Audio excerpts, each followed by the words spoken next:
Shalom, all praises to the Most High, all praises to his holy name. Back again by the grace and mercy of the Heavenly Father, the great King of Israel. I had other topics that the Most High had me working on and I completed to be available to bring to you. Most High say the same, I will bring those things to you from the scriptures, those thoughts. But I rode my bike today, had a good time, was out there enjoying my life,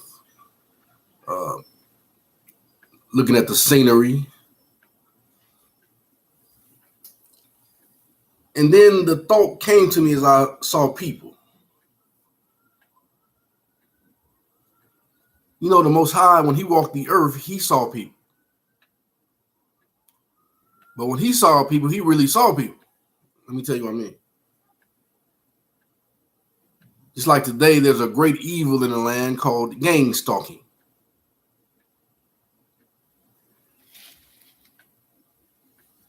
And that consists of people. Some people don't know they're gang stalking you.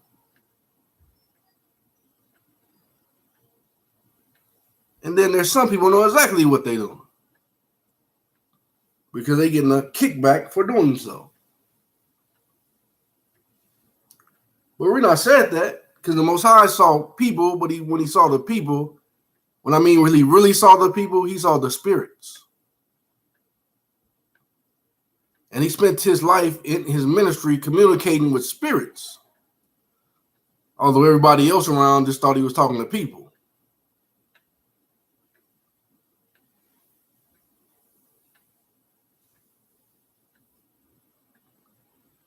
But I'm not ashamed to speak the truth, which is the word. That's what I'm supposed to do. If I was sent to lie to you, I can do that on my own time.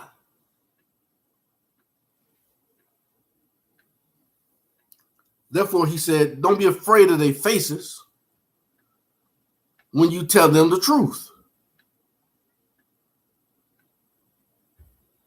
So the fact of the matter is, through knowledge and research that the Most High has allowed me to gain through his knowledge,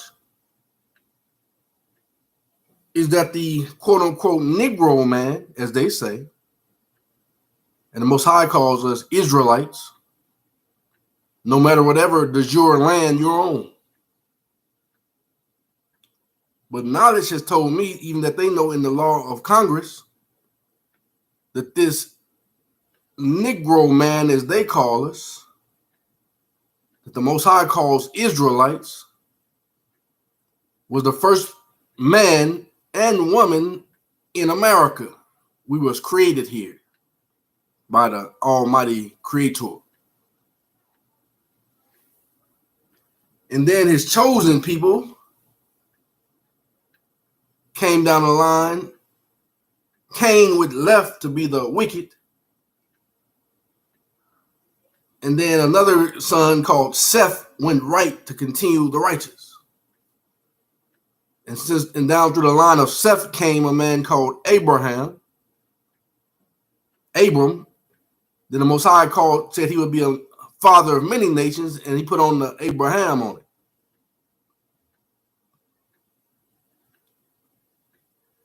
He was, as scriptures went on to say, he was redeemed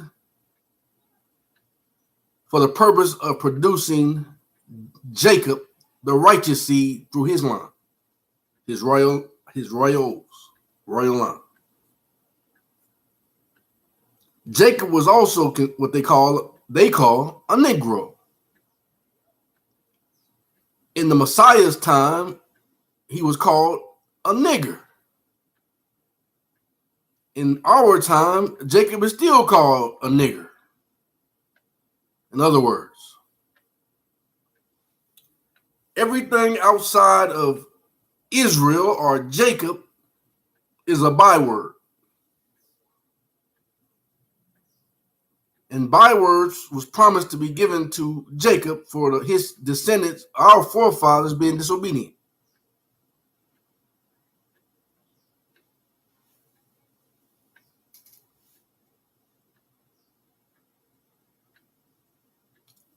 Jacob is in every land, but Jacob is not in every people. Because Jacob's heritage don't change. He's always a Negro. I'm using terms. Now, if he goes off and has a relationship and implants his royal seed inside of another woman of another nation, yeah, he's going to look different. But he's still a Negro, according to their terms, and he's still an Israelite that came from the natural seed of Jacob. That's simple as it goes. Now, people get offended by that because they've been told different things by this European man to make them feel superior over Jacob, but that's not the truth.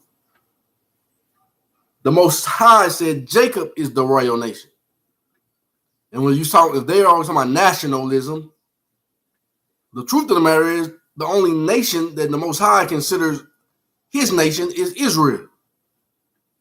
And I'm not talking about 1948 version. I'm talking about the original man they call a Negro.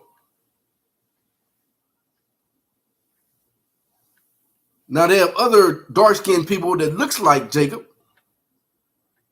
but they not Jacob either. You got Mexicans walking around, and they getting offended, and and I'm watching people. I'm looking at their spirits. They're walking around like with water in their hand, like they're gonna teach me something. Only thing you can teach me is that you're evil. Because I didn't ever say anything that was offensive to you. All I told you was, through the last video, that if you come from Jacob, I'm going to include you. Because if you are from Jacob, you're already included.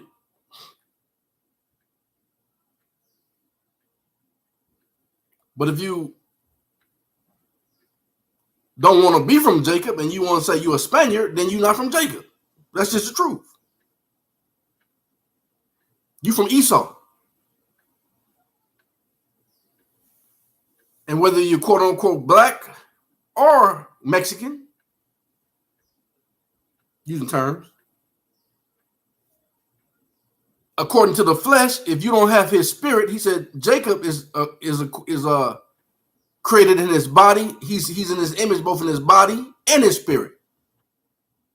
So if you're just walking around in the creator's image in his body, but you don't have his spirit, you're still not from Israel. How I can tell? Because I can read your spirit. I see it.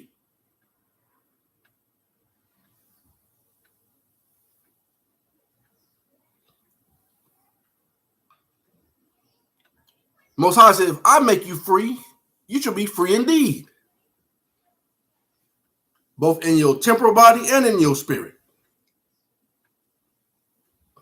Let's hit a couple of scriptures, then I'm going to go back to that Roman Catholic Pope proud attorney and finish all the things she was saying as representative of what the Roman Catholic Pope had said. And allegedly, he's no more. But before he said it, though.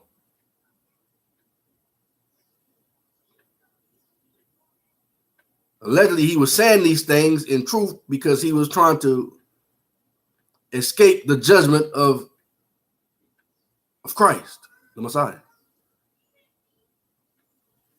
But apparently, the judgment still was found against him, and allegedly, he's no more. But the words he spoke is still on the record. So I'm going to go to John 8:31 through 36. I'm not going to use the Northern Kingdom version of the breakdown because there's so many other things I got to read. So I'm just going to read the version as it is right now. Then said Yahweh to those Jews which believed on him,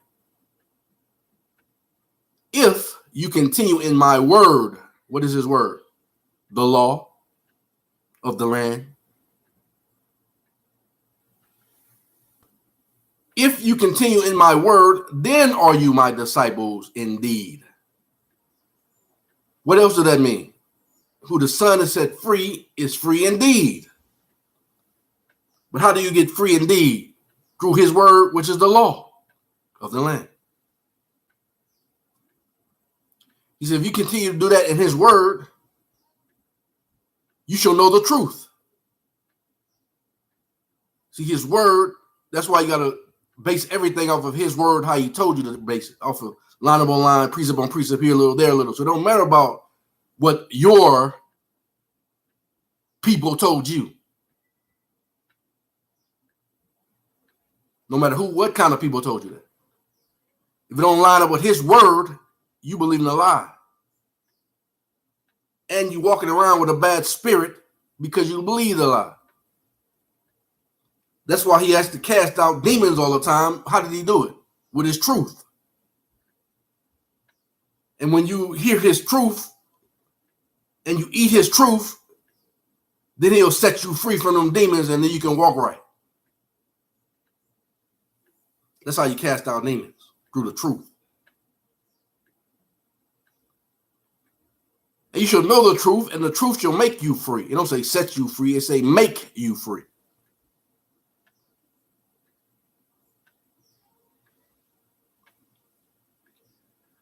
They answered him, we be Abraham's seed. That's what everybody wanted. They want to claim Abraham's seed. See, we Abraham's seed. But not knowing that Abraham was redeemed for the purpose of producing the Messiah's seed. That comes from a natural man called Jacob. And once that natural man named Jacob hears the truth, he gets converted to a spiritual man called Israel. And that Israel comes to the light of his truth, becoming an Israelite, to bear witness to the world the truth.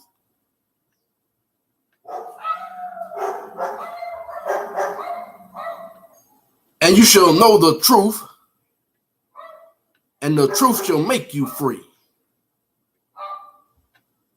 They answered him, we be Abraham's seed, and were never in bondage to any man. See, a lot of times people speak a lot and they condemn themselves through their words, proving to them that these are not the people of his seed. Because the people of his seed went off and they lost their mind and they became bondage to sin, which made them bondage to man. So because they were ignorant of the truth and the knowledge of the scriptures, they condemned themselves and exposed themselves at the same time. They answered him, we be Abraham's seed, and we were never in bondage to any man. How said you shall be made free? Yahweh answered them, verily, verily, I say unto you, whosoever committed sin is a servant of sin. And the servant abided not in the house forever. See, you calling yourselves servants, but you are in sin. And you're not the seed of Abraham because you're not Jacob. And you're not going to abide on this land forever. He's going to sweep you up because it's not your land. Only the true Israelites that consist of what they call black and Mexicans, which is really all Negroes, according to knowledge. If you don't come to this truth, to get this knowledge, you're not free, nor are you indeed free. You are a bondsman to servant to sin, and you're going to get swept off the land because you never became a son of the Most High God. Because you're walking around, even if you're walking around in the same flesh that he walked around in, regardless of the lighter, darker brown or the lighter brown. But you don't have his spirit. So you're not a son. So the day shall come when the true worshiper shall worship me in spirit and in truth. So if you're walking around believing a lie, thinking that you're going to teach me something, you might as well drink that water because that's filthy. I'm giving you the pure water right now. You can't go, the water I'm giving you, you can't teach me no better. So you might as well going to pour that water out. Pour it over your plants or something, grow some plants or something. You ain't teaching me nothing. You need to shut up and sit down and listen.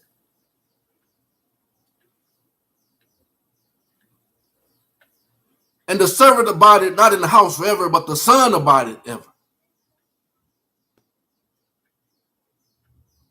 If the Son therefore shall make you free, you shall be free indeed. See, the deed of ownership and freedom comes with that indeed part from the Most High. That means once you're free, you don't go back into bondage from day to day. You might sin, but repent, get back up because you're still free. And no man can claim you as their own. Because now you belong to the Father. And he said, those you've given me, Father, no man can take them out of my hand. And no man can take them out of your hand. I pray not for the world, but I pray for those you've given me, and no one can take them out of your hand, Father. If the Son, therefore, shall make you free, you shall be free indeed. Let's look at the term indeed, which is Etymology Online Dictionary. Indeed, which is an adjective, a descriptive word. 1600s, a contraction into one word of the prepositional phrase of day-day, day-day, D-E-D-A, or da-da, if you know how you pronounce it. D-E-D-E. In fact, in truth, see, truth is reality. His truth, not your truth. See, I live in reality. I don't live in shadows. I don't live in colorable things where you can just make up stuff as you go. No, his word is the foundation. He said, this truth is built on the apostles and prophets and Yahweh himself being the chief cornerstone. This is reality. So I don't care what you say or what kind of theater you put on. We'll go to the movies then if you're bored. But I live in reality, and I'm able to go to the movies if I choose to. Just not the one you try to make me be a character of. I'm not a character of your movie. I'm in reality. And if you believe, see, these people believe that stuff that they're doing is working and is real. They walking around with a face on, looking like a damn fool. Like that stuff really worked. They don't work on me. If it worked, I'd have been your slave. You need to repent and run to the water of baptism. That's what you need to do. That you can wake up to your reality. And the matter of fact, the reality is if you don't change your wicked ways, you're going to knock the bottom out of hell. And you're going to fail out of existence. That's the water you need to drink and wake up yourself. Early 14th century from Old English, D-A-E-D, a doing, act, action, event, C-D, we're going to get back there, which is a noun. As an interjection, 1590s as an expression of surprise or disgust. Emphatic from form yes or no. Indeedy, a test from 1856 American English. Cleanness, state of being free from dirt or filth. See, you're filthy. That's why you're walking around believing filth and thinking that's reality. You in a delusional state. He said, let the filthy be filthy still.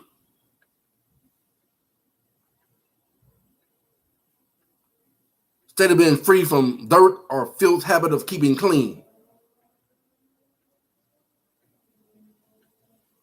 Forsooth, which is another descriptive word. Forsooth, indeed, in truth, verily. Perhaps here with intensive force, or else the whole might be for a truth. Regard as affected in speech. Truth. Marry, interjection. He said, the reason you're free indeed, because if you are his disciple indeed, and you keep his commandments, and once you enter into the straight gate and the Father chooses you, now you married to him. And he ain't gonna let nobody do nothing to his wife.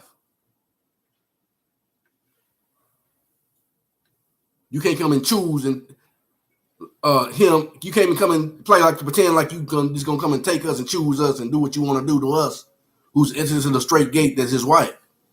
Now you got a problem. Interjection now obsolete. It's not so obsolete, it's in the scripture. But a common oath in the Middle Ages and after mid-14th century, a corruption of the name of the Virgin Mary.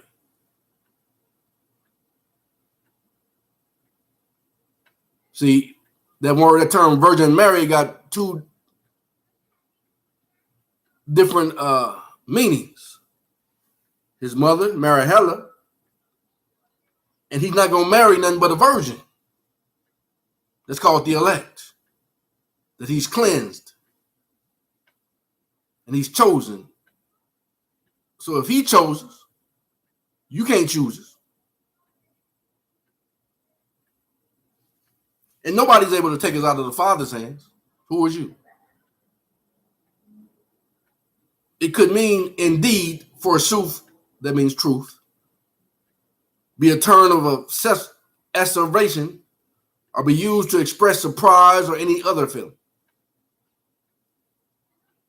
Cert, qualical, abbreviation of certainty. He said, when you're free indeed, it's certain, it's stamped, it's sealed, and delivered. Only way you can get out of that with him is if you choose to leave.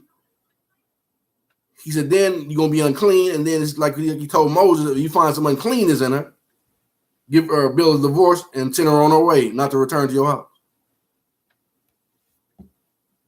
That's what he means by if you choose to leave on your own. It's like putting them back on the cross again. There's no redemption for you anymore. Because you spit in the Father's face. That's why he said you spit him to him.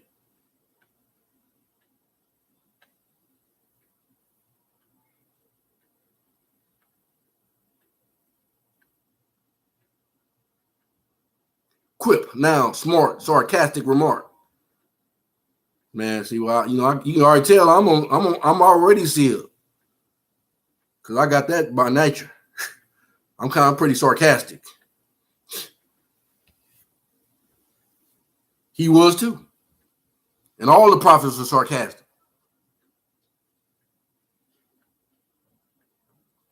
Indeed, of course, as you see, naturally, obviously, used sarcastically from quid what?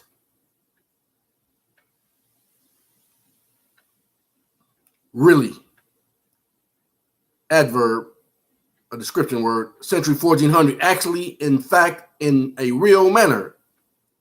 That's what he means when you are made free, you free indeed. Really. Actually, in fact, in a real manner. Nobody can put you back in captivity.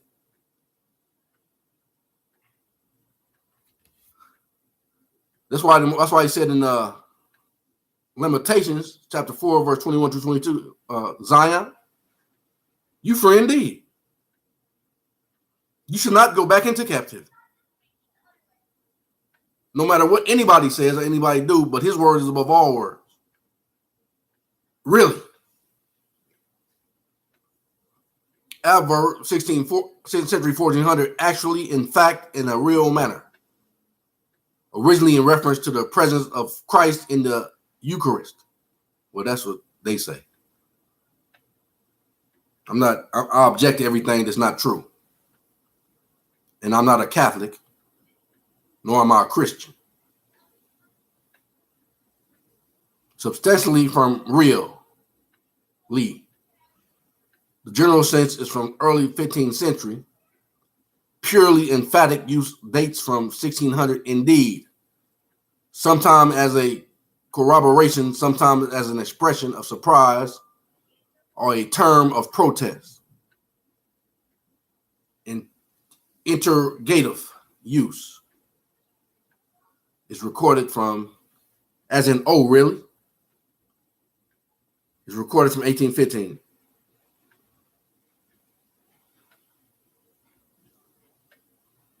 See, you guys are in a state of illusion if you think you can put me in captivity. Ilth. Now, what leads one to a bad state or condition?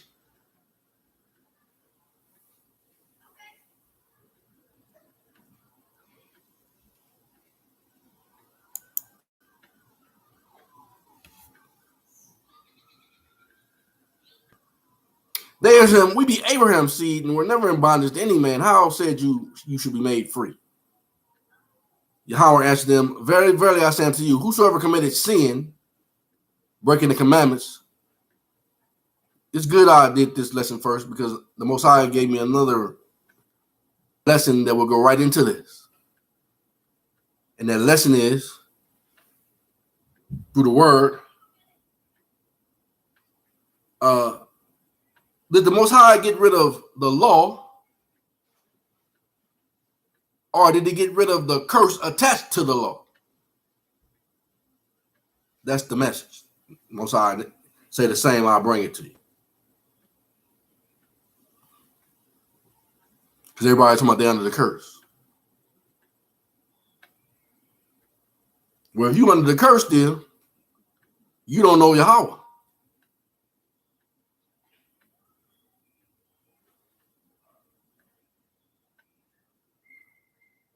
And the servant abided not in the house forever, but the son abided ever.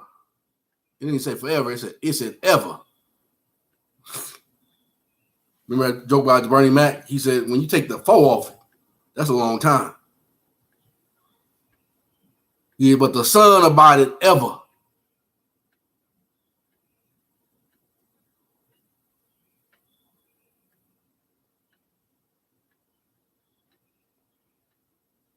If the son therefore shall make you free, you shall be free indeed. Let's look at the term shall.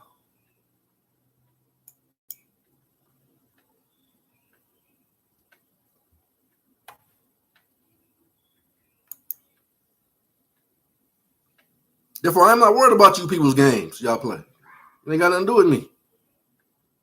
That's why I be sarcastic and I be saying, go play with your mama or somebody. Because whatever you doing, you think it ain't got nothing to do with me.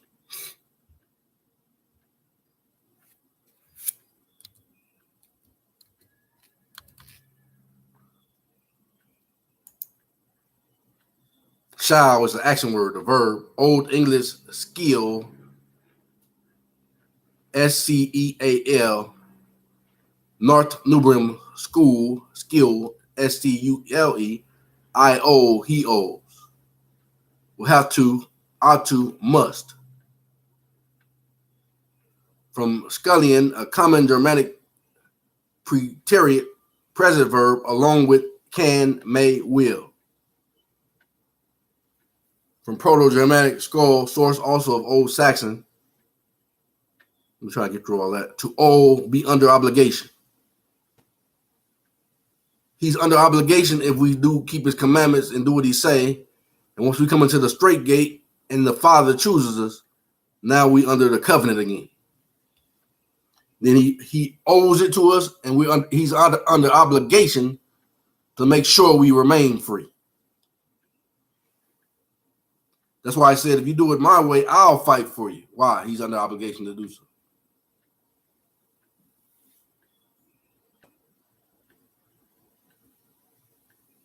This is said to be related via past tense from Old English skillet, S-C-Y-L-D, guilt, German skullet, guilt, depth. Also Old Norse scud, name of one of the Norns. These Germanic words are reconstructed.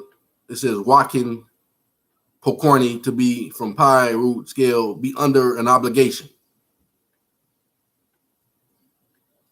That's the same thing the probation department and the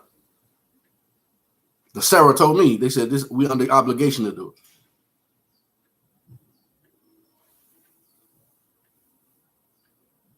And because I already let them know who I am, they got to give it to me forever. Under obligation. And no matter what form of what they use, they got to give me real money. Because I'm an American and they got it. Even if I use what they're using right now, they still have to convert it as me being using real money.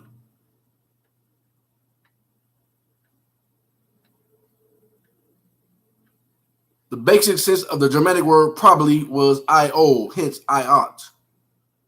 Cognates outside Germanic, including Lithuanian skeleti, to be guilty. Skitty, to get into debt. Old Prussian Skalisman, duty.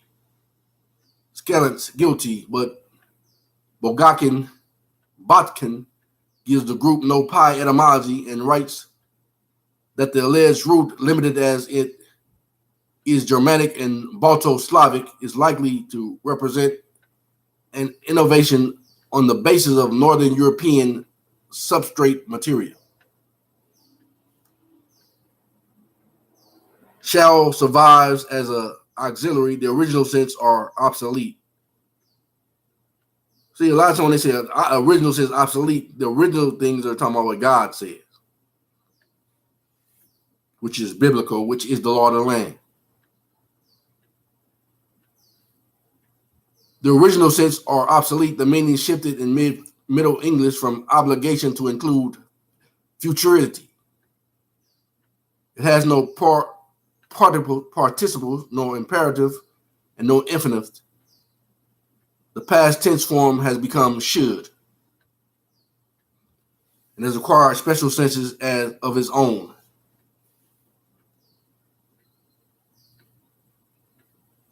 Should, century 1200, from Old English, starde, past tense of shall, see shall, preserves the original notion of obligation that has all but dropped from shall. Now should be, what ought to be, is by 1790, but according to the laws of nature, the Most High said, you will, you shall do it. His word don't change according to Europeans' witchcraft. When he said you shall and you must, you must.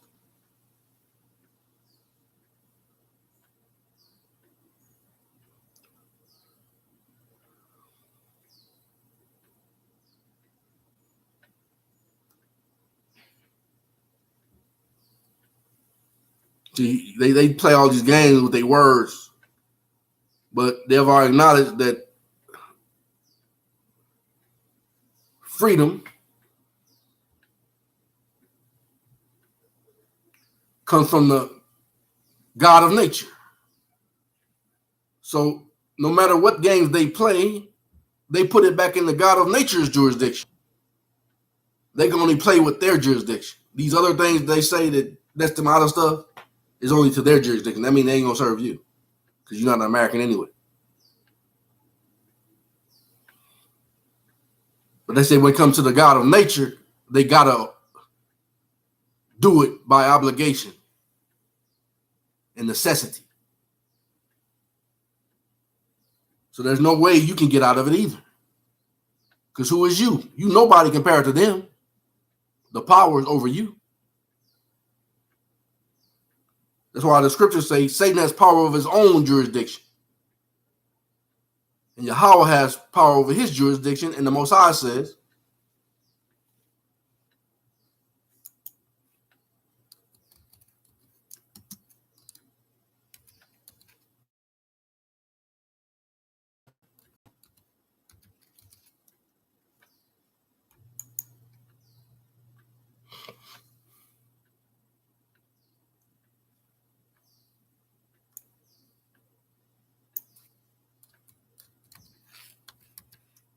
see, that's why, since they're speaking of a Roman Catholic Pope, since they put everything back in the Most High's jurisdiction for his people, that's why they had to comply. No trickery can be used against his people because they got to comply with his word.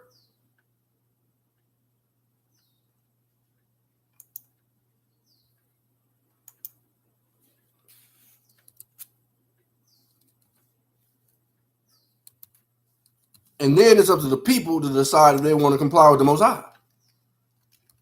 And if you choose not to comply with the Most High, then he's not obligated to do nothing for you.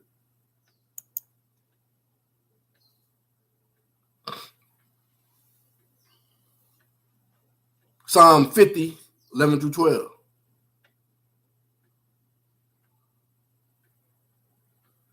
I know all the fowls of the mountains, all you foul spirits, you wicked people. Mount Seir, etc. And the wild beasts of the field are mine. See, that's why they got to comply. All everything is his, even them. Satan is his. If I were hungry, I would not tell you. Why? Because he ain't depending on you, because it's all his. That's why he said, my people gonna eat and my people gonna drink. Why? Because he's gonna make you give it to him. Because you got to comply with his word. You already admitted it. All provisions are already made for me. And I'm not being arrogant when I say it. That's based on his word.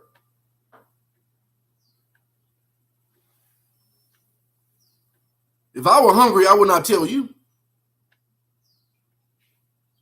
For the world is mine and the fullness thereof. Everything in it is his.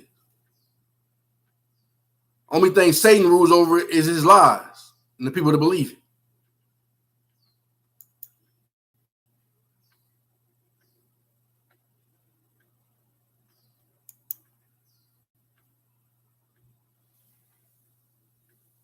That's why I don't believe your lies that you try to tell me with your scenarios and your bulletin boards and your messages on side of buildings and cars and trucks, and they ain't got nothing to do with me. You still gotta do what the Most High said you're gonna do for me, and you know it.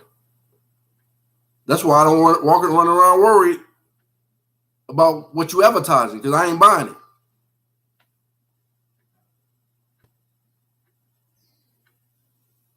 As far as when it comes to your lies, what is mine by right that you got to do for me in good faith, you're gonna have to do that.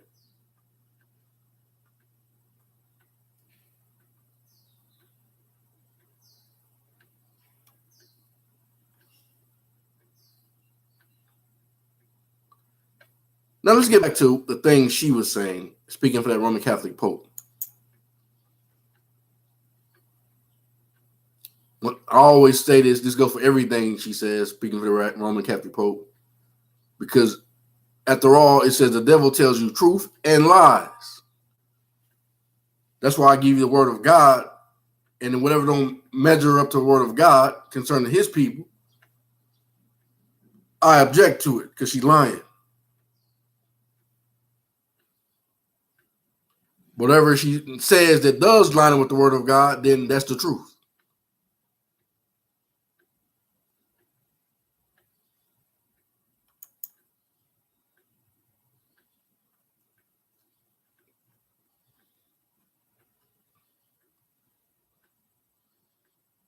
And make it clear.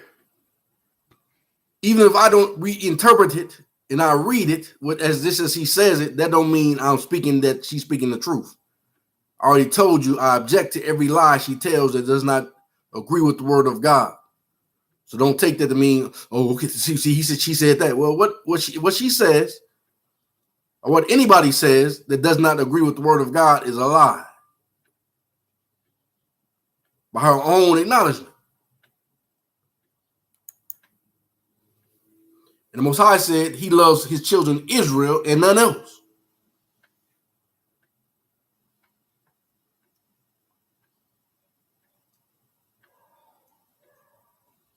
But it's okay when it's the European man tell you that lie. Then you say, okay, you believe that.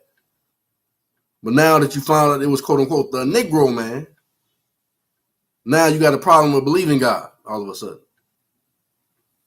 And the fact that quote unquote God is a Negro, now you really got a problem dealing with that. But that's your problem.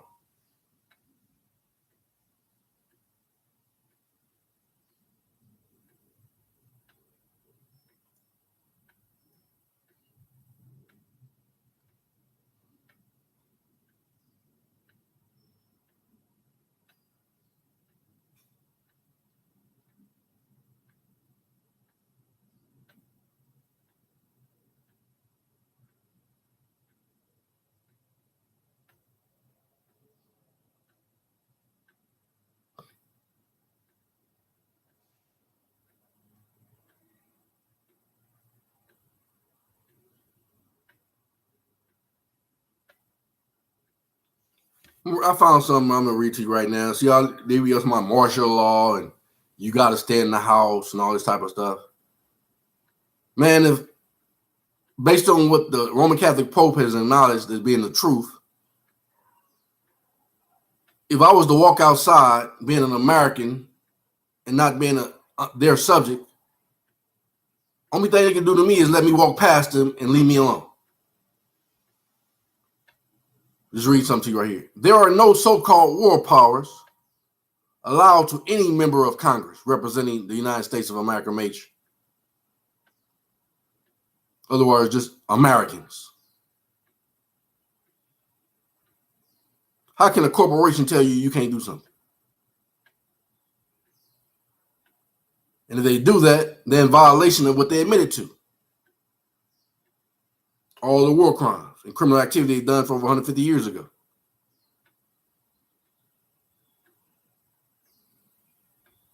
So I'm not disrespecting or a hypocrite of the corporation. I told you, I watch movies, I watch things that they provide. But that's why they're here, to provide services, not to rule over nobody. Especially not an American. Now, if you're not an American and they lied and told you was American, then that's your problem. You got to go deal with them about that. I'm not here to represent you.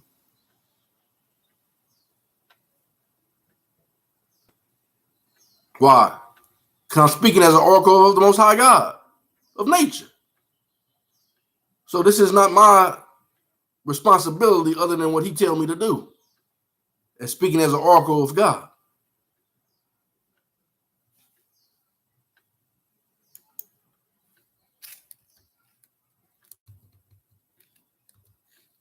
Remember that when I talk to you. I can even talk to you and laugh with you and all these things. I don't mean I hate you like that, but my job ain't to represent you if you're not an American. Not for this job, because this is about his kingdom gonna come. That's here. So I can't take it on myself and say, okay, I got you covered. I got you covered because I can't. I can only have covered what the Most High covers. 1 Peter 4:11. If any man speak, and how many people going to be speaking for him are prophets in Israel, quote unquote, Negroes, the elect. That's why he said in Revelations 14, chapter 7, verse 1 through about 8, he said he sealed 12,000 high priests from each tribe. That comes from the forefather Jacob, who are all Negroes. Why he said it? Because that's his sons.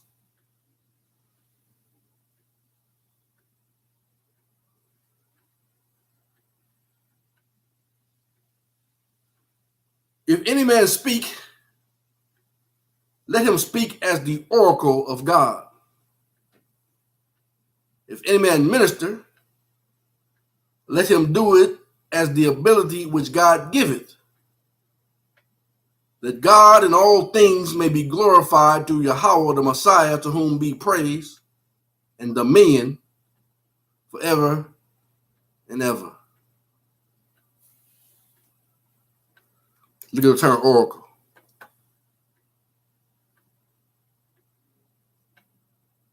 See, the problem is people are so used to religion, what a pastor will lie to you about for a kickback. This is the truth. The set of people that need to be set free, if they choose to be free. And that people are called Israelites.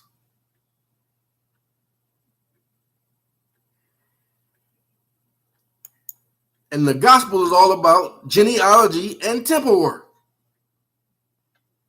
That's what he said, that's what that's for, to bring back the children of Israel, that they call Negroes, back to their de jure identity and de jure status, to have dominion. That's the Most High's will. Our Father, who is in heaven, hallowed be your name, holy. Your kingdom come, to rule over their oppressors, and your will be done. on earth just like it is in heaven. That's his will. That's the gospel.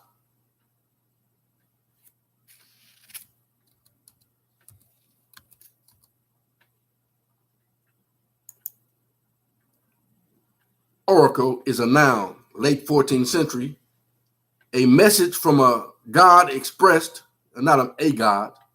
We're talking about the living God, Almighty God, Yahweh. A message from Yahweh expressed by divine inspiration through a priest or priestess. In answer to a human inquiry, usually respecting some future event. Prophesy against Mount Seir, son of man, that the kingdom of Yahweh come. That is here already, by necessity. From Old French oracle, temple, house of prayer, oracle. And directly from Latin oraculum, divine announcement, oracle, place where oracles are given. From orare, to pray to, plead to, beseech, see orator, with material instrumental. In antiquity, the agency or medium of God. Also the place where such divine utterance were given.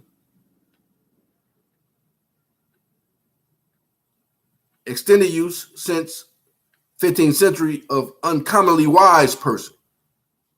That's why the wisdom comes from Yahweh.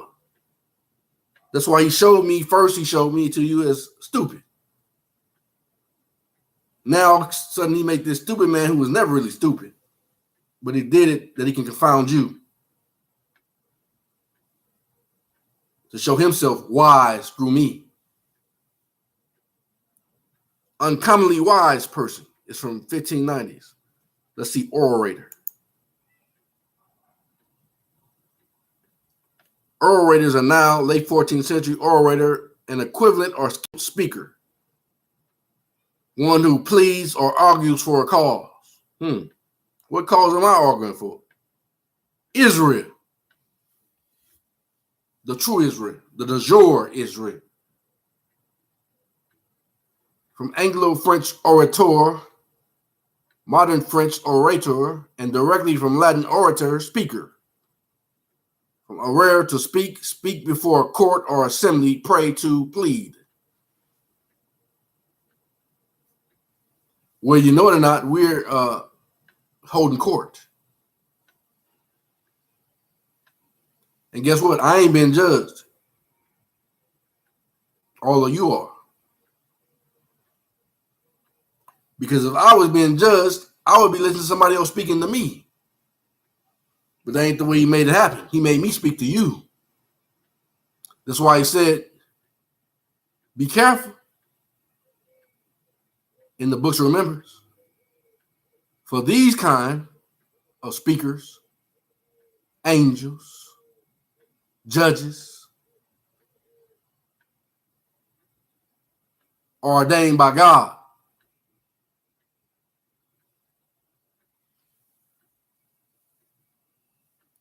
Who shall lay anything to the charge of God's elect? It is he who has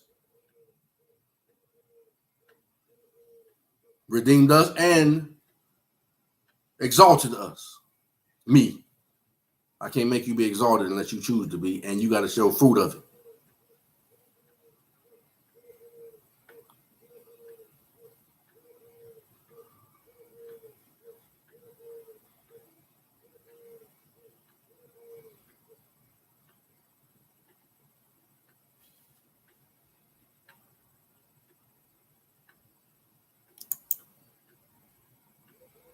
If any man speak, let him speak as the oracle of God. That means you're going to speak for a cause. Not any cause, but the cause he sent the Son of Man to speak. Prophesy against Mount Seir, son of man. Obadiah 1:21.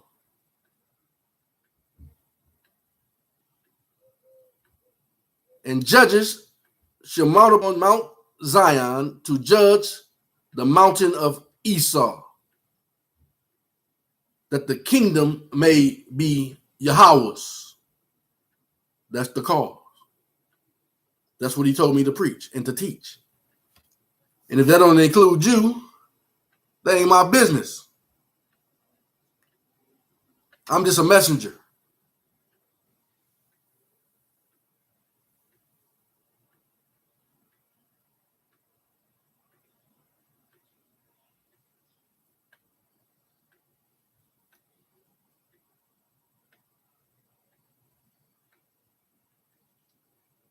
Just like in the movie with Denzel Washington about Eli. When they went into the European's house who wanted to eat him,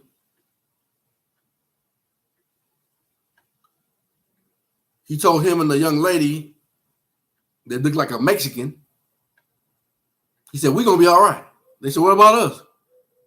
Well, he didn't tell me nothing about you.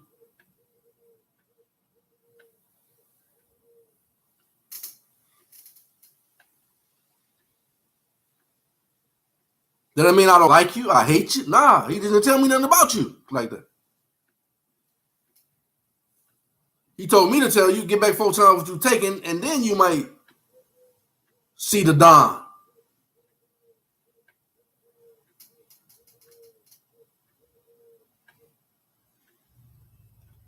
You might not like that, but that's what he said.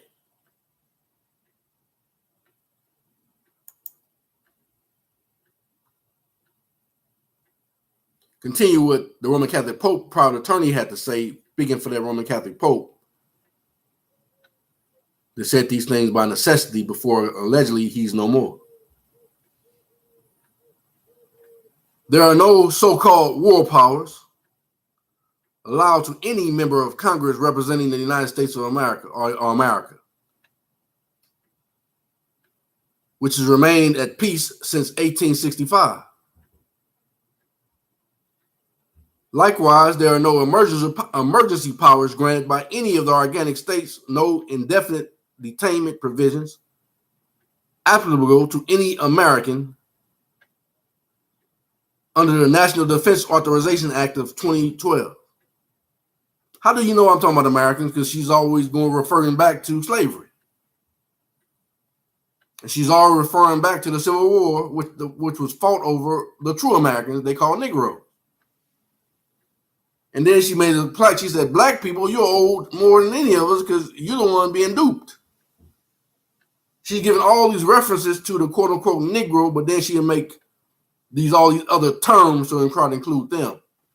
Most High didn't tell me to include them terms. He just told you to include his people that you're giving reference to, which are the Israelites, who are on this land called Americans. See, all the other stuff you say that really don't matter is your words. But all of the words that you already said, that natural and unalienable rights come through the God of nature. By your own acknowledgement, you put everything back into the Most High's jurisdiction. So no matter what you say from that point, anything that you've already said and acknowledged that goes against that point, you're a liar. Therefore, because you said natural and unalienable rights come from the God of nature, and the Most High says the same thing, all I got to do is just say the things he said for his people. He said, if my people who are called by my name will watch and pray, we got that through knowledge, will humble themselves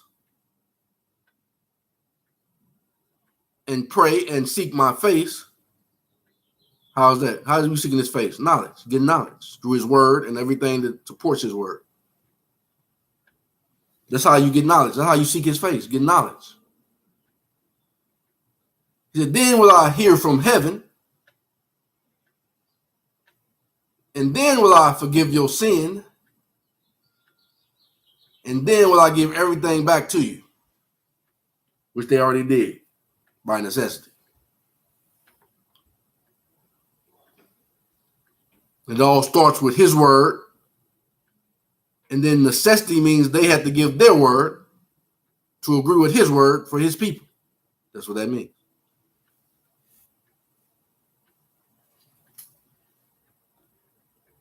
And he said, that nation that will not serve you, I'm going to kill them. That's what he said.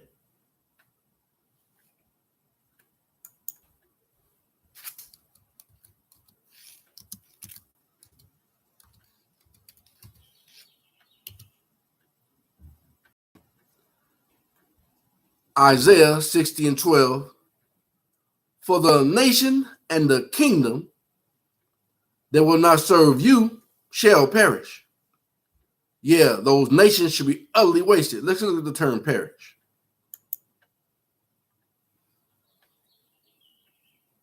I'm only saying what he says.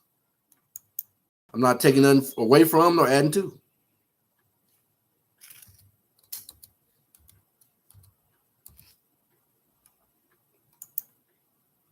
Perish is an action word, is a verb. Late 13th century, perishin, to die, be killed, pass away. Suffer spiritual death, be damned from persist, present, particular, dim of old, Frencher, perier, perish, be lost, be shipwrecked.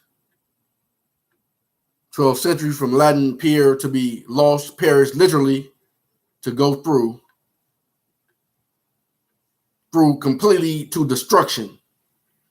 Forward hence through, to go. From mid 14th century, of physical objects,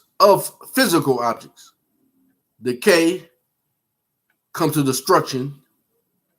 In Middle English, also transitive, and we got some Europeans and the people out there still gonna mock. He already foretold that. Why? Because you ain't got no mind. You ain't got no good sense. This is the God, this is the almighty power that controls all breath. And you have the audacity to confront and mock this God and his people. And you think he ain't doing nothing about it because he ain't done nothing yet. But you got to realize 1,000 of your years that you'll never see is but like one day to him. So your little time on this earth is like 15 minutes or less. That's why he ain't in such a rush to try to kill you. But he gonna do it because he promised. And now, since we at the end of time, you ain't even got 15. You might got seconds left. Thus, they give you the doomsday clock. That's not for us. That's for you.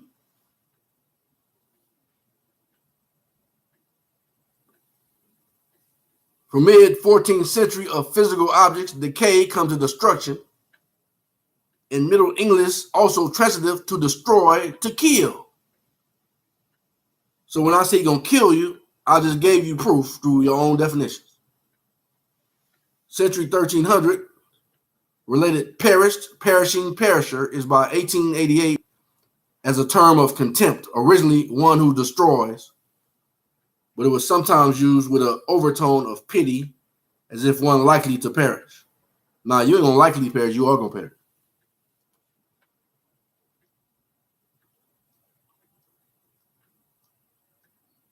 Matter of fact, he already said you've perished already. That's because it's in the word already. It's already written. Cadaver, now a dead body, a corpse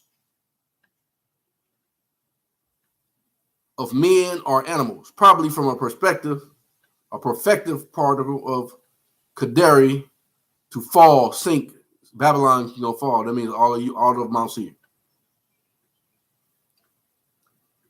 To fall, sink, settle down, decline, perish. To fall. Literally a fall. Those who have died in battle.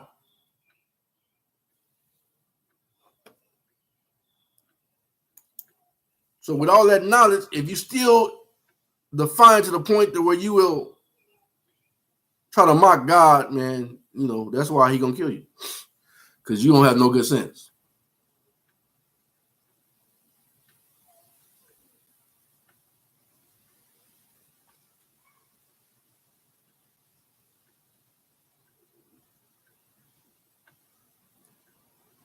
There are no so-called war powers allowed to any member of Congress representing the United States or America,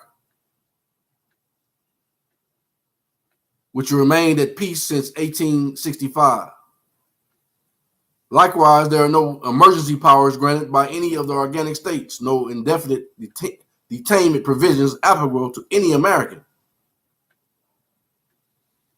under the National Defense Authorization Act of 2012, or any similar act of Congress.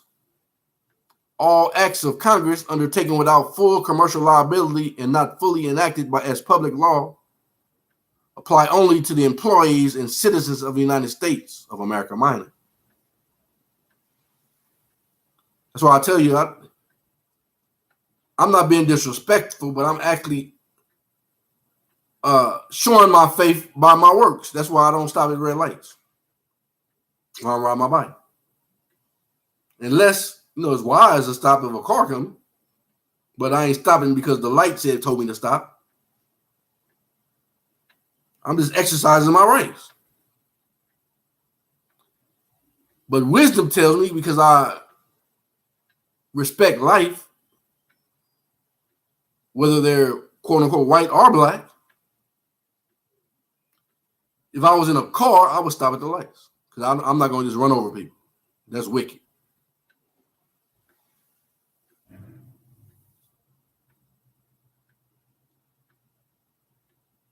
But the time is coming that the Most High said He's going to kill all the wicked, whether they black or white. But He promised to kill all of the quote unquote white people, because that's Mount Zion.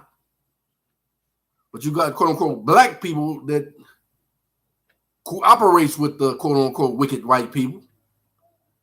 So He's going to kill both black and white that's wicked. But the righteous white people, they're going to get back full time if they take it, and they're going to build Mount Zion for us. And they're going to serve us forever. That's the way the Most High is going to show them favor. He said, but if they become a devil again, He's going to kill them. That ain't me saying that. That's what He said.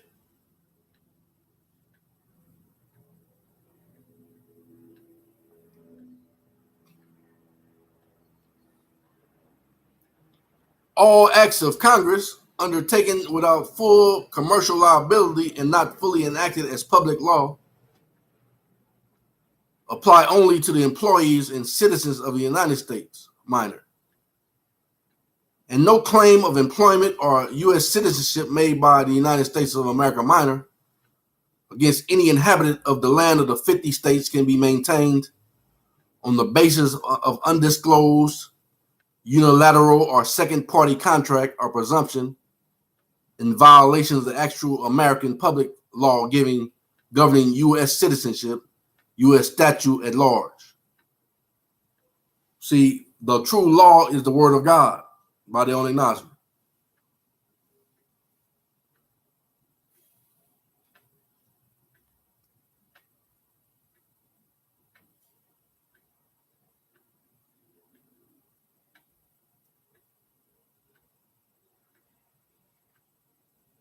So when they act ignorant and they act like they defiant, man, let that go off your shoulders, man. As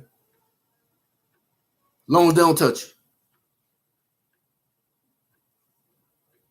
That's just them not knowing how to handle this news of this truth. So that's why they act out. But the Most High gonna kill them. Why? Because they disrespectful.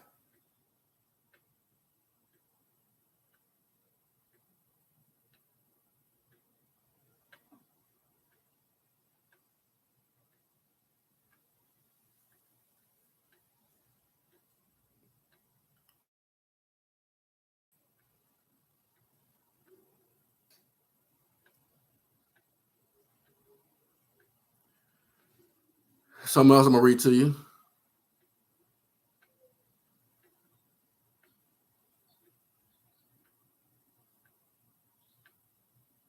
Everything that she says that's true in what she provides, according to the word of God, is all included. But I'm just gonna skip over some things because I don't got time to read all this stuff.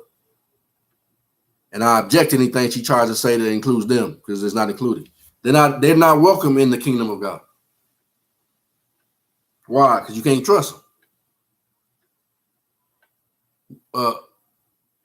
We welcomed them in 1492, and guess what they did? Dumb the verses. That's why the Most High is not allowing that to happen no more. He says, "This say what I say, and say what they say that I forced them to say." That's true, and they said it by necessity.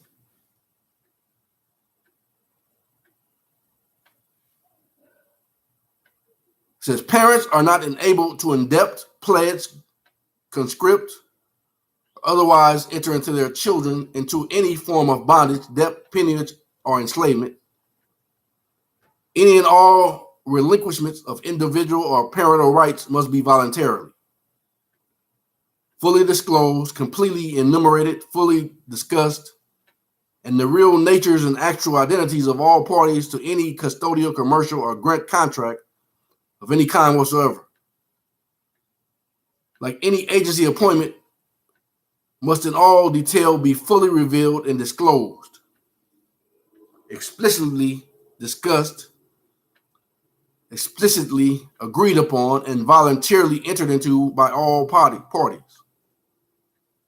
Any contracts failing these requirements and merely being presumed to exist via contact, or being merely presumed to exist via tacit agreements, third-party representations, or presumed benefits are null and void. So only contracts that's allowed are the ones that's done in good faith to serve the people, the true people of God.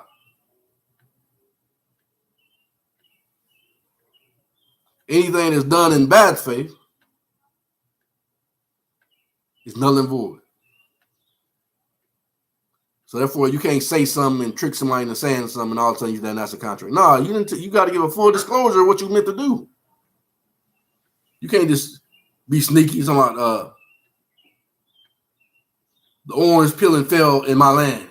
Then all of a sudden, somebody eat the orange. Now I own you. No, you didn't. That's something you thought about in your mind. You didn't make no agree with nobody. Nobody agreed to that. That's kind of stuff these wicked people do. You send somebody to the store, the market, and then the wicked people try to force them to bring you into contract with them, and don't send you back what you asked for, but they send something totally different back. Now all of a sudden in their mind, you under their contract because they gave you something. Well, thanks for the gift, but I didn't ask for that. I knew exactly what I asked for, and that person knew exactly what I asked for. The fact they brought something back that I didn't ask for, they don't make me obligated to you.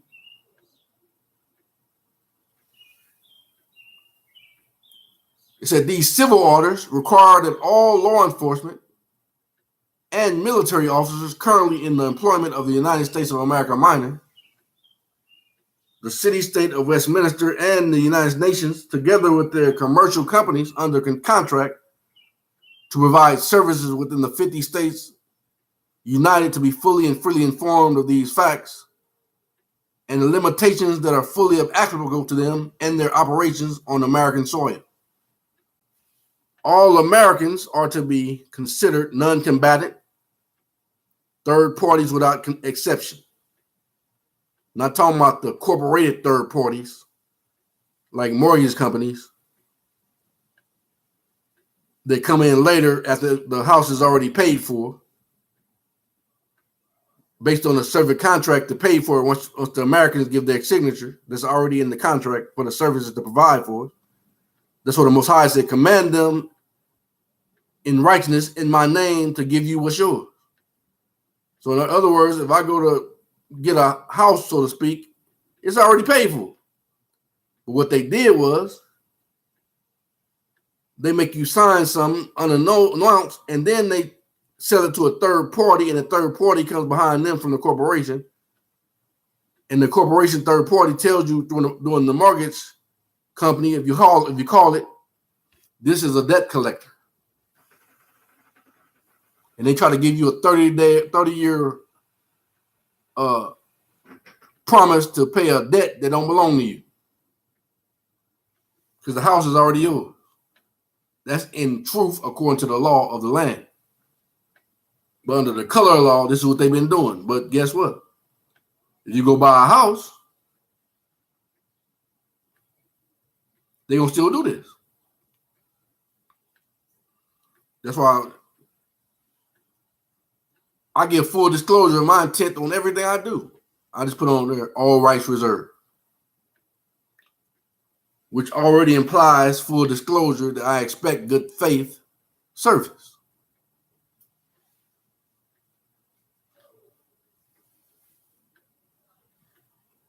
And that's not asking for nothing that's not mine by right, because that's what the service contract says to them. They're the ones that's double dipping by her own acknowledgement. Speaking for that Roman Catholic Pope. All Americans are to be considered non-combatant third parties without exception, who are owed peace and protection and performance upon all commercial contracts, treaties, trusts, indentures, and agreements entered into with the Global Estate Trust and its members, franchises, and agencies. She just told you the same thing. These civil orders also require that corporate administrative tribunals being operated as courts of any kind explicitly and fully declare their identities, natures, venues, services, ownerships, and proper jurisdiction in plain, explicit, fully revealed language with no further purpose of evasion, obstruction, or lack of good faith service. They are all additionally commanded to scrupulously observe their limitations and to clearly state their foreign jurisdiction whenever addressing Americans. So, I mean, any American Israelite that goes before them from now on, they need to do this. And if you ain't broke the law of God, they got to let you go. That's why the Most High said He's gonna release all prisoners. Because most Israelites that's in jail, in their jails, aren't there for breaking any of God's laws.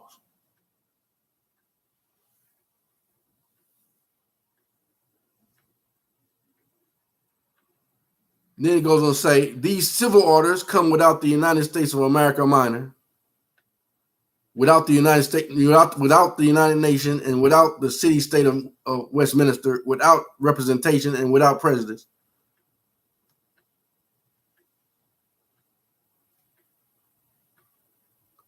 It says the final judgment and civil orders are issued upon our civil, commercial, and canon authority.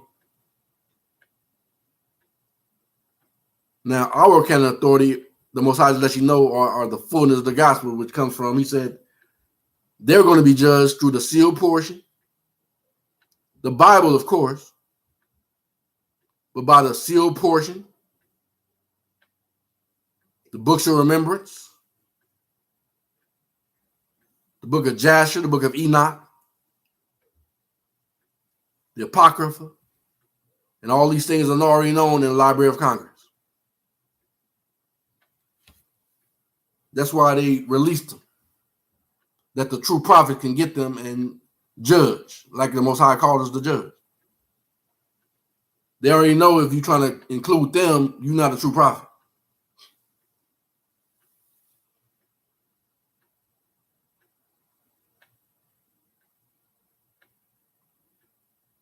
Not God's, not Yahweh's prophet anyway. He said this final judgment and civil orders are issued upon our civil, commercial, and canon authority by our living hands and our testaments jointly sworn and witnessed by Yahweh, and by necessity witnessed on their seals and autographed by their Pope Francis, in all nations, declaring that the truth of these matters has been established by due process without rebuttal, and that they have been decided this 11th day of April 14th. And then she goes on to say, we hereby autograph, seal, and issue this final judgment and civil orders to all officers, appointees, agents, franchises, agencies, subsidiaries, and employees of the United States of America Minor, the city-state of Westminster, and the United Nations operating on the land of the 50 organic states of the United States of America, the jure states.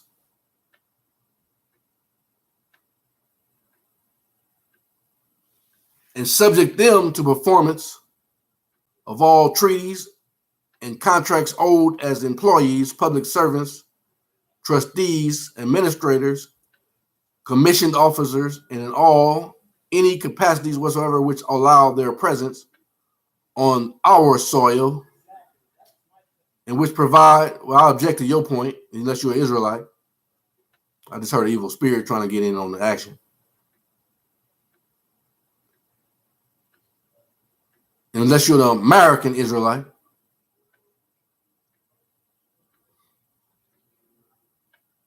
In all and in any capacities whatsoever which allow their presence on our soil, and which provide for their strictly defined and limited use of our property.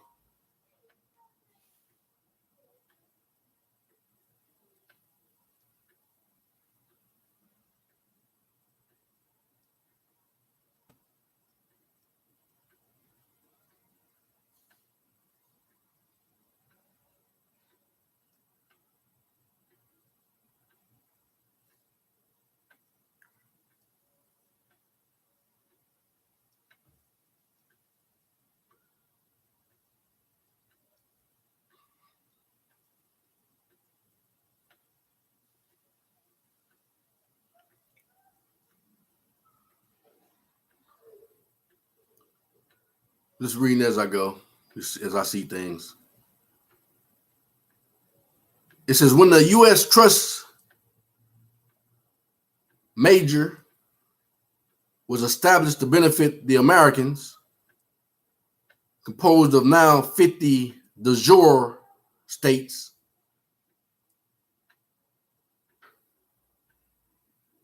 united, the beneficiaries' name were the American people. But she says the organic states, but the Most High created organic. I mean, he created de jure states that the corporation has to serve.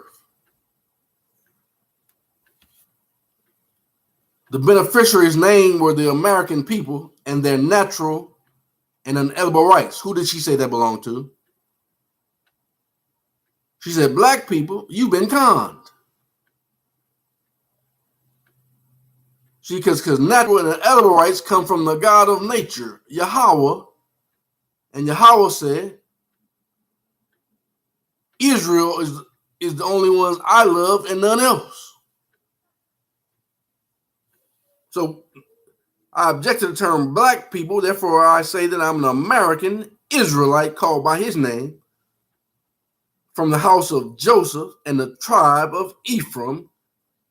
Thus, I have all my natural and inalienable rights recognized as assets protected by the natural trust indenture contained within the preamble of and Bill of Rights of an original equity contract known as the Constitution for the United States of America.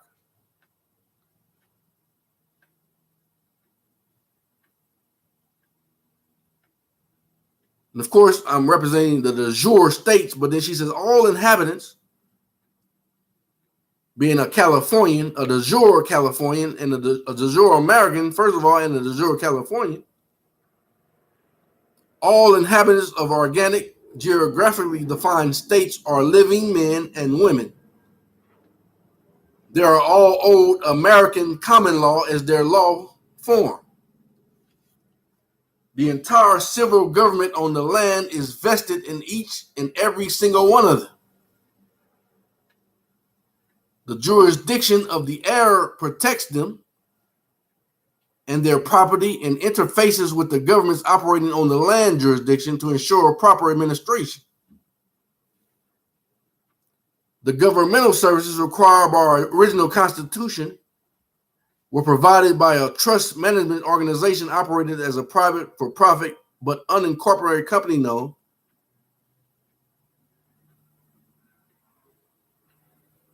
simply as the United States, which was organized by the founding fathers, especially their founding father, especially Benjamin Franklin, John Adams, Thomas Jefferson, James Madison, Alexander Hamilton, Benedict Arnold, and George Washington.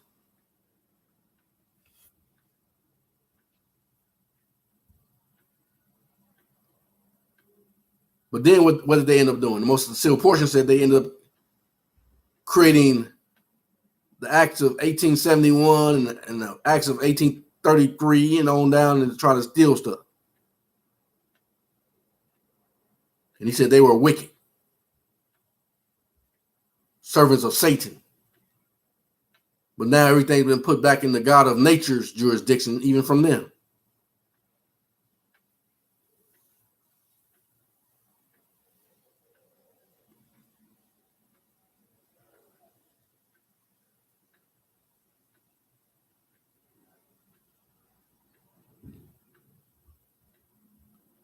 Just going to read some stuff. It says, presidents and members of Congress still take their oath to be the United States, the corporation. Presidents and members of, that's why I say allegedly Donald Trump never took the oath from the United States.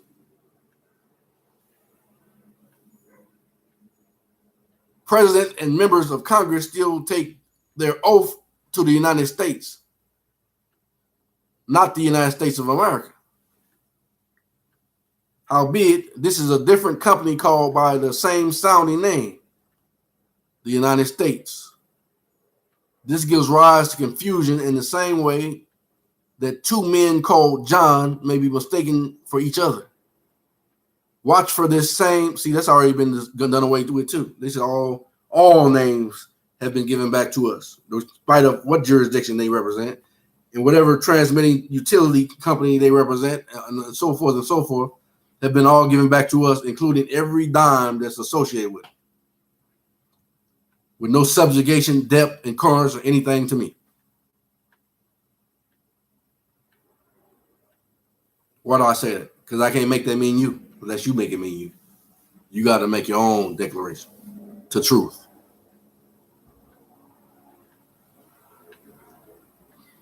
And this also means my children, because they're my lineage.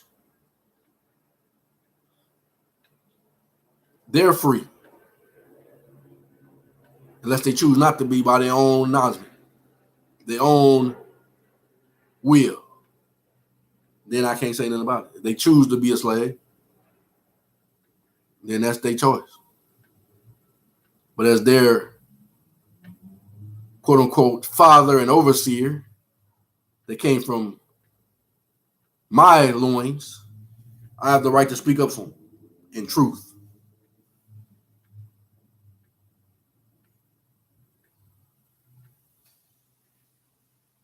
And I ain't acquiesced at one time.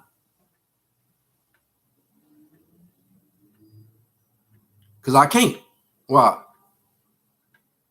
For who the Son has set free is free indeed. I can't go back, and I won't go back.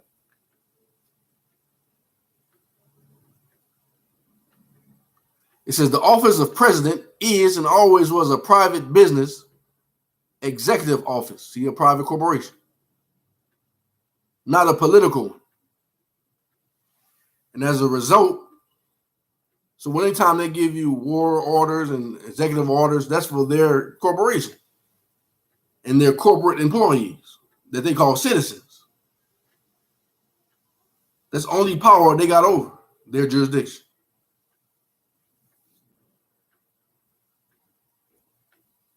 The office of president is and always was a private business executive office, not a political one, and as a result, to this day, the president is elected to office by a private drafted electoral college, not by voters in any general election. See, y'all just put on a free theater when y'all go to the vote. Ain't got nothing to do with who they gonna elect. Because they're not representing you anyway.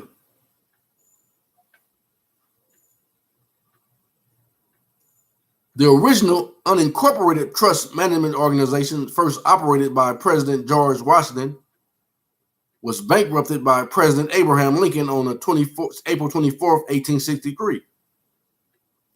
As a result of the cost of the Civil War, see, back to 150 years ago, that they make from that time on to now, they said there was war crimes against the children of Israel,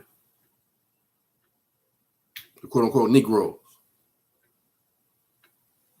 And they noted and acknowledged it. That's why by necessity I have to tell these things and give everything back to me.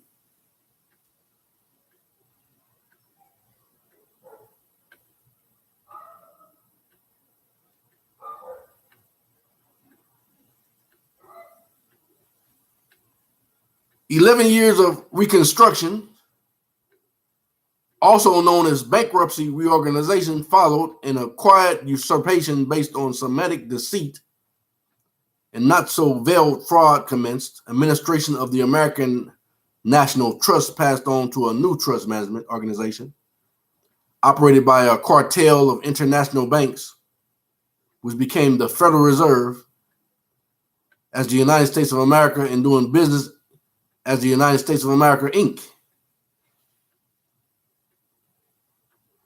For insight into this, read the 1850 Act of Omissions, which clearly delineates the role and identity of the original organic and unincorporated USA versus the United States, and the difference between the similarly named trust organization and the commercial service company. Also read the Reconstruction Act of 1867 and the Act of 1871, incorporating a municipal city-state government for the District of Columbia. That's that great city in the book of Revelation. That's Babylon.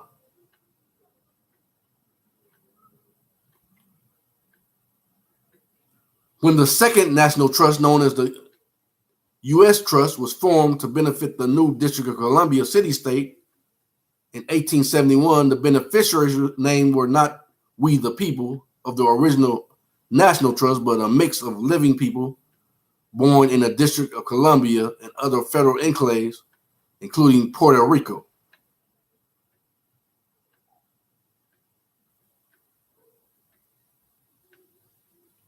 American Negroes were never granted other citizenship after the Civil War. So how are their living people on our land? On our land, they're not living people because they can't be anything but United States citizens on our land. Put that dead state back on them. They the black people on our land.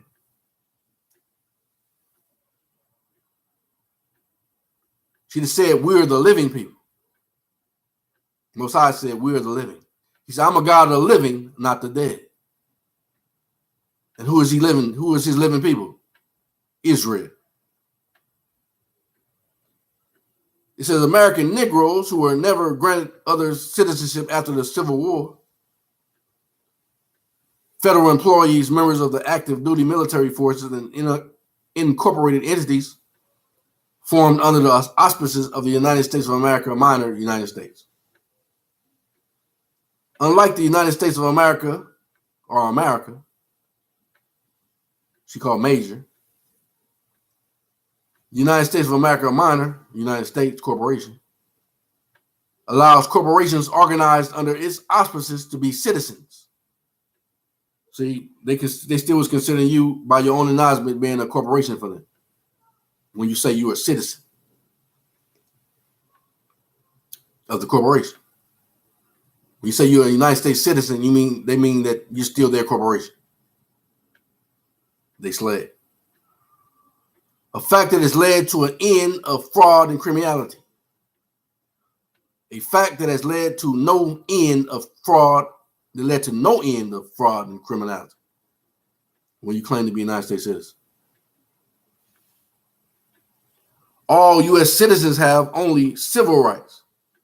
That is, privileges. That's why she said, she was talking about black people. She said all these same things. She said black people.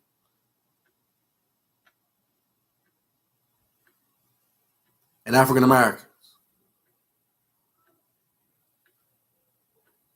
But the Most High said, if my people,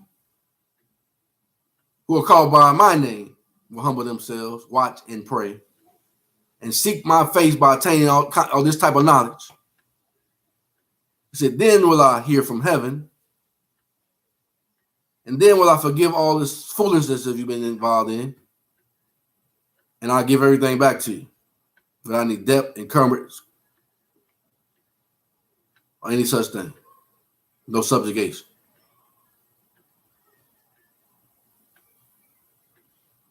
And I'm going to make them do it by necessity. All U.S. citizens have only civil rights, that is, privileges granted by the U.S. Congress. And that's a corporation. This separate national entity initially operated its business affairs as the United States of America, Inc., a corporation chartered in Delaware under bylaws published as the Constitution of the United States of America.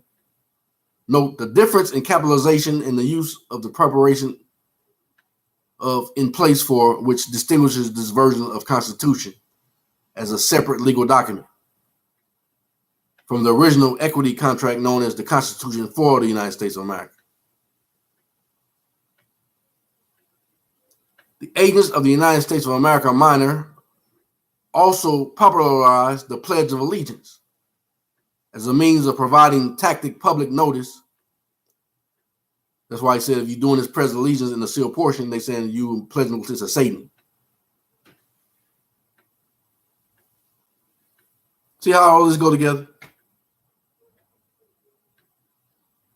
This is how you know that these documents are true.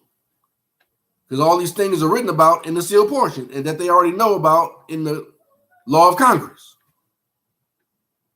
That's why it's true that the dominion has changed from Esau to Jacob. And then to tell you all these things by necessity.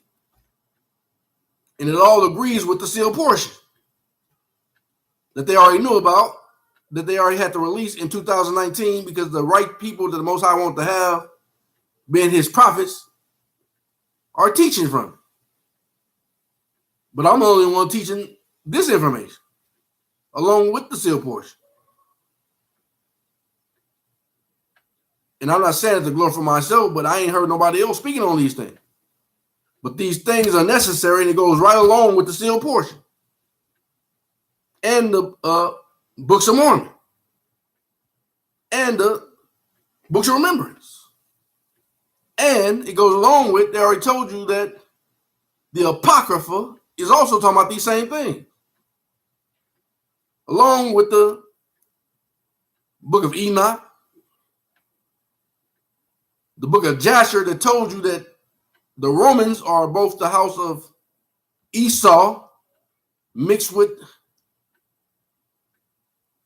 Japheth, to let you know who Mount Seir is. All I can tell you is I know I'm a true prophet. Why? Because I said it? No. Because the Most High's works show who I am.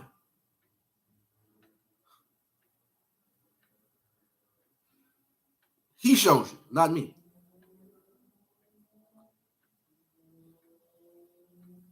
Does that mean I'm greater than anybody else? I'm not saying that.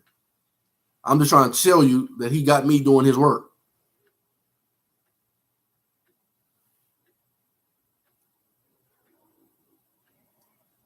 He's the one that's great.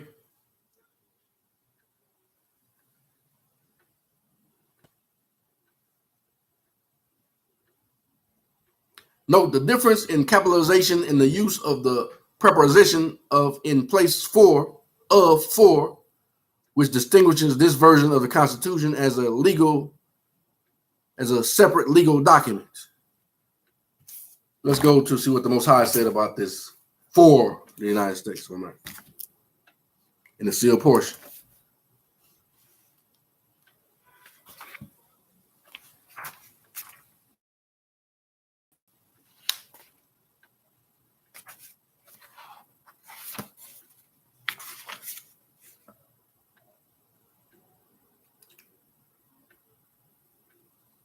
Verse, let's see.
Yeah, but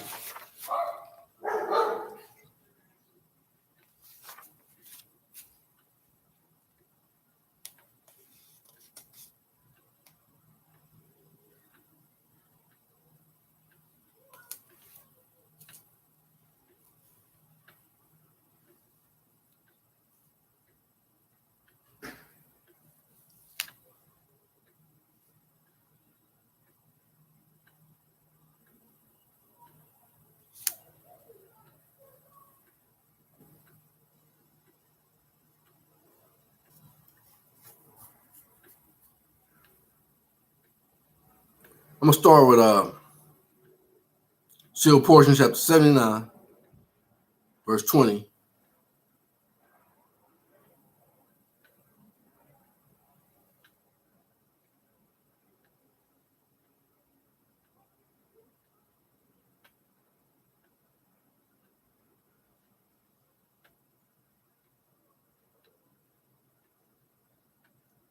Might as well gonna read 79.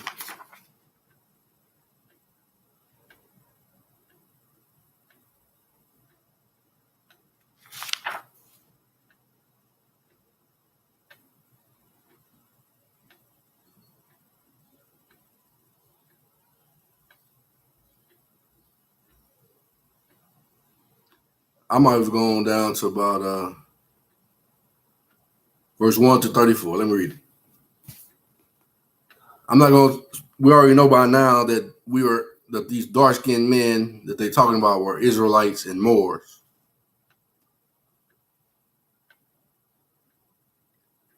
And the Moors brought them over, but then they betrayed the Moors too.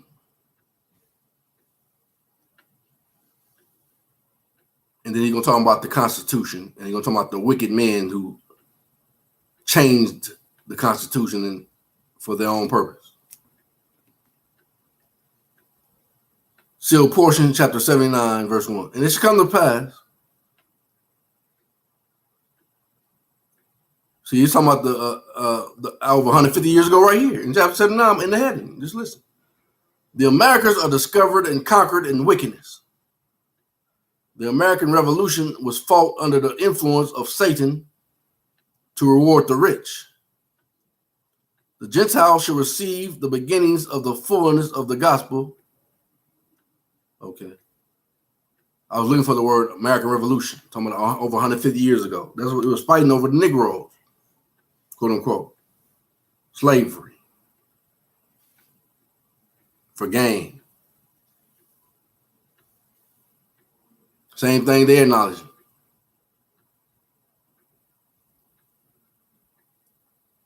And they already know this in the Library of Congress. The sealed portion, 79:1. And it shall come to pass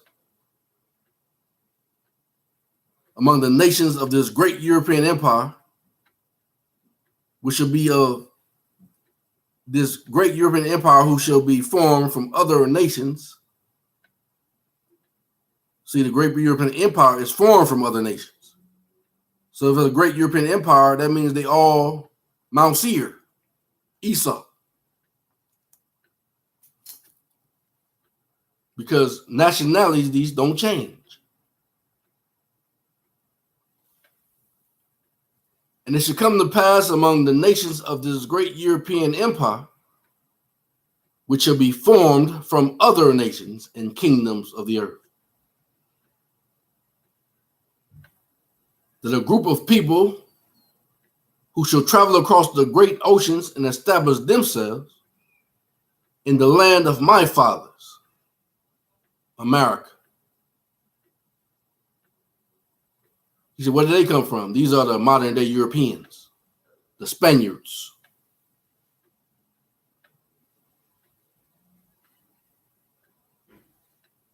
Yeah, these shall begin to prosper exceedingly in all things. And there shall also be the rich among them. Who? The Europeans, the Spaniards, who shall become rich from the land and the things that they shall take from the land of my fathers, America. This is what they talking about. They're trying to tell you. We note that they did wrong for over 150 years ago, treating the quote unquote Negroes like chattel. This goes right along with this right here, the final judgment and civil order given by the Roman Catholic Pope to his employees, his citizens, and the ones that work for him, who are all Europeans, including some black people.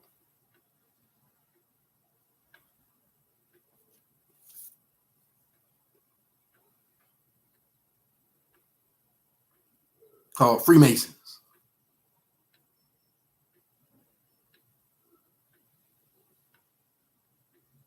And through the spirit of Yah, we already established Yah means Yahweh, short form. And through the spirit of Yah shall not be any of them directly that shall remember many of the teachings of their fathers and begin to establish peace among themselves, talking about the Israelites, according to their traditions and the customs which will be passed down to them from generation to generation. And it's come to pass that Lucifer shall influence the discovery of America, called the Promised Land,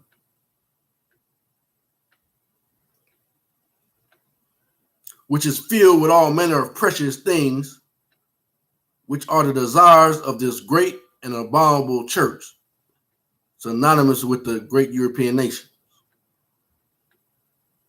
of which I have spoken. And when America, the Promised Land, is discovered by the people of the great European empire,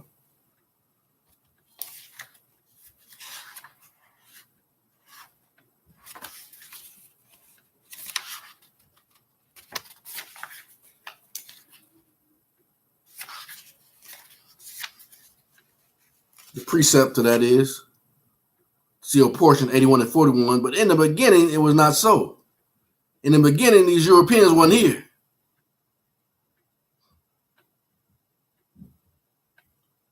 And I've shown unto you that the record of my fathers shall come forth unto Joseph, and he shall translate the part which is unsealed and publish it to the world, so that all might know of the work of the Father, which was wrought upon the land of Eden, which is this promised land, which shall be called in the latter days the United States of America. America.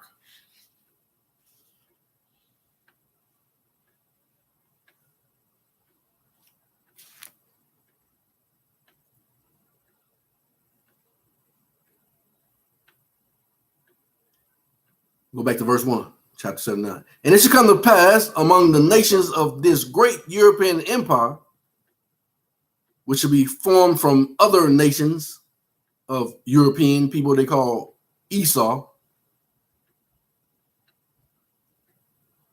and kingdoms of the earth,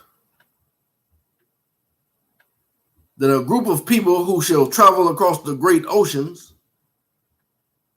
and establish themselves in the land of my fathers, yet these shall begin to prosper exceedingly in all things.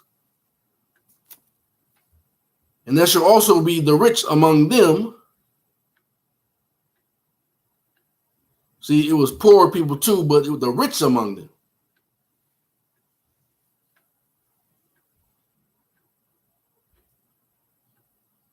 And what did Dane Calloway bring out? He said the rich came over and called the poor. He said, I'll leave the lights on for you, so they can come over too.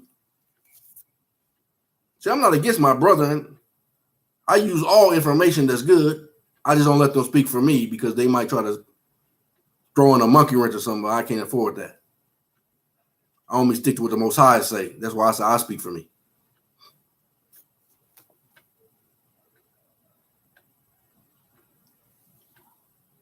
And there shall also be the rich among them, who shall become rich from the land and the things that they shall take from the land of my fathers, America.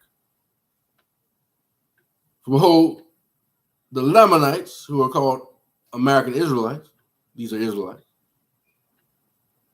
For behold, the Lamanites shall be upon the land when it is discovered by these great European nations of the latter days.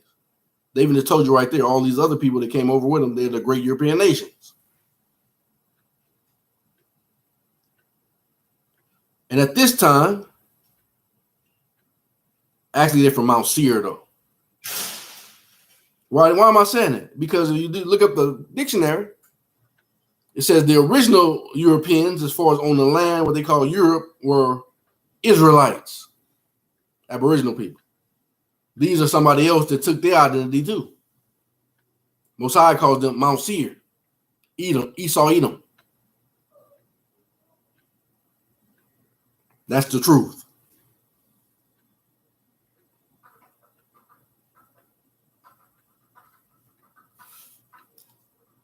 Let's go see what Webster said.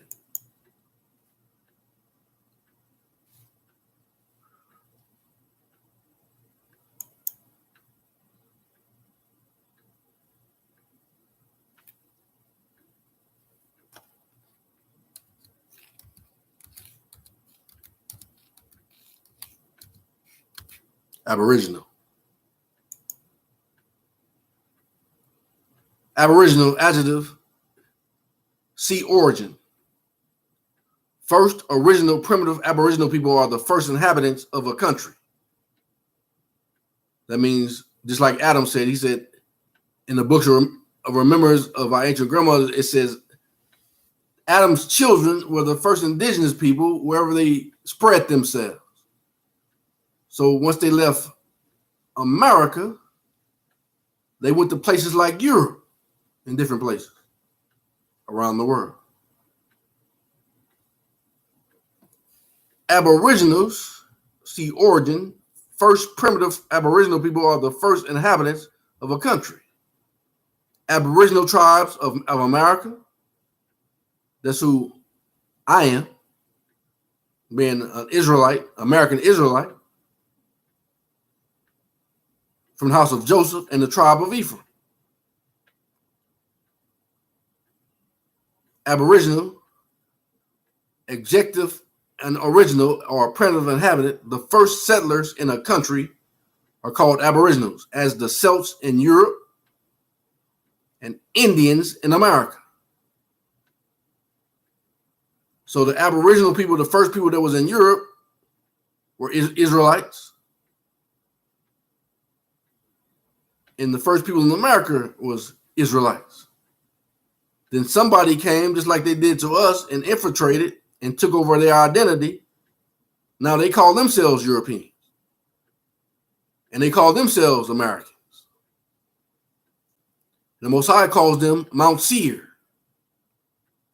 Esau, Edom. That's the truth.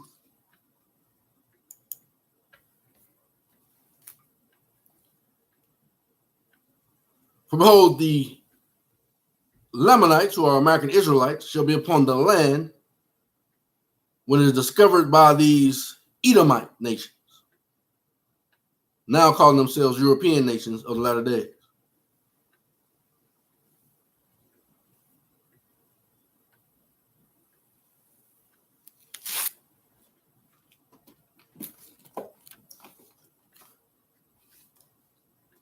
That's why once you find the truth, this is a valuable book. Because they lie a lot in it, but since you got the truth, you catch they expose themselves through their words, make themselves naked, and they lie. But that's who they are. Who is Esau Edom? That's them.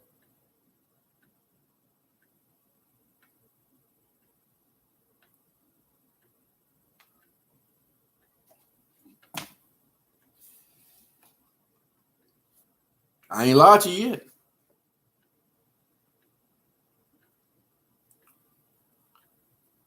For behold, the Lamanites, the American Israelites, shall be upon the land when it is discovered by these great European nations of the latter days. And at this time, they shall be a humble people, talking about the American Israelites, having their own tribes and nations upon the land. And though the spirit of Yah should not be with them directly, why? Because we've been disassociated with the heritage of who we really are. But we still got the same spirit.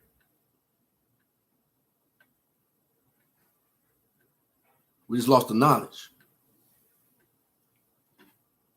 And though the spirit of Yah shall not be with them directly, they shall remember many of the teachings of their fathers and begin to establish peace among themselves. What was that peace called? The original Constitution. The law of the land. And began to establish peace among themselves according to their traditions and the customs which should be passed down to them from generation to generation.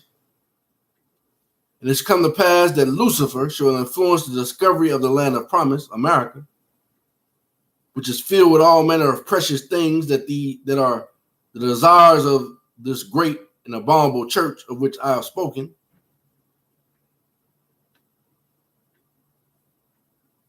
The Edomites.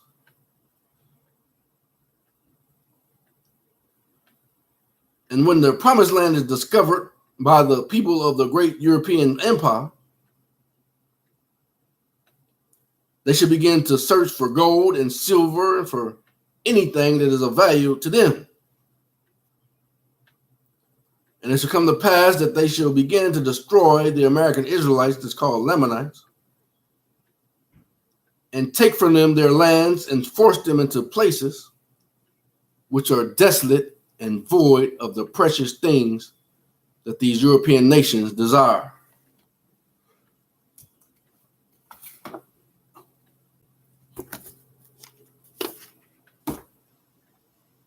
Something else I'm looking for. Here you go.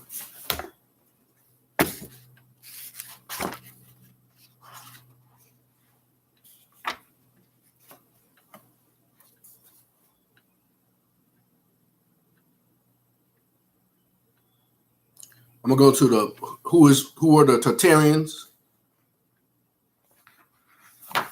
One World Tartarians, written by James W. Lee. I'm going to page 31.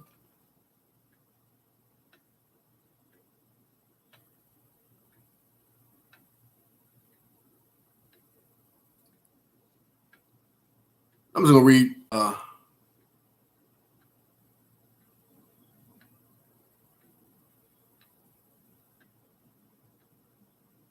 mid-page. It says the MOORs come from the Orient, the Far East. I ain't gonna get into all that. I did it before.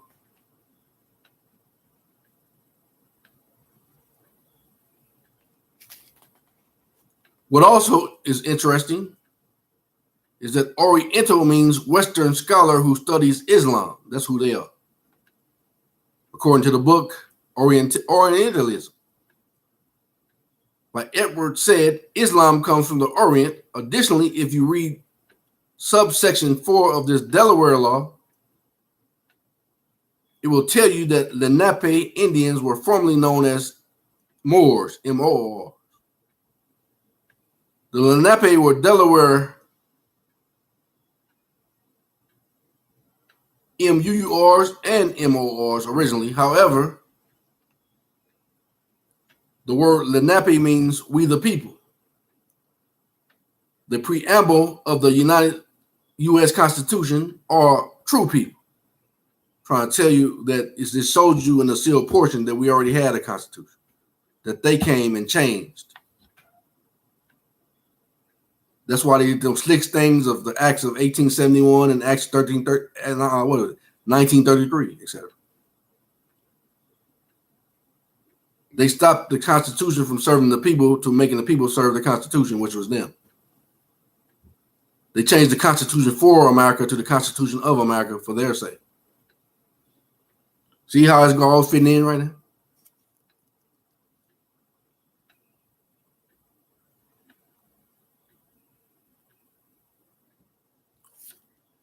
Skip down. So now in the eyes of the hijacked Hebrew Templars, aka the Holy Roman Empire, same people we talking about, the Great Abominable Church, the European nations, who are Edomites, the Habsburg dynasty, the Holy Land, was in possession of infidels, aka Muslim M-U-U-Rs. That's what they say.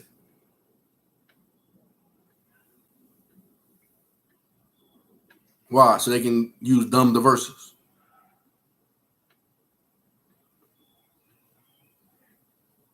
Therefore, they were authorized via the dumb verses of 1452. Now I got to go back here. This book, page 51.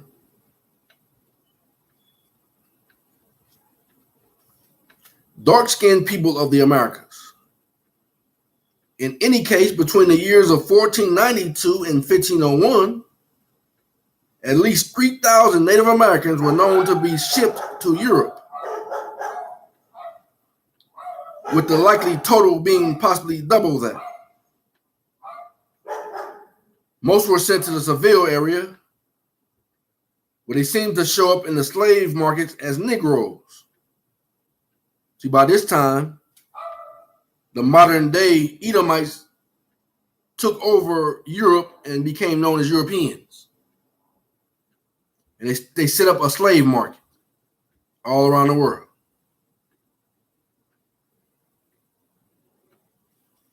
I'm going to get back to there, and I'm going to come back here.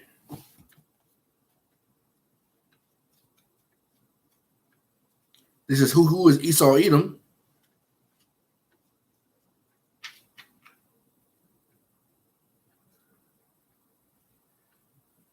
I'm going to get back there, but I'm going to come and start back here.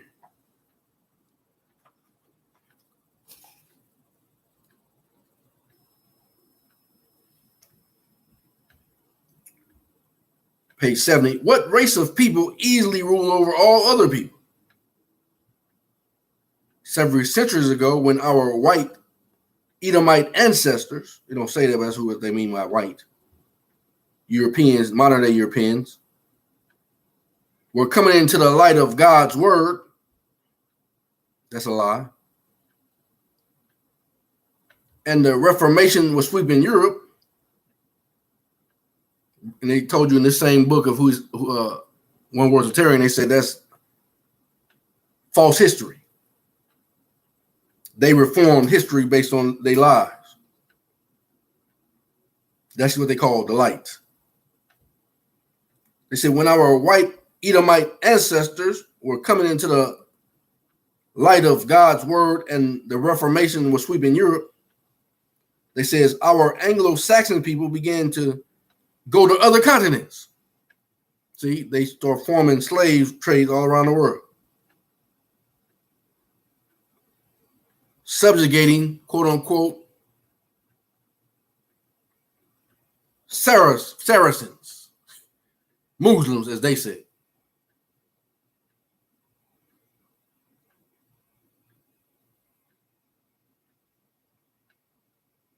See how they acknowledged? They said our Anglo-Saxon people began to go to other continents. There are many cases in history where a handful of Edomite white Europeans people have conquered or put to flight a great multitude of the colored races.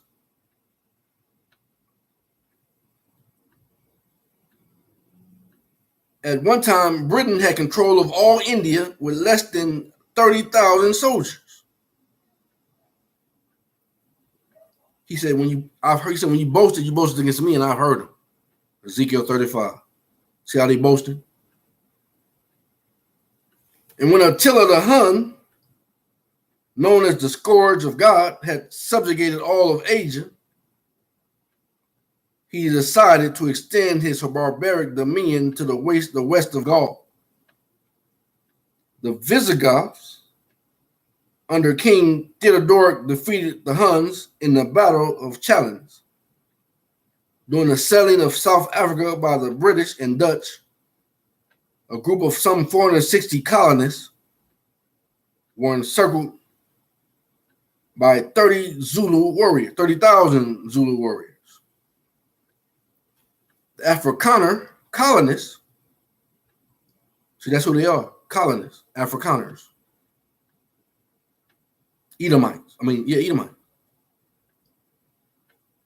The Afrikaner colonists prayed and made a covenant with God. That's why it still portions him that God was Satan, asking him to give our enemy into our hand that we might be victorious over him. At the end of the historic Battle of Blood River, not a single colonist was injured, but the Zulus lost 12,000 warriors, 12,000 from that tribe. So you see now that Zulu is a byword for a tribe of Israel.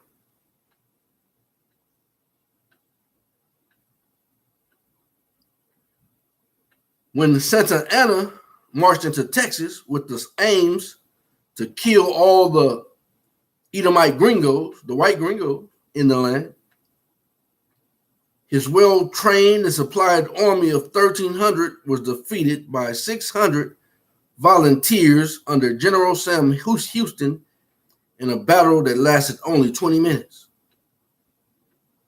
During the Mexican War of 1847, Santa Anna sent 20,000 troops to destroy the United States forces under General Zachary Taylor, because she already told you the United States is not America. But Taylor, with an army of 1/4 of the size of Santa Anna's, drove the Mexicans back into the hotly contested Battle of Buena Vista, February 23rd of 1847. Santa Anna retreated southward to defend Mexico City with a force of 30,000 soldiers.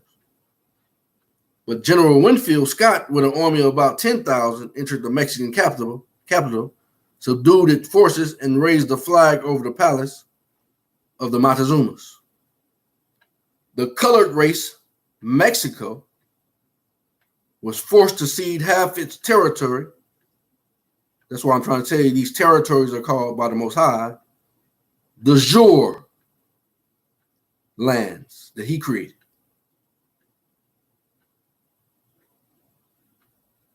The colored race, Mexico, was forced to cede half of its territory, included California, Arizona. So in other words, all of this, like my grandmother told me when I was little, this land belongs to Mexico.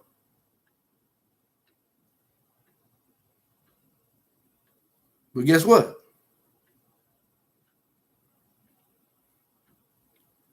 She had a son. I'm gonna just put it this way. She had a son. We all look the same, but we all look a little different in complexion. She had a son called Jerome, short for Geronimo. William, who looked just like what you would call a Mexican today, but yet he was called a Negro. If the Spirit can hear what the Spirit is saying to the churches, say amen. The colored race, Mexico, was forced to cede half of its territory, including California, Arizona, Texas, and New Mexico, into the hands of the white Edomite race, modern-day Europeans of the United States. So they put America in there, but that's not America.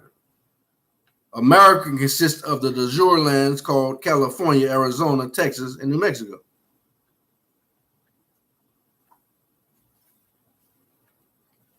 That's the land of the true American Israelites. And then they're going to lie. Thus was fulfilled the promise to Jacob, Israel. And 5 of you shall chase 100, and 100 of you shall put 10,000 to flight, and your enemies shall fall before you by the sword. Leviticus 26:8. See, they're trying to take our place again. History is full of many instances where the colored races could not stand up against God's Israel people, because God had given them dominion over other peoples. They just acknowledged that God gave us dominion over them. They just reversed it, not knowing that this truth was going to come out, that they're going to expose themselves, that they're not the people, but we are the people. From Adam to Seth to Noah to Abraham to Jacob, the birthright included the right to govern or rule. That's why he said, but the Most High, for those who fear me, I gave them a book of remembrance. And the book of remembrance tells us that all these people were very dark-skinned people that they call Negroes, Aboriginal indigenous people. They called them a lie once again. They just exposed themselves once again, make themselves naked. And then they say, while the Israel white nations, that's a lie, because even in Isaiah and also in the sealed portion, chapter 35, verse 128, it says, Jacob shall never be ashamed, nor shall his face now or ever wax pale. Look through the term pale through etymology. It says our Indian, as they say, ancestors who are Israelites, American Israelites, said that pale meant pale face, standing short for another word for Edomites or modern day Europeans. So they lying again. And it's already recorded in this book, and they can't erase it. They make themselves pale, make themselves naked, just like the Most High said. While the Israel white nations were to have this right of dominion, take the Edomite out of it and say while the Israel nation were to have this right of dominion, now you're talking about us again. The real Israelites, the de jure Israelites. But they the de facto 1948 version. While the Israel white nations were to have this right of dominion, it was conditional on Israel abiding by God's law. So you already see that they ain't talking about them. Because they killing the Most High's people. How are they keeping his law? Keeping his law. If that race departs too far from God's law, then the law shall cause you to be smitten before your enemies. The stranger alien that is among you shall get up above you very high, and you shall come down very low. He shall lend to you, and you shall not lend to him. He shall be the head, and you shall be the tail. The heathen races, knowing that this is the relationship God has with Jacob Israel, have often attempted to use it to their advantage and gain dominion over Israel by seducing and deceiving them into violating God's law. They say they keep the law. Does God told us not to allow the heathen in our land or make covenants with them?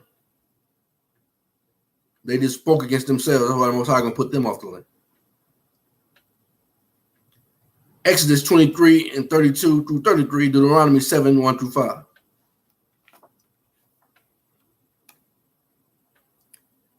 Get back to One World Totarian.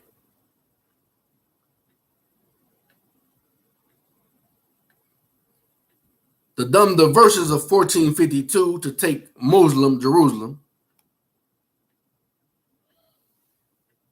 That's what they said. The Americas, Grenada, away from the MUURs. They don't say nothing about the MORs there because the MORs come from the east.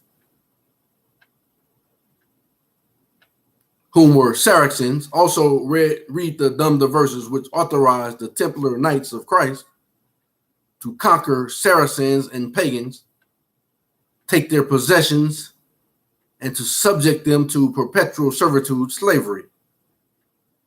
This papal bull, and none of them were ever rescinded until now. That's why I'm reading this to you by the grace and the will of the Father of heaven, of their retraction and acknowledgement of their wrongdoings, and they told their people not to touch us.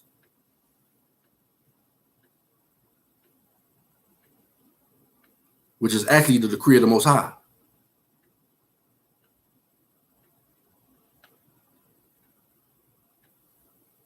The papal bull, and none of them were ever rescinded. That's what this is. I'm reading to you from them. They rescinded it.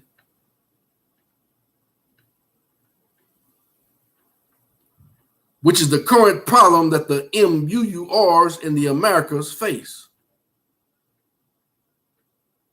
That's why they had to tell us by necessity that the verses and doctrine of discovery is over with.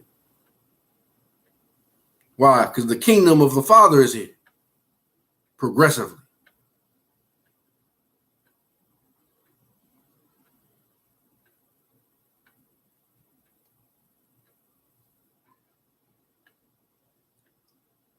Also read the verses which authorize the Templar Knights of Christ to conquer Saracens and pagans, take their possessions, and to subject them to perpetual servitude, slavery.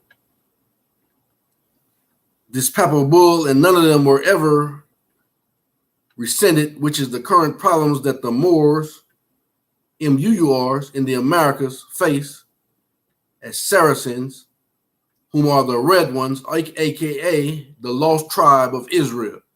Now you done brought it back to the Father's jurisdiction again. This papal bull was issued against the MUURs. Why wouldn't issue against the MORs? Because that's their soldiers. They brought them over here.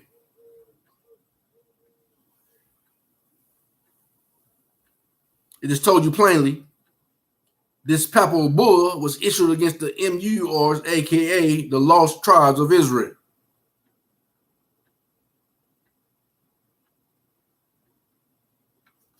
Something else I want to read to you before I...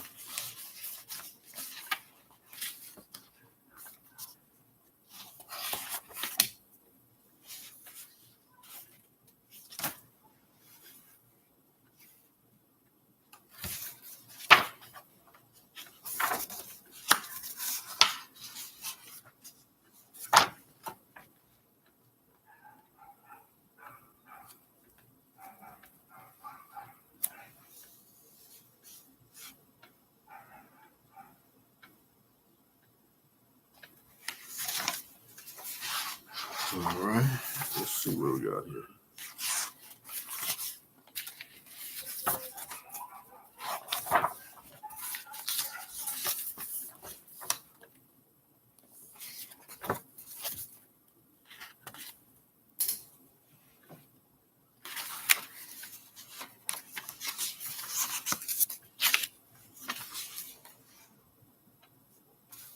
So I'm looking for right here.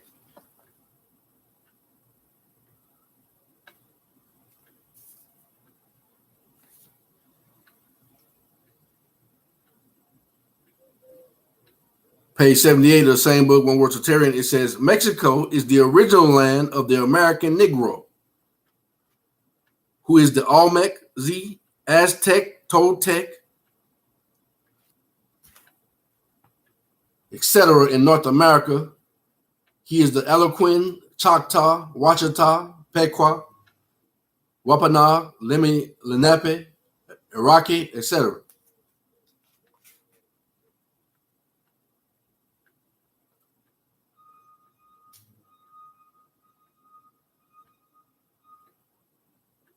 The Spanish and Portuguese captured and sold what they called Negro de Terro into European slave markets. The Dutch and English didn't even enter Africa until the late 1700s. Yet slavery started in 1492.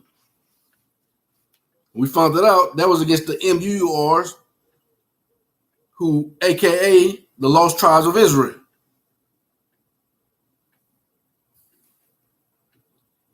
Columbus was a Portuguese Moor. So now I got to go back here, page 73.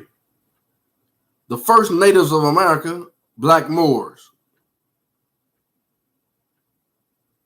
See, they say that's false history because they weren't even here.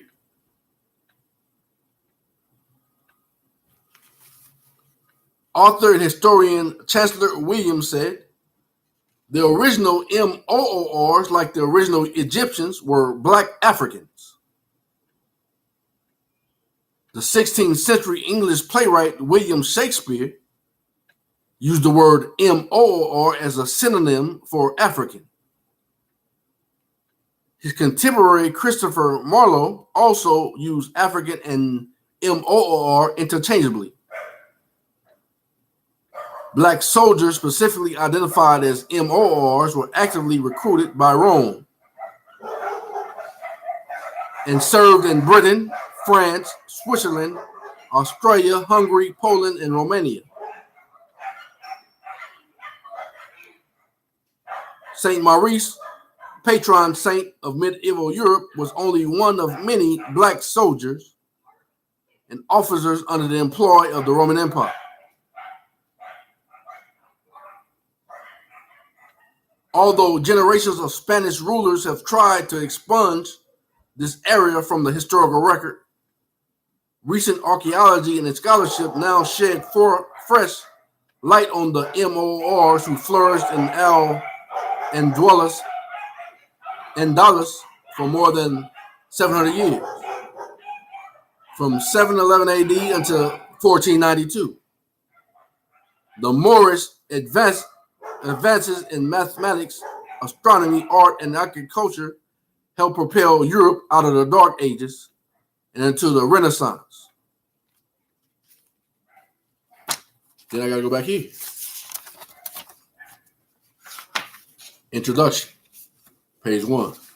The fake history has been called the ancient architecture as Moorish revival or Moorish gay and Islamic, and also colonial, medieval, neoclassical, Baroque, Romanesque, Gothic, Bois Arc, Eclectic, Tudor, Renaissance, Palladian, Richardsonian, Romanesque, Chicago School, or Victorian, and labeled them as fashionable styles to hide the old and true functions of its columns, arched openings, pinnacles, rose windows, naves ornamented with iron columns, towers, and domes, in addition to having cut the ends of the pinnacles in the photographs or added crosses that did not exist before.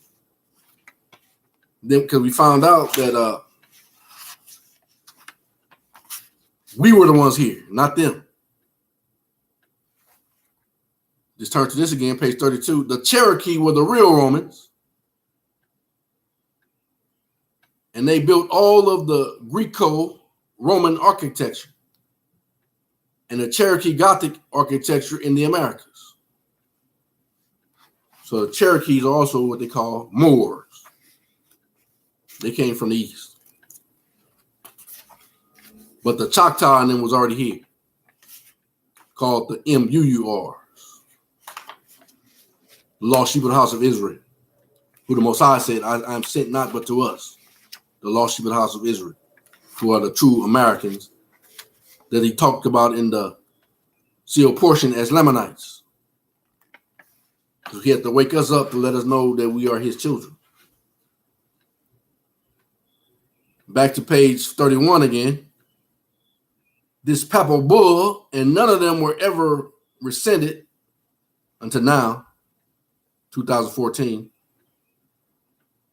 which is the current problem that the MUURs in the Americas face, as Saracens, whom are the red ones, aka the lost tribe of Israel.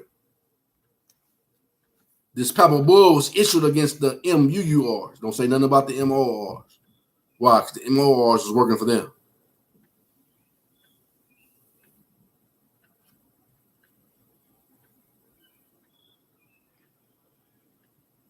As in order to take our Jerusalem away, our American Jerusalem away from us, which was, they say, which was Granada. See, a portion said the same thing, that this is called the United States of America today, but it was called the Garden of Eden in Adam's time. See, all these books is showing reference to the same thing.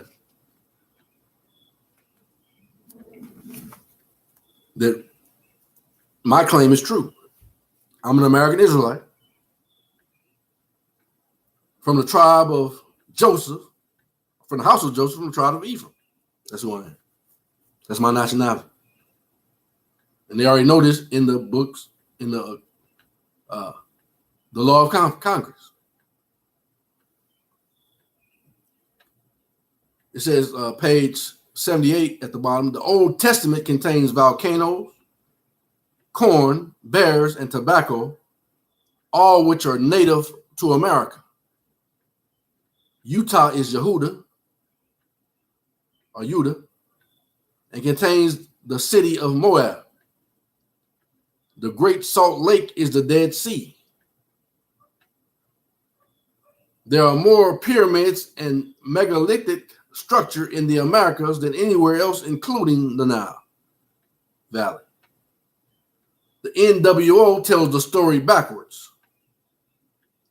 The Negro is the Indian or copper-colored indigenous people of the Americas, who is actually a redskin. That's why they changed the helmet on the Washington Redskins helmet,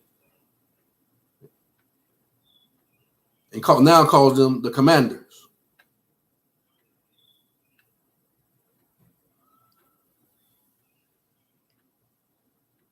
Many think black people are black. Yet there are many shades of copper, which is the color of the earth. If you look in the old dictionaries, you will see that nigger and Indian were synonyms. You also find that word nigger in the scriptures, the book of Acts.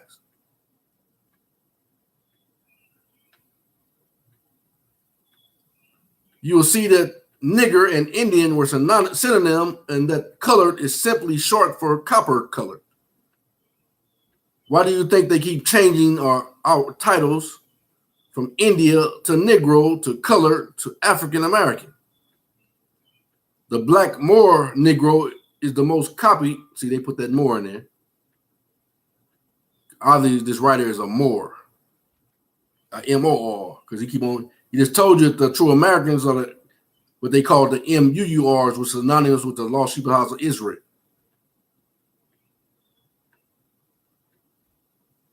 And he said all of that Moorish history is fake history. Why? Because they're working for Rome to try to steal the MUUR, who is the lost sheep of the house of Israel, who the Most High sent me to talk to reclaim the land.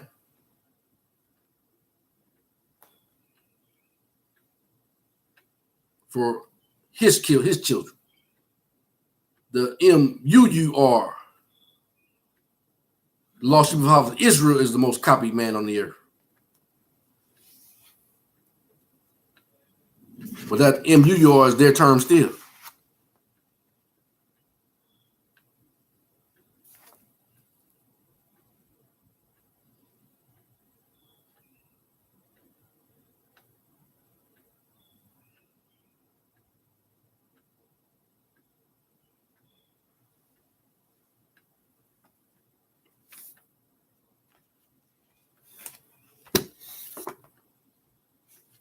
See, that's why I get around all the main game plan. I just call myself the Most High called me. Back to the Red Silver Fox Thunderbird, page 51. From Revealing America's Dark Skinned Past, Volume 2, Columbia area, Red Silver Fox Thunderbird.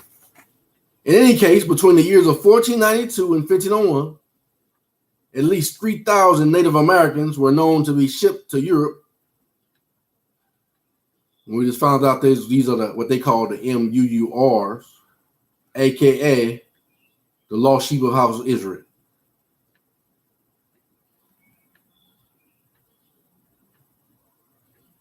In any case, between the years of 1492 and 1501, at least 3,000 Lost Sheep of the House of Israel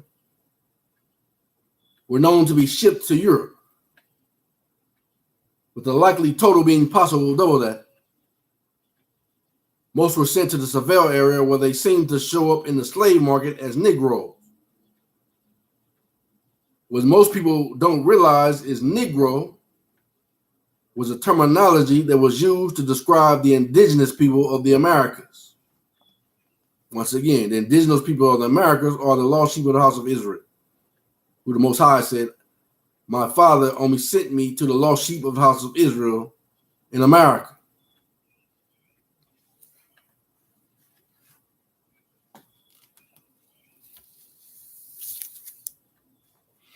So let's continue.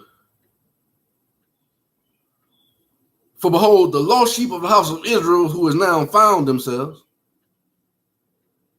shall be upon the land when it is discovered by these great European nations of the latter days.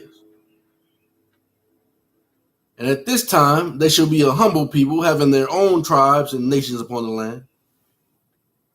And though the spirit of Yah shall not be with them directly, that's because we had not come back to him yet. At that time, but now we are. They shall remember many of the teachings of their fathers and begin to establish peace among themselves according to their traditions and the customs which shall be passed down to them from generation to generation. And it shall come to pass that Lucifer shall influence the discovery of the land of promise, America, which is filled with all manner of precious things, which are the desires of this great and abominable church of which I have spoken. And when the promised land is discovered by the people of the great European empire, they shall begin to search for gold and silver, for anything that is of value to them. And it's come to pass that they shall begin to destroy the lost sheep of the house of Israel, and take from them their lands and force them into places which are desolate and void of the precious things that these European nations desire. Thus you have the promise of the Most High to reap destruction and vengeance on these people. Ezekiel 35.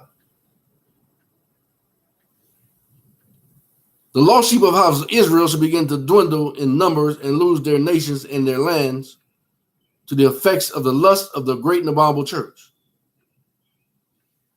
Dumb verses. Doctrine of discovery.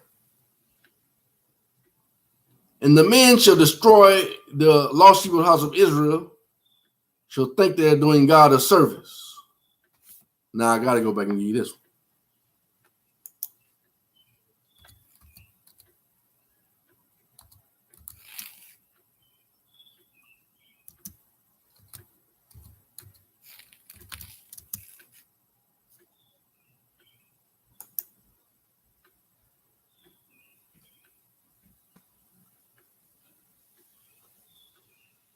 John 16, verse 1 through 3. These things I have spoken unto you, that you shall not be offended.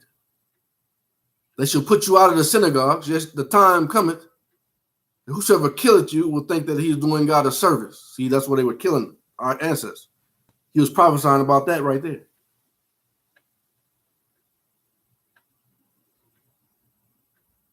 And these things will they do unto you, because they have not known the Father nor me. See, that already came to pass. in 1492.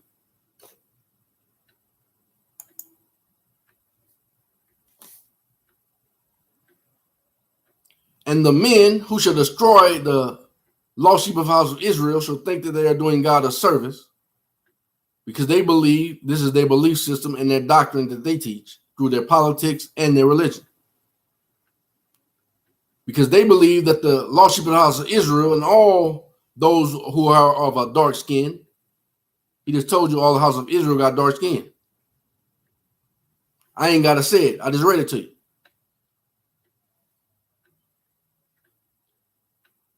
Because they believe that the lost sheep of the house of Israel and all those who are of a dark skin are those who have been cursed of God and not worthy of the full blessings of the Father. That's why they changed the Book of Mormon to say black skin or dark skin was a curse.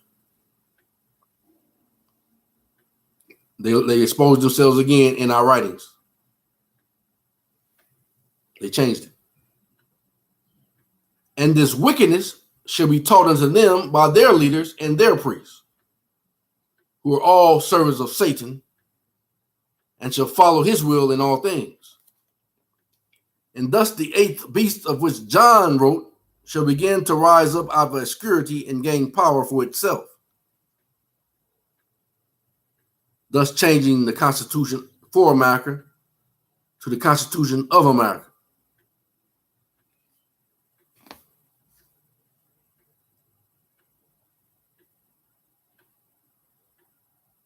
Or you can put it this way, thus changing the Constitution for these dark-skinned people to the Constitution of these white-skinned people, pale-face.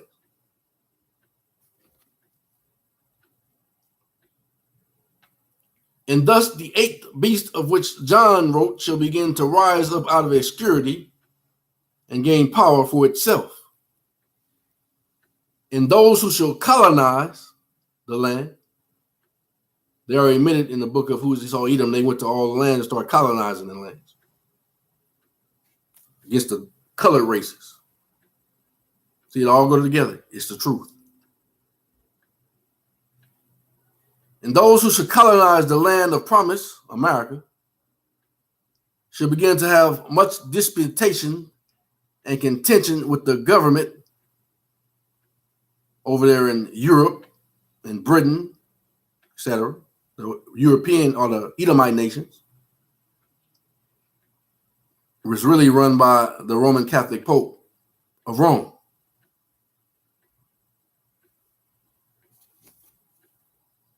The Vatican City.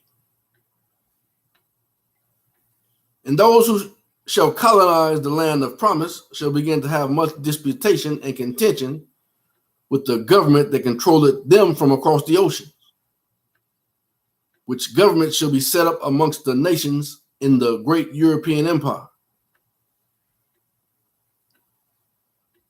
And the rich man of the colonies who shall rebel against their king, see, this is the war that's going on with them. It's an Edomite war.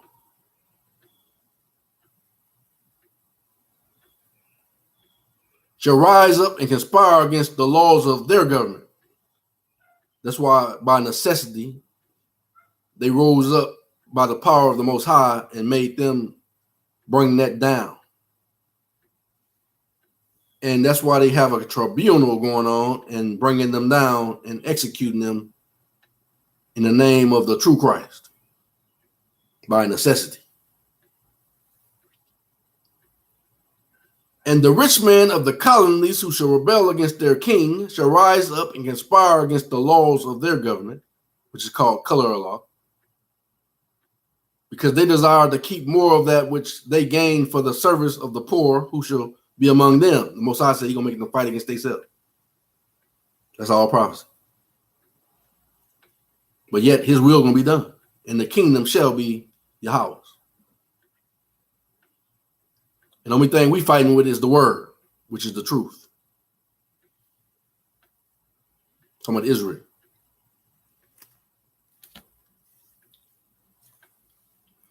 And many of these rich men shall unite together and form an alliance, even according to their covenants, to their covenants and bonds of the secret combinations of old.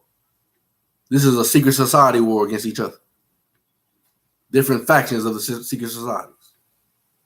He's told you the Knight Templars is part of. Did they say Donald Trump is part of the? He's one of the factions. I ain't gonna lie on him, man, but I know he's part of one of the factions.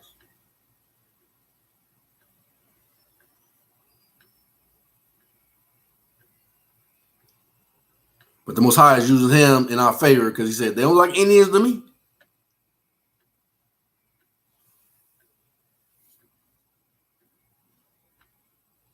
And these rich men shall be desirous to rebel against the laws that shall be established among them so that they can establish their own laws that will serve them in their desires for more gain.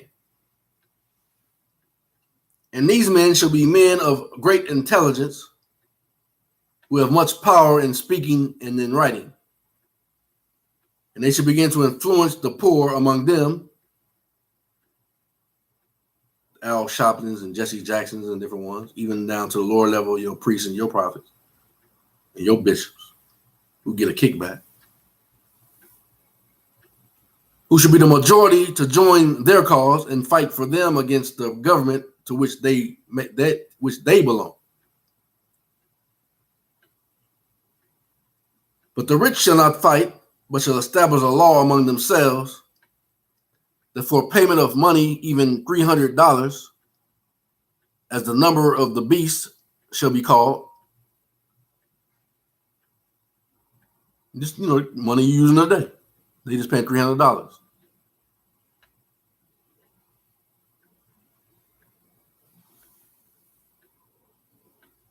By this great and final beast, they shall be exempt from conscription. And these same men, inspired by Lucifer, to set up their nation and their laws in such a way that they can maintain control over the minds and hearts of the Israelites and the majority, the ones who have not come back to the Father. That's in their domain.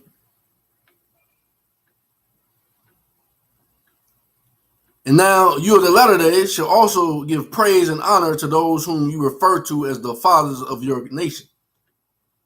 Yet truly they are the fathers of your nation. But wherein is their righteousness according to the words of Christ? Behold, I have told you not to judge unless it is done according to the Spirit in righteousness.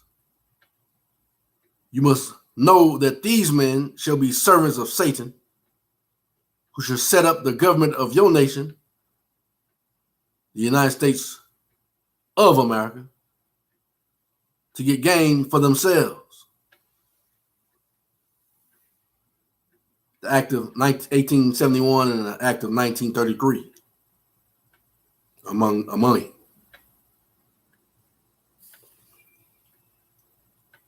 And like those leaders in the kingdom of Satan before them, they have done all things that they might get gain and protect themselves and their families. Know ye not that many of these founding fathers that you hold in such high esteem held men of dark skin in servitude, the lost sheep of the house of Israel?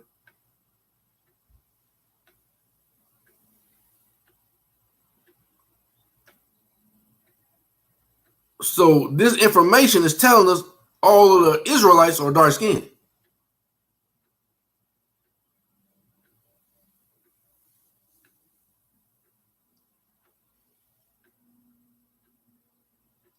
I didn't tell it to you, I read it to you.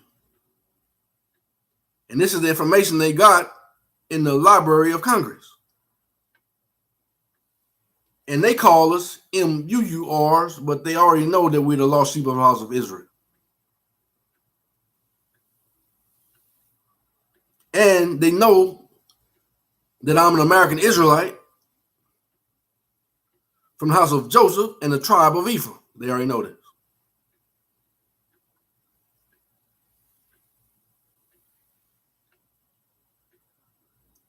Behold, there is no man that is influenced by the Spirit of Christ who can hold another man in servitude. And I know you'll hear some Edomites and say, see there, they're not going to have us in servitude. No, yes we are, because the Spirit of Christ, the Holy Father, requires justice. And without the Spirit of Christ to show mercy, justice requires blood.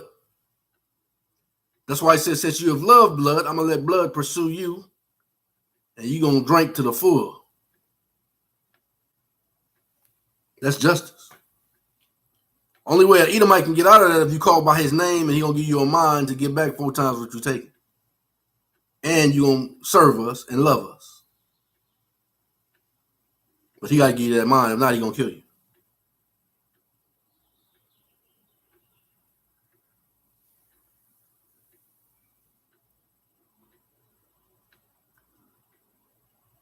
Behold, there is no man that is influenced by the Spirit of Christ who can hold another man in servitude, so that he might get gain. And I've shown unto you that the beginning of the half of time had not yet begun, when these men brought forth the nation that would become the 8th beast, of which John speaketh. And because of the Father had not yet released the Holy Ghost to send his ministration, and Savior should come upon Mount Zion to judge the Mount of Esau. And because the Father had not yet released the Holy Ghost to send his ministrations unto the children of men, then how do you suppose that if it was possible that the father of your nation could have been inspired by the Spirit of the Father? Behold, they were indeed inspired. We just read the definition of indeed. It means an action that is inspired, either good or bad. But these prophets of Baal or Satan have bad faith intentions. Behold, they were indeed inspired, and the God from whom they received their inspiration was Lucifer. For it is a nation of Satan. So that's why she was trying to tell you, if you remain in his jurisdiction, all they're going to give you is bad faith, action. But if you be called by the Heavenly Father's name and come back into his jurisdiction, he's going to make sure they can give you nothing but good faith.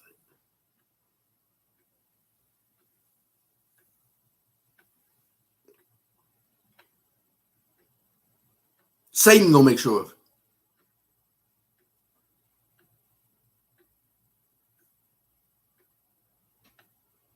And he's going to kill everything in his jurisdiction.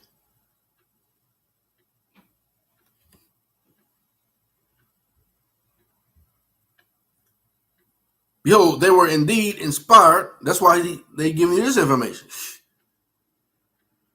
So you can come out of her, my people.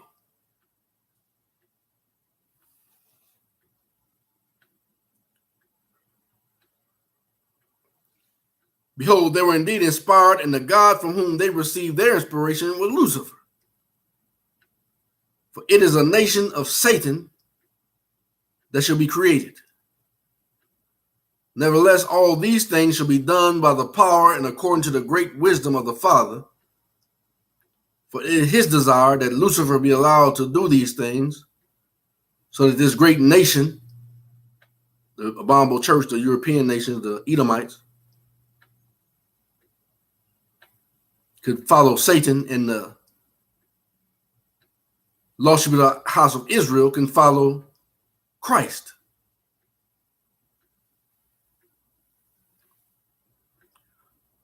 For it is his desire that Lucifer be allowed to do these things, so that this great nation could be a free nation in the beginning. United States for America. The United States for America versus the United States of America. Offering to all the ability to act according to the free agency that the Father has given unto all of his children. See, his children are the lost sheep of the house of Israel. Satan's children are inspires them. Satan inspires his children.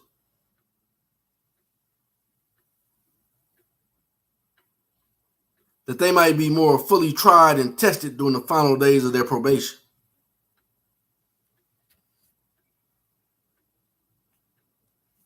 And if you are of the latter days,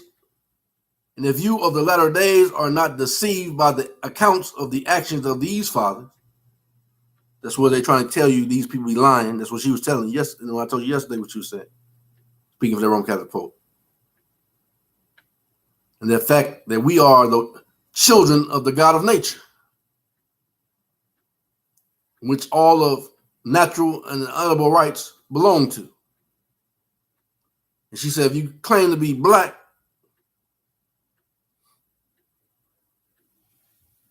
you end up being a casualty.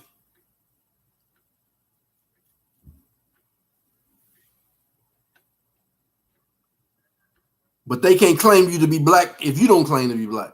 They can't do that. They can't make you be black.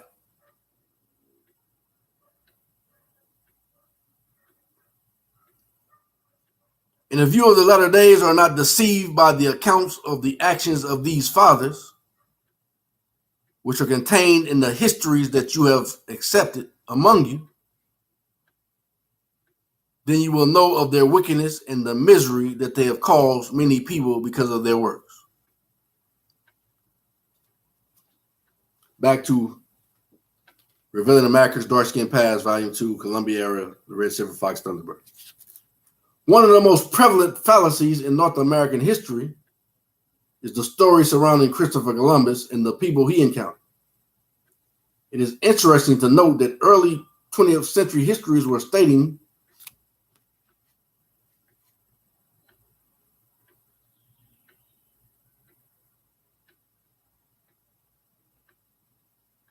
Let me go to the introduction. The misconception that permeates American history, especially United States history, are so numerous and abundant that when people are presented with historical facts that deviate from the customary perceptions, they have a tendency to dismiss the information as another conspiracy theory. The old stories from the discovery of the New World to colonization of the United States are filled with so many fallacies that the retelling of these over and over centuries have turned these fictions into truths. That's why the one word Tertullian told you these is false history. And that's Moorish history told by the Europeans or the Edomites.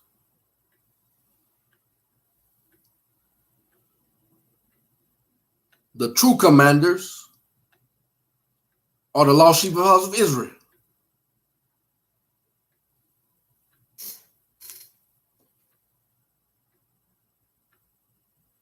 They even told you through changing of a helmet. The elect.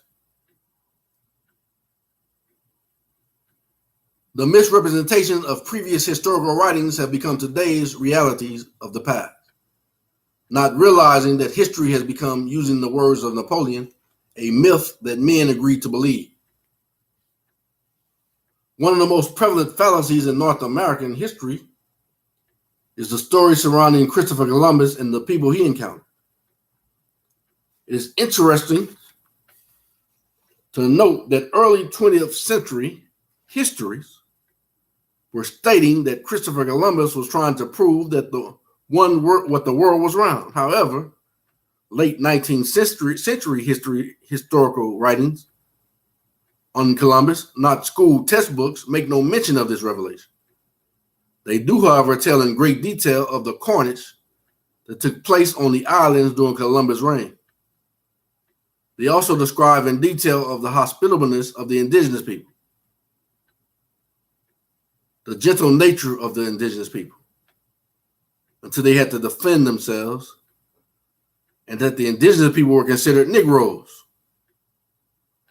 Eventually, in the retelling of this story, as history has a tendency to do, facts were being deleted. The man who changed modern history could not be depicted as a slaver, amongst other things. And most of all, the images or the image of the indigenous people and the words and names used to describe them had to be changed to accommodate European interests and values. As you read this book, it is with great anticipation that you will discover that there is much to learn about the history of people of color on this landmass of North America.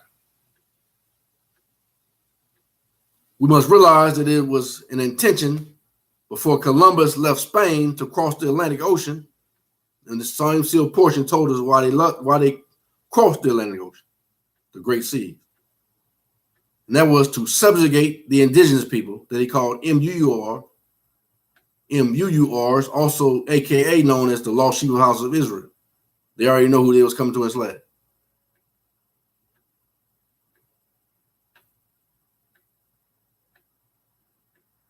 To subjugate the indigenous people that would be encountered.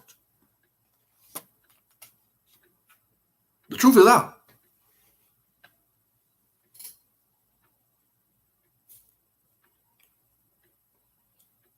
Know ye not that many of these founding fathers that you hold in such high esteem held men of dark skin and servitude?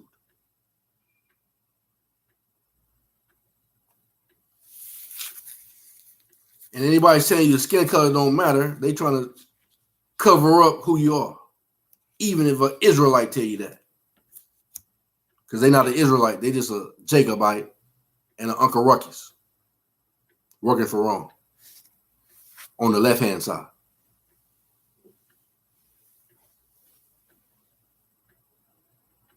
The Most High got some people of Rome working for him on the right-hand side, although they still Rome.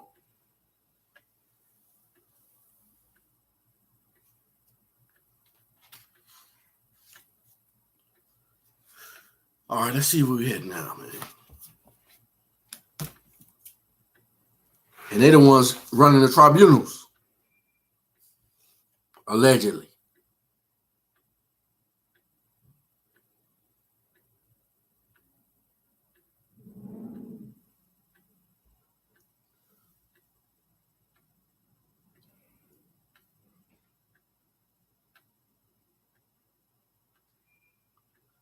I'm going to continue right here. It says, unlike the United States of America Major, which is America, the United States of America Minor, which is the corporation, the United States, 28 USC 3002, sections 14 and 15, allows corporations organized under its auspices to be citizens, a fact that has led to no end of fraud and criminality. Goes on to say, please note the actual word of the Pledge of Allegiance, when it says, I, securing a claim of individual consent, pledge, an ancient feudal act, allegiance contract to the United States of America, which versions is only indicated by the lack of capitalization of the word the, and the Republic, original organic states, government. And it says, for which it stands, one nation under God, indivisible, with liberty and justice for all. Now I got to go back to the sealed portion that tells you about that too. We're going to go back to, this is without a doubt, goes along with the sealed portion. This, in fact, cannot be said that this is not true. The Roman Catholic Pope did say these things by necessity, because the sealed portion verifies by prophecy.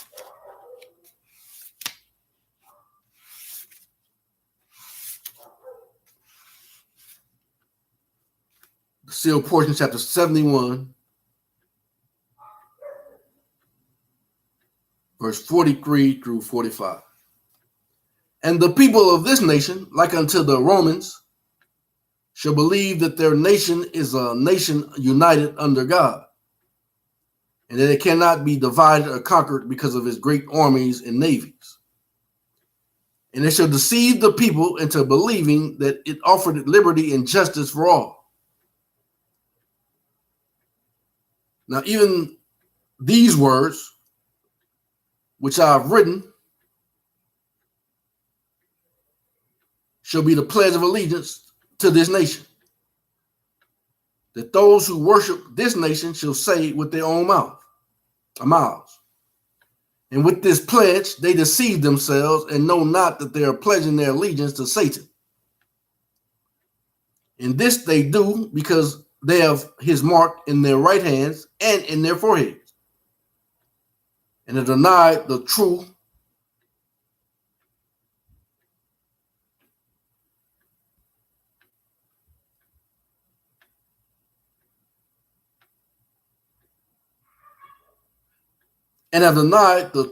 words of Christ, and follow after a small God and a Christ that has been given unto them by Satan.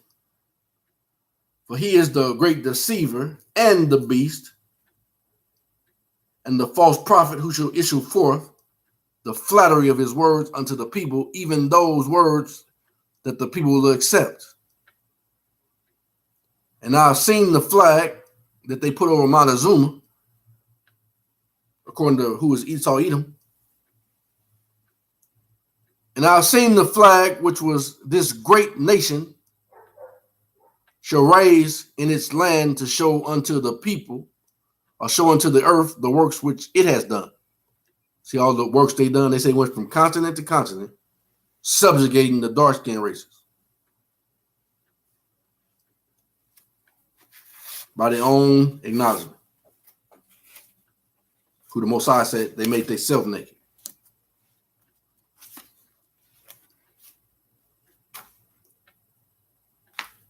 Seal portion 32 and 61. Now, this is the thing that John meant when he wrote, saying, his eyes were as a flame of fire, and on his head were many crowns, and he had a name written upon his forehead that no man knew but he himself. And John wrote also concerning those who followed the example of Christ, and had his name or the name of the Father, it is the same, written in their foreheads. And he wrote, saying, hurt not the earth, neither the sea, nor the trees, till we have sealed the servants of our God in their forehead, sons and daughters. And I looked, and lo, a lamb stood on Mount Zion, and with him 144,000, having the name of his Father written in their foreheads. And there shall be no more curse. There is no more curse. Not for the elect. But the throne of God and the Lamb shall be in it, and his servants shall serve him, and they shall see his face, and his name shall be in their foreheads. And now to those who do not have the mark of the Lamb in their forehead, even the majority of you in the latter days, more especially those of you of this eighth kingdom that is risen out of the seventh, come with the United States Corporation, that's ran by the European Congress, the Edomites. And it was commanded them that they should not hurt the grass of the earth, neither any green thing, neither any tree, but only those men which have not the seal of God in their forehead. They didn't come back home.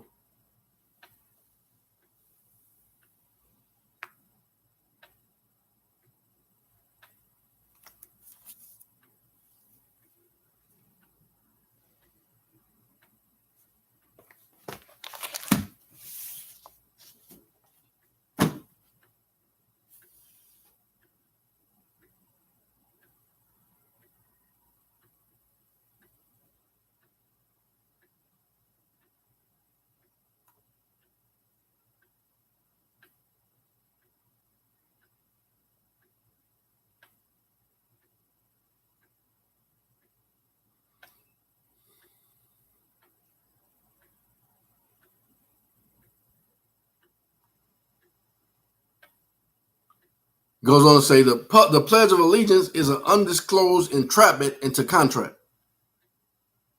ceding authority to represent the individual inhabitants and the Americans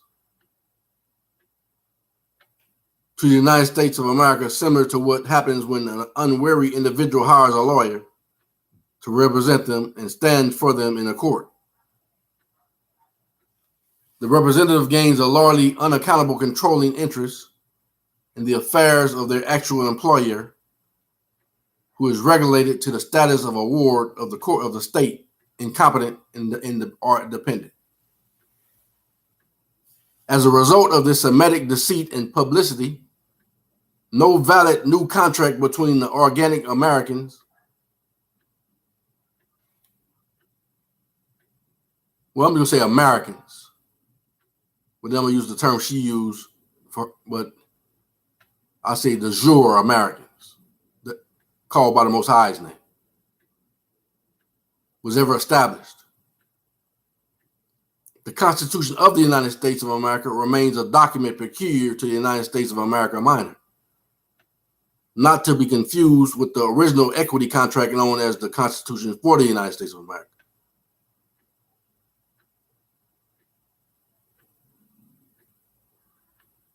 At the beginning of last century, there were two completely separate versions of the United States of America operating, and two kinds of U.S. citizens and two constitutions, and the U.S. Congress was acting in two roles in conflict of interest.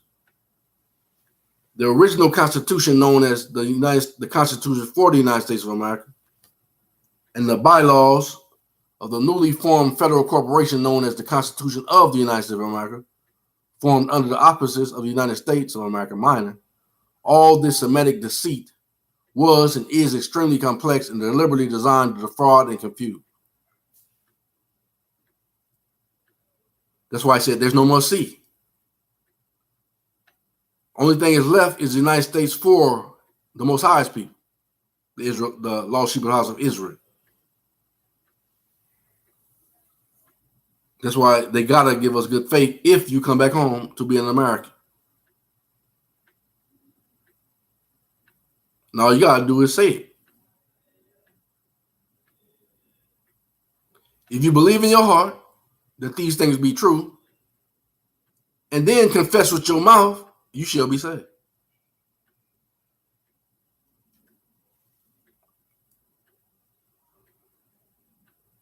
See, it's all about you, all about me. Why? Because everything you talk about, it says these two separate national trusts operated under deceptively similar names have coexisted for almost 150 years.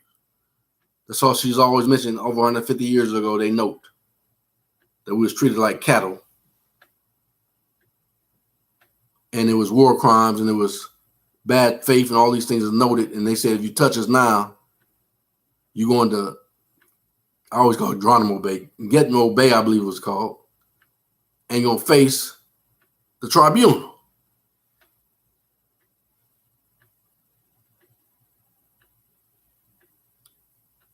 They're confederate against you. That's what the Bible says. Confederation 1781 and the United States of America Minor, which represents the District of Columbia, formally renamed the State of the New Columbia in 1984, in union with the so-called insular states, comprised of federal possessions and territories.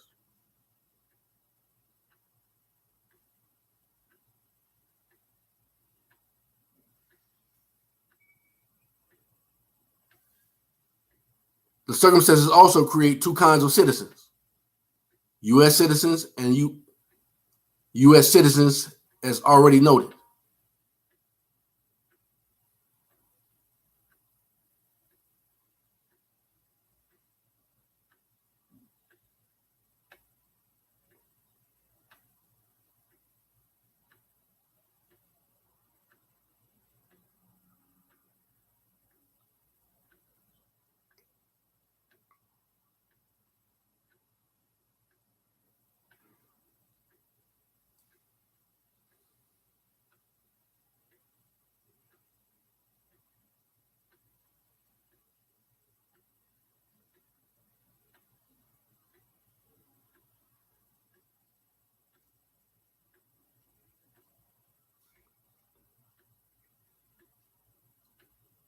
Still looking for stuff.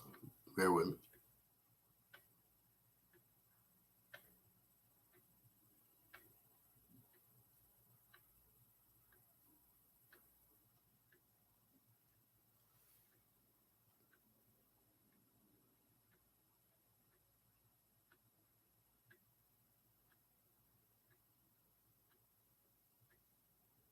It said, remember that all valid contracts must be in kind. Corporations can contract only with other corporations.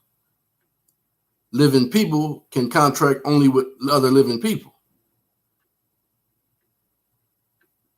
The proliferation of trusts has been used as a vehicle, literally creating a commercial vessel capable of interfacing with corporations, entering into corporate contracts. The creation of these individual public trusts and their supposed obligations have been done without the knowledge, consent, and participation of the living people, merely upon their presentations made in their behalf by third parties claiming to represent them, lawyers and unscrupulous politicians.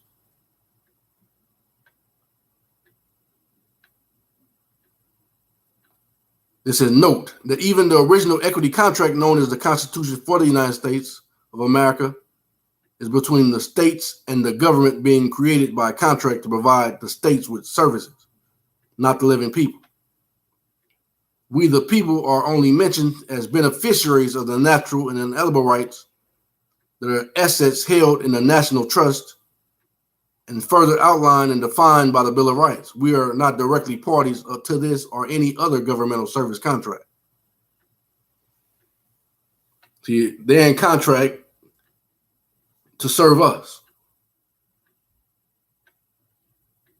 And when you claim to be American, then they must honor it. But if you're not American, you can't claim to be American because they already know better. If you're not an American, all you can be is a United States citizen.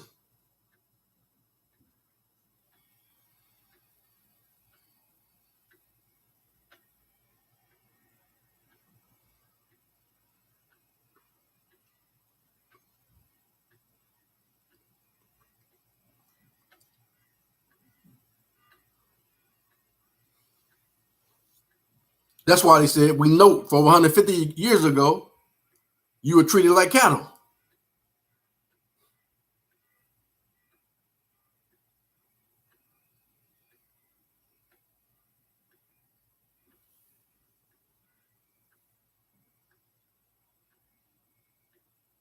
I'm going to use the term, you can't bullshit a bullshitter. Because if you're not American and you try this, they're going to put you in the tribunal. Because they just bullshitting you. That's why this information is coming to the real people. The smoke screen to the people says that he said, you like America to me?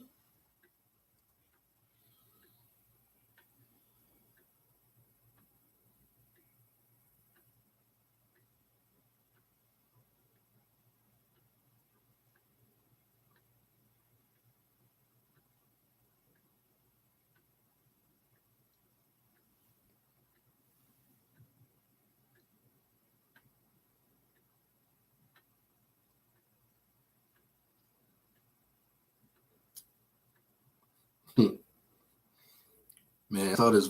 I ain't gonna put it out there like that, but I saw this video, and that this little European baby boy said, "Bullshit."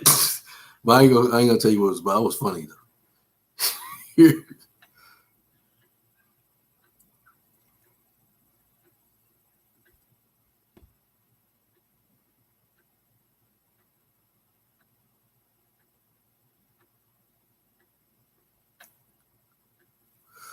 Let me read this part.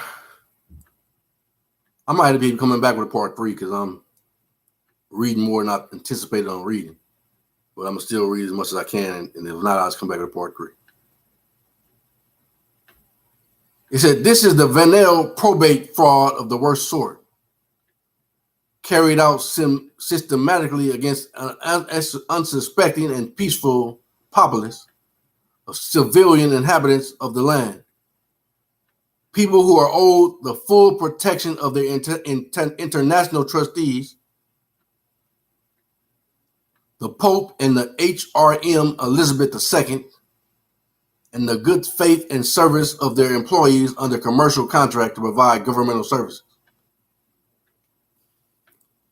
All the admiralty law practiced by the U.S. District Court is international law. Merchants falsely transplanted without contract or consent, usurping upon the land, said the serpent was most subtle than any beast of the field. Talking about these people.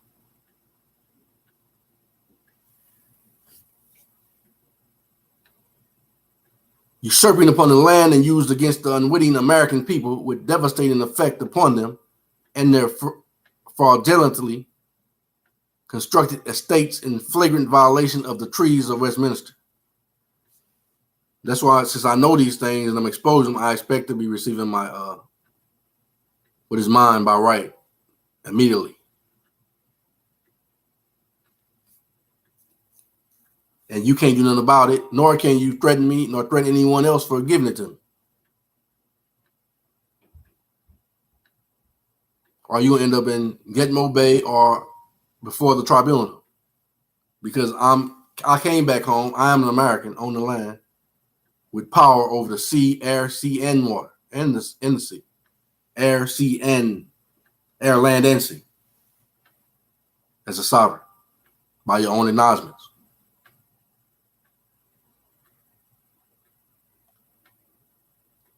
There are at present no formal courts in America serving living Americans at all.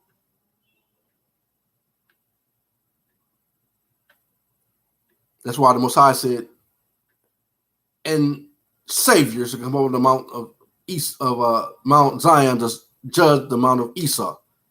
How am I judging them? By telling them the truth that they know is the truth. Therefore, they got to give me what is mine by right immediately. You cannot delay it anymore. The only way a living American can appear is via special appearance, a status akin to a ghost who may be heard or seen but without standing. That's why the Most High said we doing this over through the housetops, and they listening.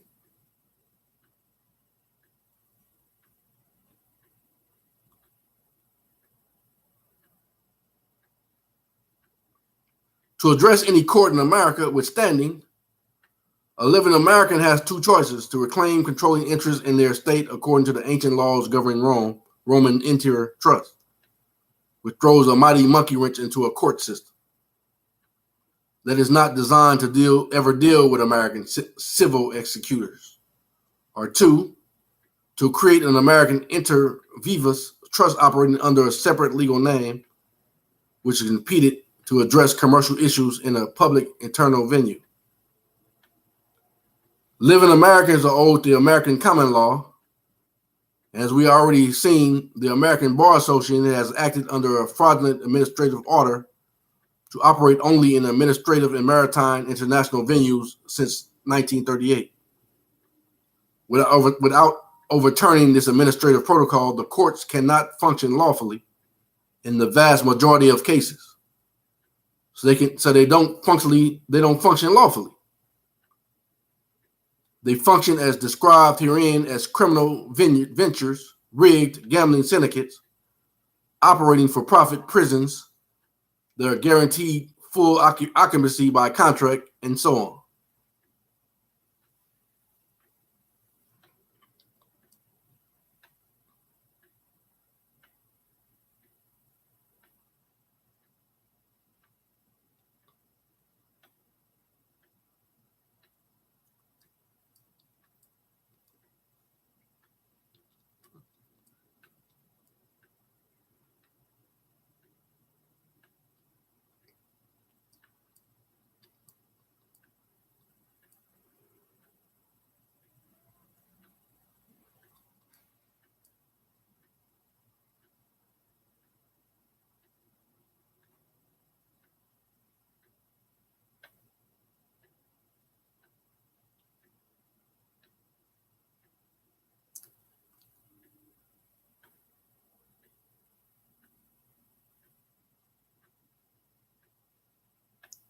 It says,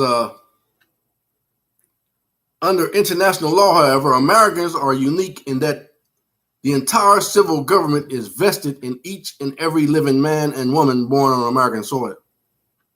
Americans quite literally are sovereign on the land. The lowliest file clerk in America has more civil authority than the entire federal government. So there is no lack of civil government in America, and it never has been.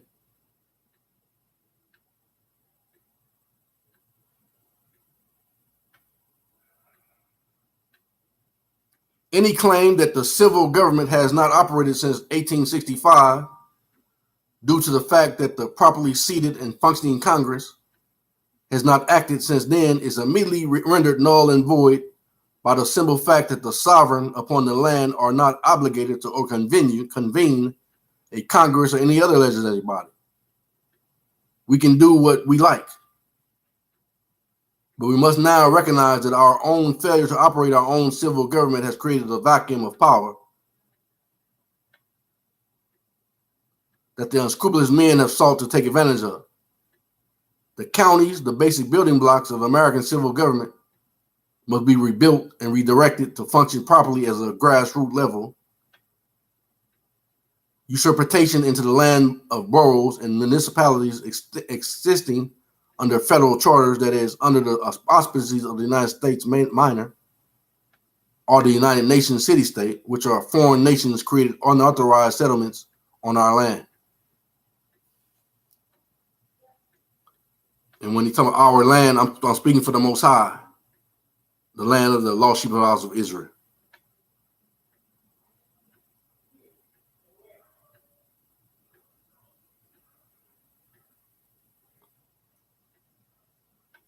She about to tell you. Americans are blessed in that they have been taught the great laws of the Bible. That's the law of the land. They know the essence of justice, so they are competent to self-govern. The premise of American common law is simple enough for a child to understand. Do no harm, and when and if you do harm someone, make up for it. American common law is also simple in this respect. If there's no real actual victim, either dead body or a living man, there is no crime. There are no victimless crimes under American common law, and the lack of a real living injured party bringing complaint is the absolute drop-dead proof that the entire court system is being purposely and self-interestly misadministered in foreign jurisdictions, generally having nothing whatsoever to do with Americans and their property interests.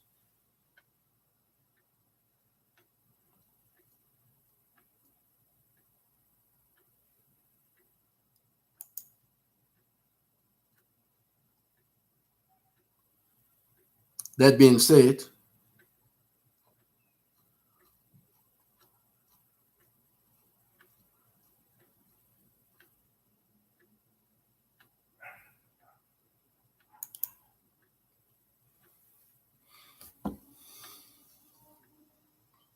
the end of 40 years of European meddling and predation in America. The Constitution for America and the jure Americans have been saved. A new foundation begun. The lost sheep of the house of Israel are now free to come home to the land they were removed from. No longer POWs. They have regained their sovereignty as free, sovereign, and independent people living on the land. The United States of America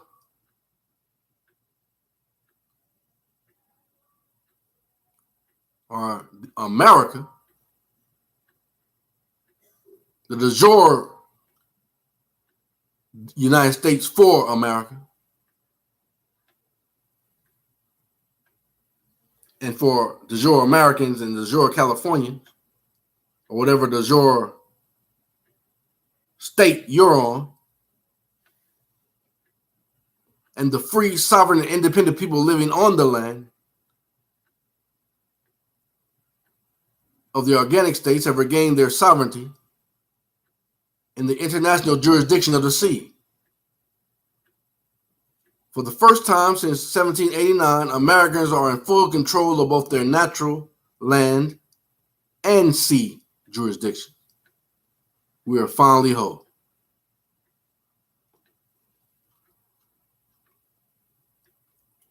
Do not follow any orders to harm Americans. Those who do will be tried for war crimes and face the death penalty, just like the Nazis at Nuremberg. So let me go to continue where she left off. Once again, I always object to everything she says that's in violation to the law of the land, called the Word of God.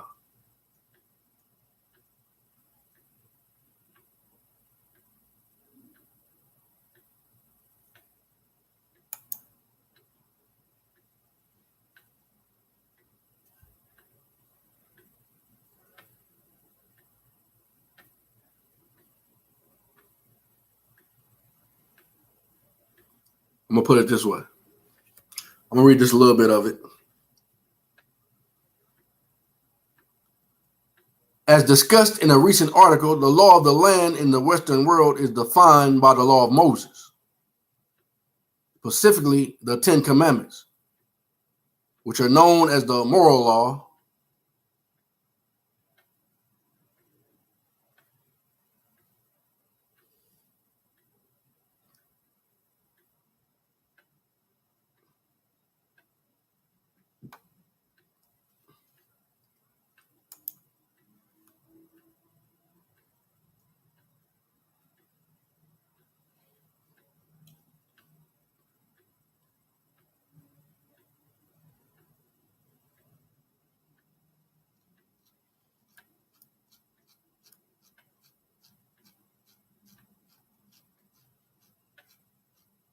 Most High said, whom the Son is set free is free indeed. And it cannot be changed because it's already written in heaven.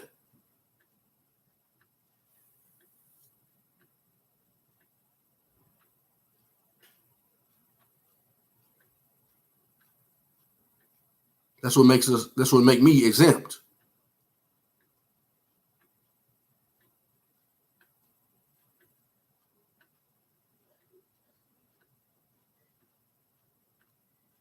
You already know what that means, though.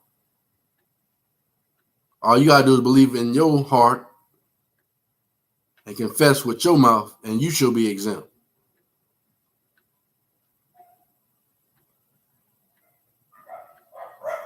Saved.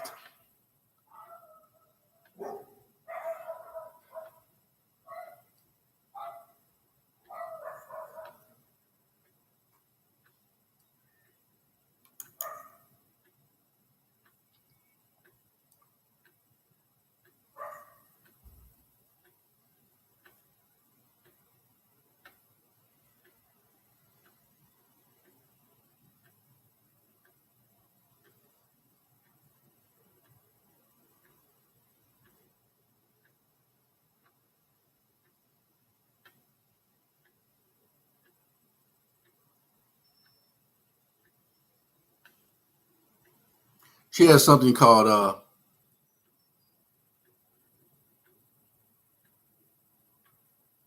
the end of days.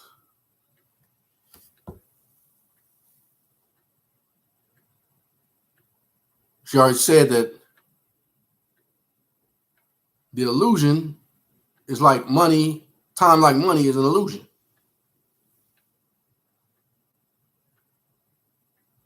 It's the end of their days.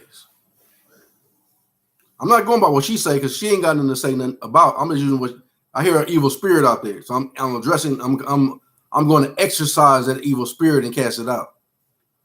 Because the evil spirits somehow seems like she has her words is what establishes the truth. No, the evil spirits are not listening. Her words is establishing the Most High God's word is the truth. She only witnesses to the truth. And everything she says that the Most High word don't say, that's a lie. I cast that out. I object. So I command that evil spirit in the name of the Almighty Yahweh, I cast you out. I suffer you not to speak.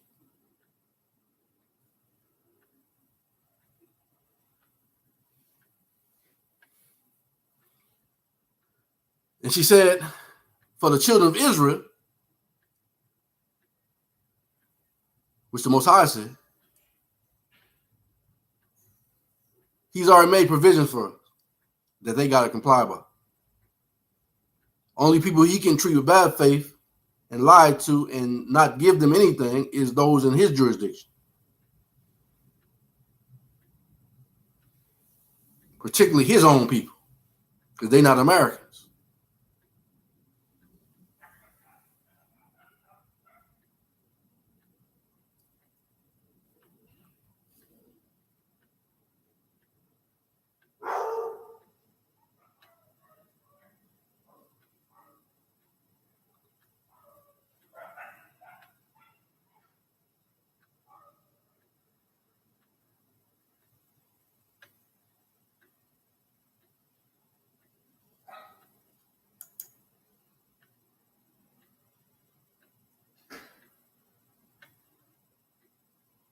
See, that's the problem. See, these Europeans, man, these evil spirits that be speaking, they think that they have the last word that they've established. No, your words is boo-boo.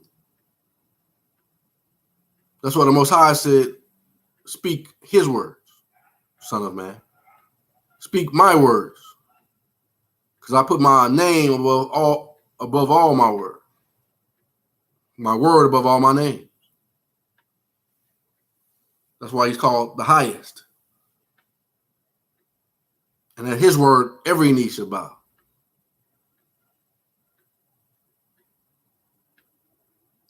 That's not offensive what I said either. That's just true. I'm just trying to put them evil spirits in check.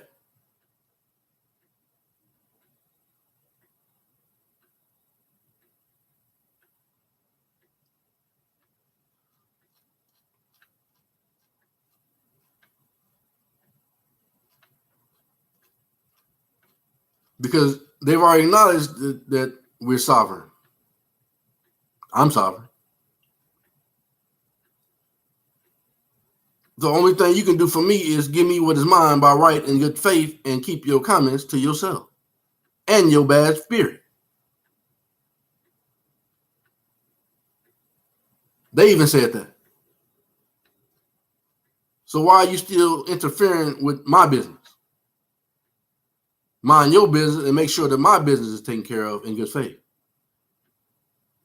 That's what you're supposed to do.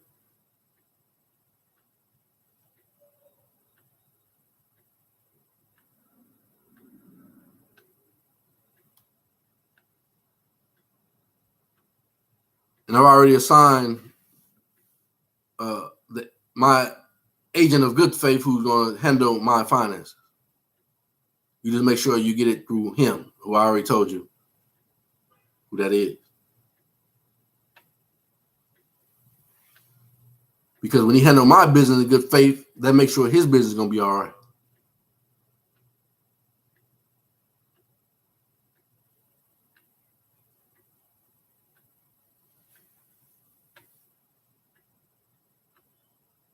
And it's going to make sure all of my children's business is going to be all right.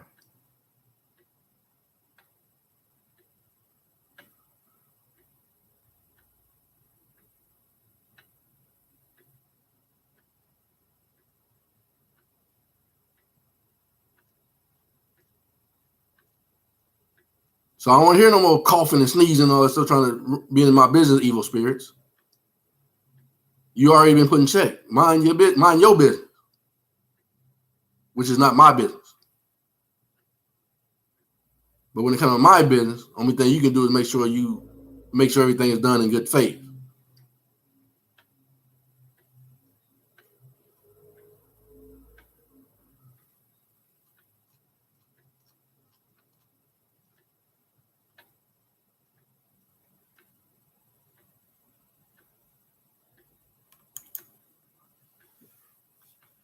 I'm just going to share information that she said.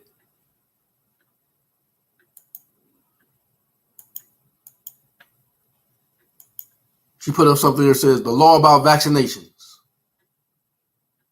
18 USC, but she's speaking for the Roman Catholic Pope. 18 USC 1091 genocide. Text contains those laws in effect on November 15, 2019. From Title 18 Crimes and Criminal Procedures, Part 1 Crimes, Chapter 50A Genocide, law that states vaccination is genocide.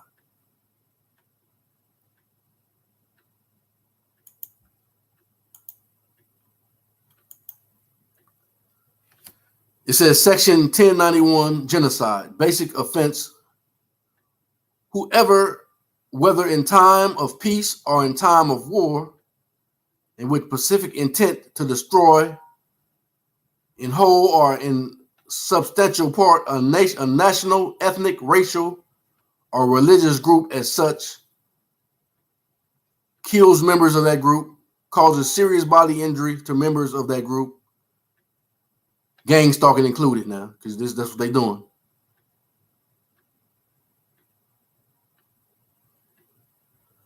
Causes the permanent impairment of the mental facilities, that's gang stalking, of members of the group through drugs, torture, or similar techniques. Subjects the group to conditions of life that are intended to cause the physical destruction of the group in whole or in part. You're going to get no bay. You're going before the tribunal of Christ. Imposes measures intended to prevent births within the group or transfers by force children of the group to another group.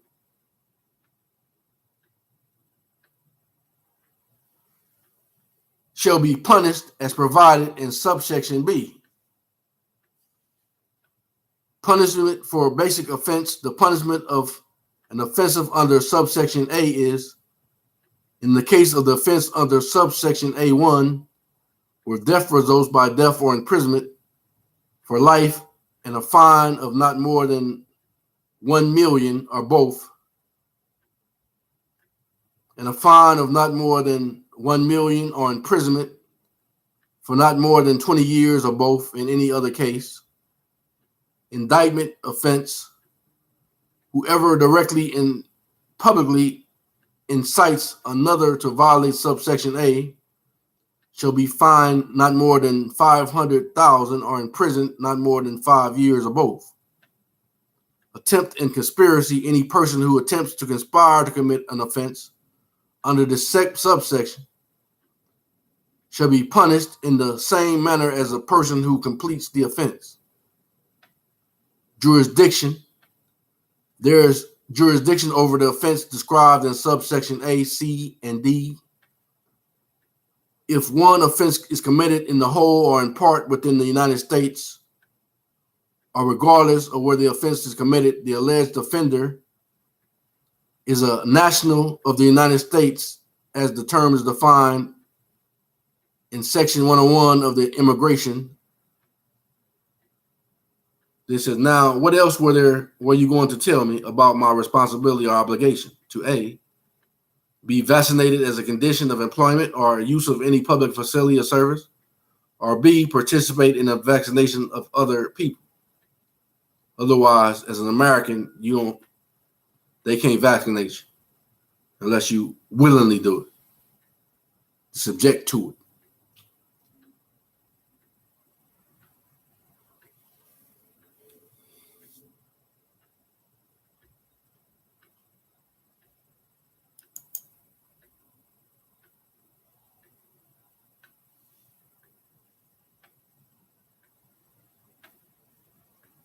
And if you don't know these other things, they already know. All things are known. It's just a matter of time. You poisoning people, getting people to poison you at their restaurants, and all, they know about that. They just ain't came and got you yet. But it's coming. The Most High's eyes are in every place, watching both the good and the evil. So you don't get away with nothing.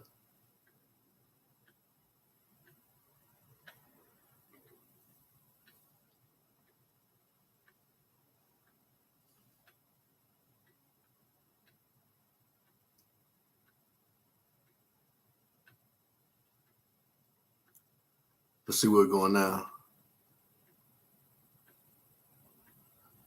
It is not a vaccine, people.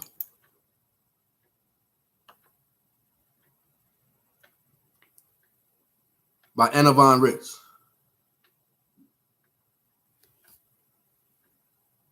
We have learned about the Liars Club. Their entire modus operandi is to deceive, deceive, deceive. First, last, and always. Their mouths are twisted. Their thoughts are twisted. Everything about those devotees to the Father of all lies is twisted. They're at fault, so what do? They blame the victims of their evil. They do something awful, so what do? They accuse the innocent third parties or the victims of their evil of doing the same thing. That's all about gang stalking.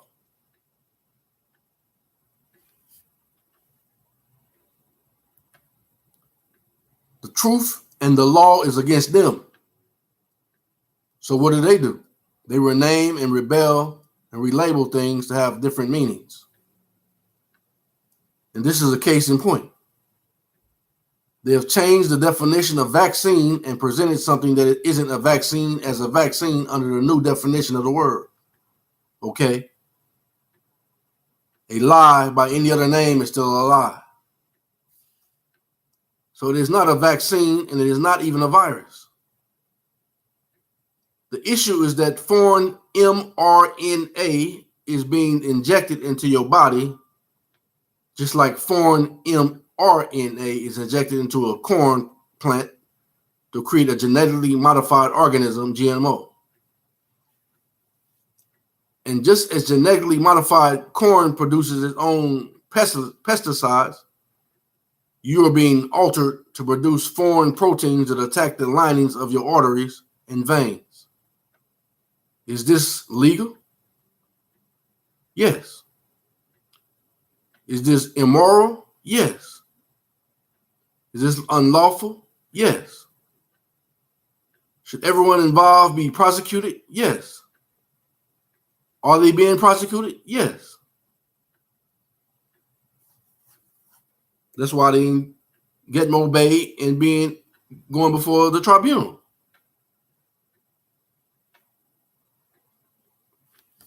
And if anyone attempts to coerce you into taking this vaccine, are you entitled to sue them? Yes. If anyone offers to vaccinate you by force, are you unable to respond with deadly force? Yes.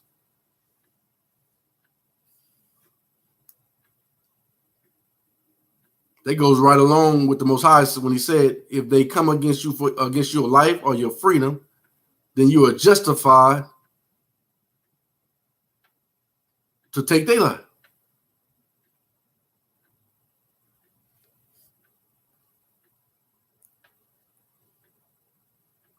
He said, this is all the law of the Gospels of the prophets.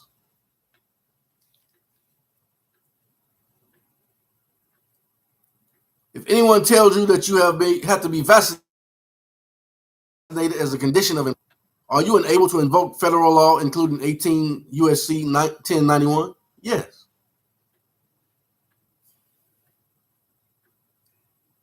If anyone fires you from a job or discriminates against you in the workplace on the basis of whether or not you have been vaccinated, can you file a complaint against your employer with the state labor board? Yes.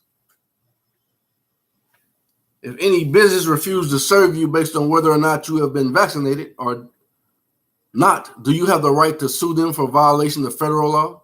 Yes. Because after all, if they got on a mask, I'm just using a mask now. Then if they trust in that mask, then if you don't have on one, they protected. They got on a mask.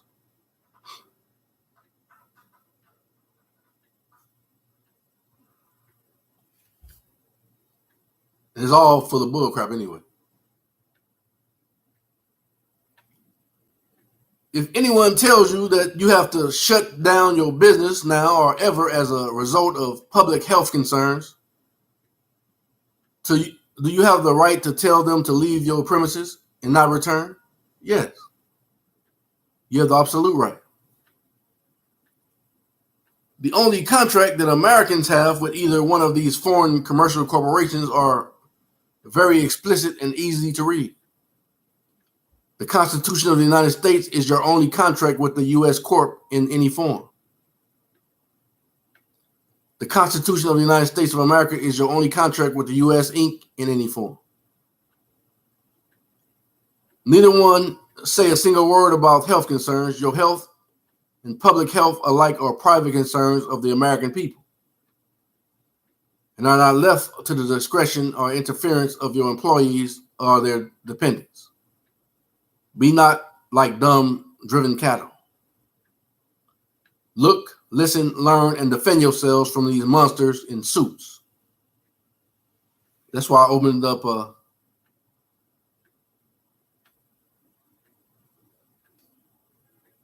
lawsuit from the rooftops based on all these things that's known, and I've already shown you everything they've done to me against my American protected rights, birthright rights. It is all documented.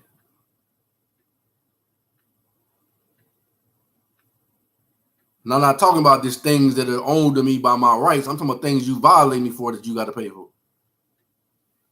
It's all documented.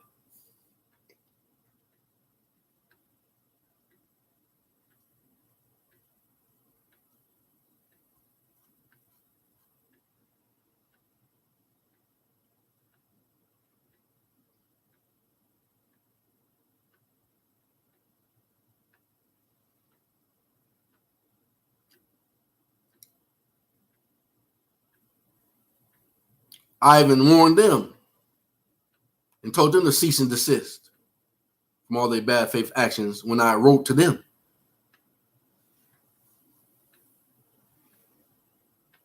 Including that Roman Catholic Pope.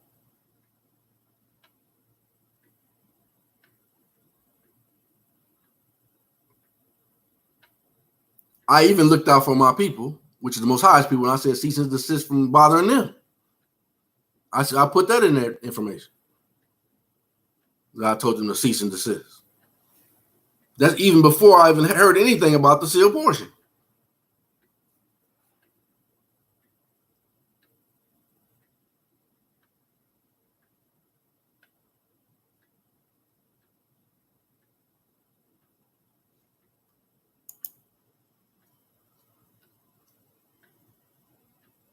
Some she wrote said, your bank's progress and instructions.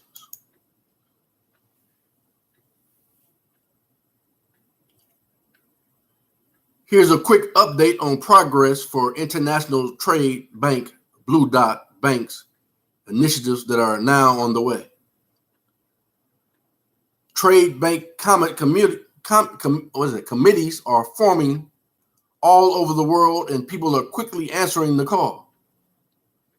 More than a dozen countries are already to charter their own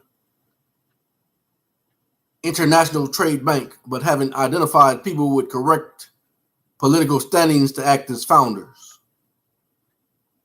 And they found competent volunteers to act as bank stewards, fiduciaries, controllers, and directors. Many of these trade bank committees are stymied by the prospect of writing and issuing an international trade bank charter. And still more are struggling over formerly or wholly owned commercial bank subsidiary. We are templated a basic charter that covers both bases. So now all that the various international trade bank committees need to do is send us some basic information. We'll enter it into the template and send back a charter ready for signatures. To assist in this manner, we need the following information. Let me skip all in.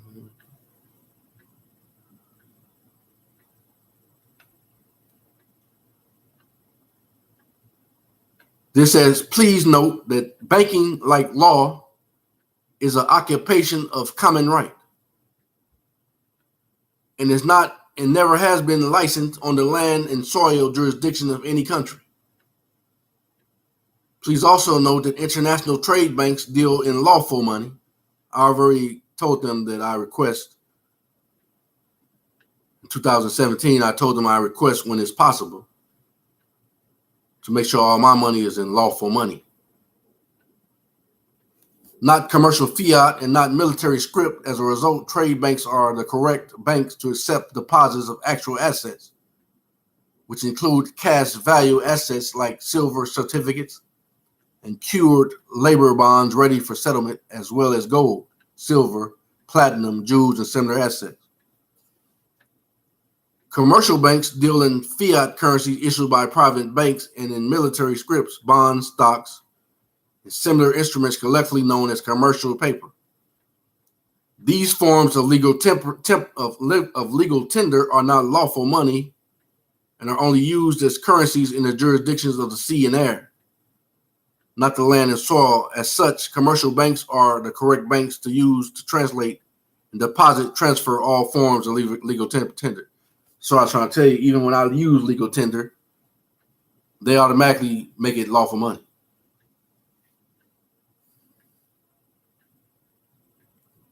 Please note, the Americans have a special contract that allows them to denominate legal tender as lawful money. That is, Americans can force the commercial banks to count legal tender as if it was lawful money and treat it as such. They can also invoke a dollar for a dollar exchange rate. See, I didn't lie to you. These advantages allow us to redeem fiat currencies of all kinds as lawful money of all kinds, using the fiat USD to silver dollar to exchange rate as the standard, so American can translate fiat euros or USD issues into lawful money and vice versa. This is the reason that the International Trade Bank Network Hub, the global family bank, is organized under American auspices and under American public law. There is no other country that we know of that has retained the ability to translate fiat money into lawful money and lawful money into fiat. I didn't know nothing about these things at the time. I'm not boasting, but the Spirit must have told me to say those things, because I had absolutely no idea what I was talking about. But I knew it was truth in the Spirit. And I told them to make sure when you're able, to make sure you transfer and pay me in lawful money.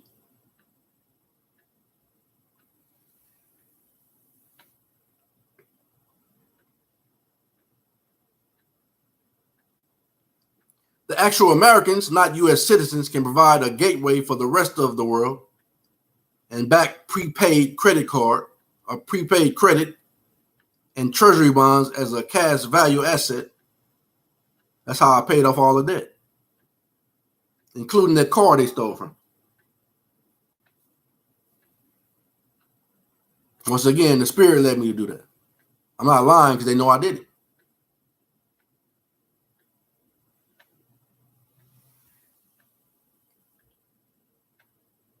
We can translate lawful money into fiat credit notes and credit notes into lawful money, resolve debt credit transactions via offset, thus relieving corporate public debt. I did all that too. What I should do on it? I should write on there, offset or discharge the debt, and I would put that on the fiat note and pay off for the food and stuff I used to go to the market. Now she's describing that I didn't do nothing wrong. I did what was right. But now I don't got to do none of those things because it's automatically converted into real money. because I'm in my proper status as being an American, birthright status. But I was doing those birthright things before I even knew what I was really doing, but the Spirit led me to do it when nobody else was doing it. And they came and stole my car. Now I discharged all that. Therefore, you owe me the car of my choice, not an old one or a truck. I already told you what it was. Just go and contact my son, and we'll go make that happen. Because you know you owe it to me. And open up a viable escape route from the chaos that will predictably result once so-called emergency commodity rigging stops. On that front, the Bank of International Settlements has been prevailed upon the delayed implementation of Basel III until January of 2023, which gives us a year and a half to complete the International Trade Bank Charter, bank treaties, asset transfer, and other necessary work. We're already done all the work, even before January 2023. And I just continue to improve on them as I get more and more knowledge to share with you, if you choose to accept the knowledge. But I've already done enough to declare my birthright status being an American Israelite from the tribe of Ephraim from the house of Joseph. And that's already indeed free and exempt based on the Most High. He said, who the Son sets free is free indeed. It's still a good stiff schedule to meet on a worldwide basis, and we cannot, any of us, any country, afford to drag our feet. Relief of the so-called taxpayer and the corporate public debt of all countries is urgently needed. So let boot her up and be on time for once. Let's never forget the lessons learned. But for Israel, if you just find out this information and all you gotta do is confess with your mouth and believe with your heart and be saved. Because that's who you are. You're Israelite, American Israelite.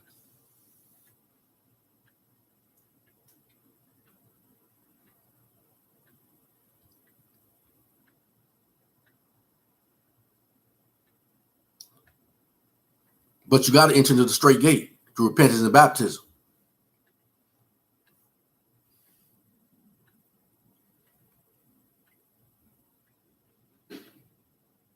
Why is that? She said, because it's according to the God of nature. And that's what the sealed portion tells us that you got to do. We're talking about a total salvation. We're not just talking about a temporal salvation.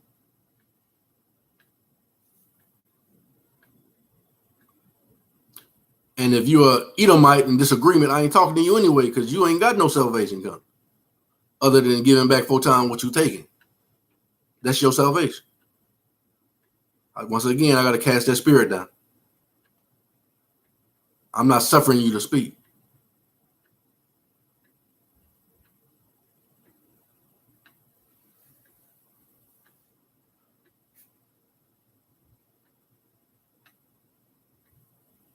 See, somehow they feel that her words are the all in all. No, her words is just confessing what the Most High has already said about his people. If she say anything other than that, then she's lying.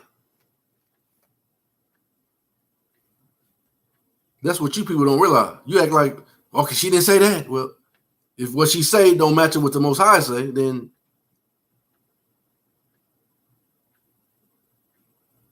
it's null and void. It's a lie.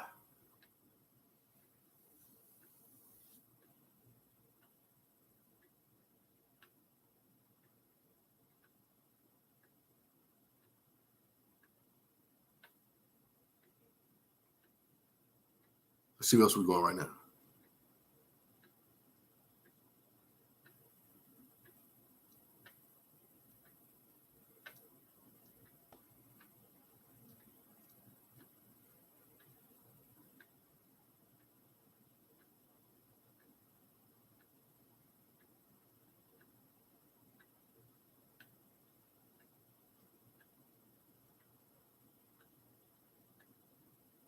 Something called Payola 101. Let's see what that says.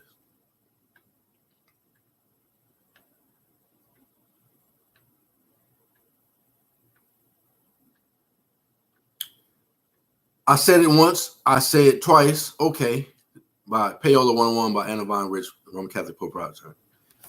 I said it once, I said it twice, okay, so I will say it 3 times. If they would lie about the A-bomb, what else would they lie about? Just like all firmly convinced that the Brits are at the bottom of every dog pile, I am convinced that the commercial corporations posing as our governmental services organization are made up entirely of actors and liars. If you look at the Hiroshima and Nagasaki today, 76 years after the purported atomic bombs were dropped on them, you will see striving, busy, green-belted cities where nothing but radioactive waste should remain. See? A lot of people think they're going to drop the atomic bomb or the nuclear bomb on this land.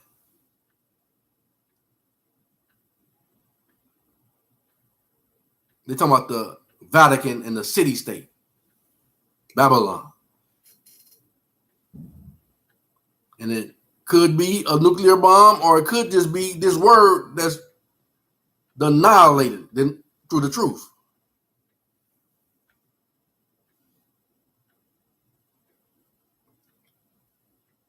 If you look at Hiroshima and Nagasaki today, 76 years after the purported atom bombs were dropped on them, you will see striving, busy, green-belted cities where nothing but radioactive waste should remain, and a thermonuclear heat plate of molten grass underlying the motion of ash. So there was no atom bomb. There was no A-bomb. It was all just lies then.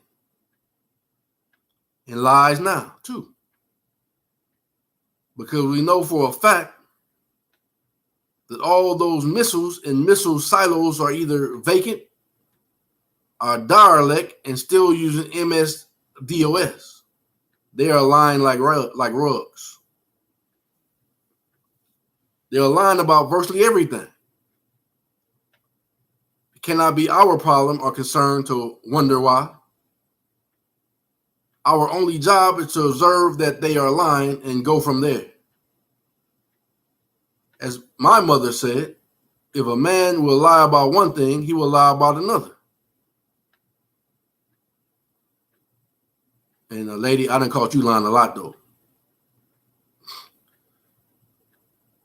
But we'll continue. As my mother said, if a man lie about one thing, he will lie about another. Soon he won't know what the truth is anymore. And the confusion he created will be his own downfall. So it can't be our concern to worry about how they will fall on their noses. That's why the Most High already told us how it's going to happen. It's already happened. The word of God, which is the law of the land, that you are admitted to is the law of the land. Speaking for that Roman Catholic Pope. We can be sure that those who lay snares will eventually fall in them. I've been advised that hospitals are receiving thousands of dollars in payola for every patient they identify as suffering from a virus that has never been sequenced or otherwise identified. The great snipe hunt revisited. Some doctors, not all are on the scheme. Not all, says some doctors, not all are on the scheme, are receiving. See, I request the doctors that's not in on the scheme. I request the good faith doctors and the good faith dentists, if you're listening, and you are. So don't send me none of these shysters. I got a dentist appointment coming up. Send me a good faith dentist that honors good faith law. I object to you sending me any shysters.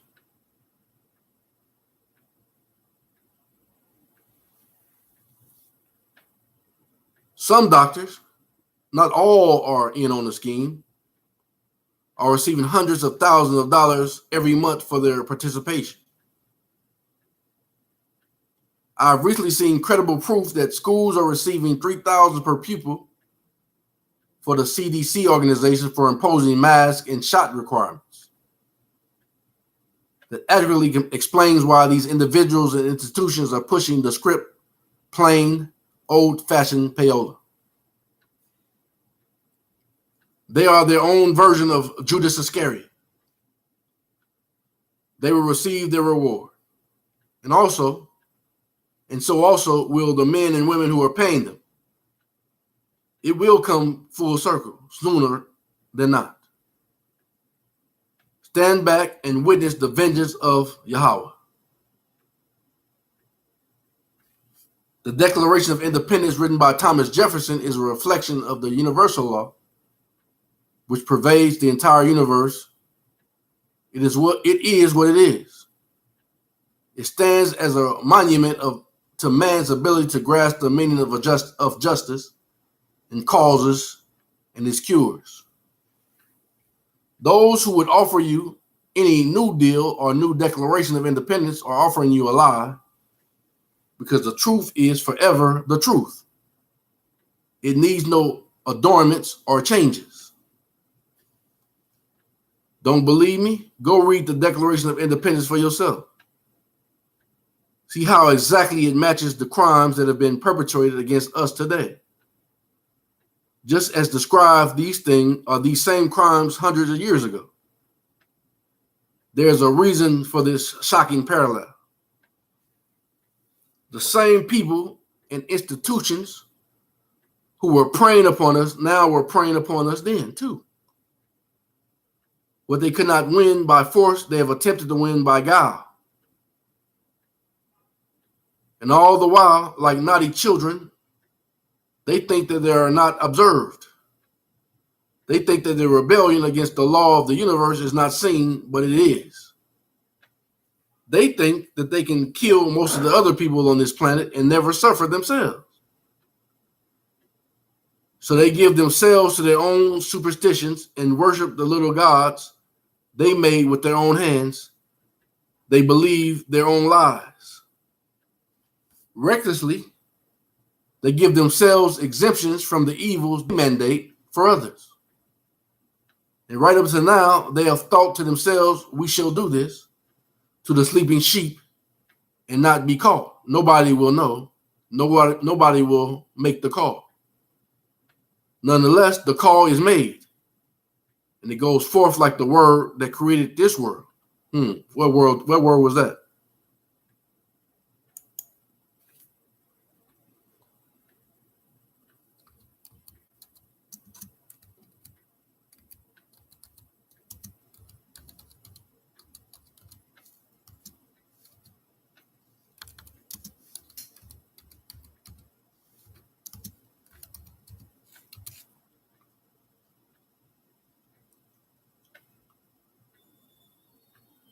John 1, verse 1 to 2. The beginning was the Word, and the Word was with God, and the Word was God. The same was in the beginning with God. All things were made by him, and without him was not anything made that was made. Nonetheless, the call is made, and it goes forth like the word that created this world. Now they and all their henchmen are scattering like dry leaves in the wind. Their satellites are falling from the skies, and they don't even know why. Their poisons are not having their anticipated effects. All the wars they planned aren't happening. They begin to wake up from their drunkenness, and they're surprised that nothing is as they thought it was.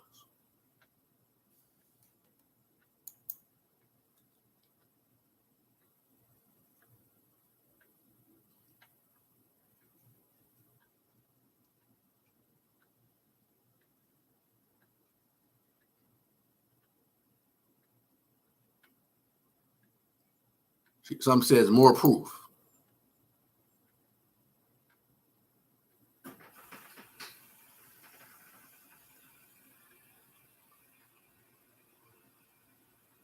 Now, she's gonna say something about the military, but once again, I'm speaking for the Most High. So, if you're an American in the military, a true American, it says the Marines have been denied religious exemption from the experimental vaccine program. And if the rest of you can benefit from what she's saying is in the Marines, well, that's you. But I'm speaking for the children of Israel.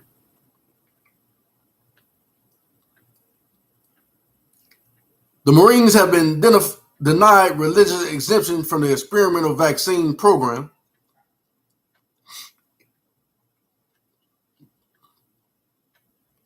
And many of them, men and officers alike, must be scratching their heads and thinking, what the F?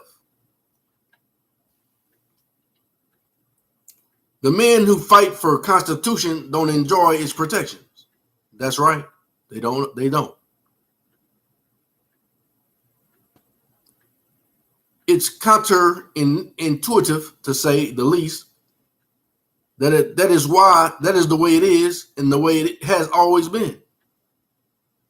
Like other members of the military service, when a Marine enlists, he enters the foreign international jurisdiction of the territorial United States and subjects himself to its law, which does not include our constitutions, but does include such foreign law forms as the Spanish law of Inquisition.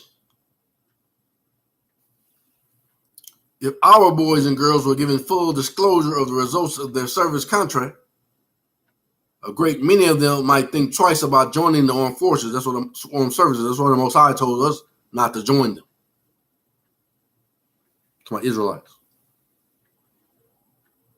He said, let them go fight their own wars and let their sons go fight them. As a matter of fact, if they want to fight them, let the people that's giving the orders go fight the war.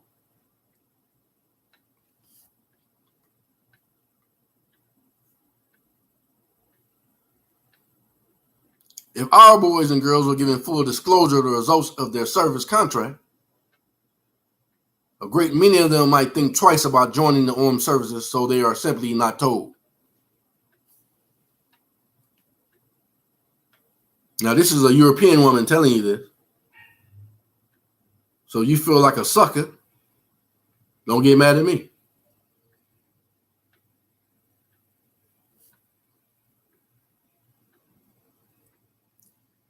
This results in invalidating their enlistment contracts, and they can opt out at will whenever they want out. But that isn't told to them either. Such knowledge is bad for morale. Better to enslave them under false pretenses. Anyway, I've been saying this for years.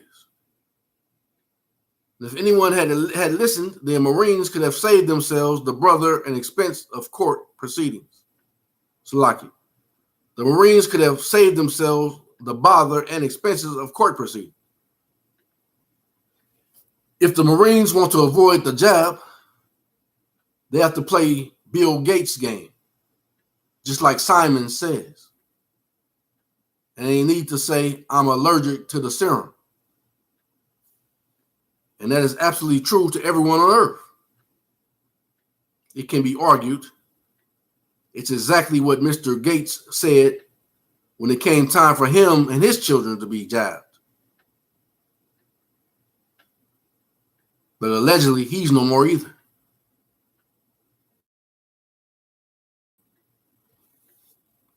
He politely refused the photo op and the shot by blinking his pale, lizard-like eyes and saying, see, now that you see the scripture not wrong. He said, Jacob should not now be ashamed, nor he should ever be pale-faced.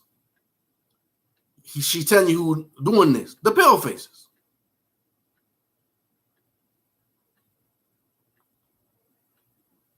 it's exactly what Mr. Gates said when it came time for him and his children to be jabbed. He politely refused the photo op in the shot by blinking his pale, lizard-like eyes and saying, "I'm allergic to the serum." So are you. So are all the Marines who are refusing the jab.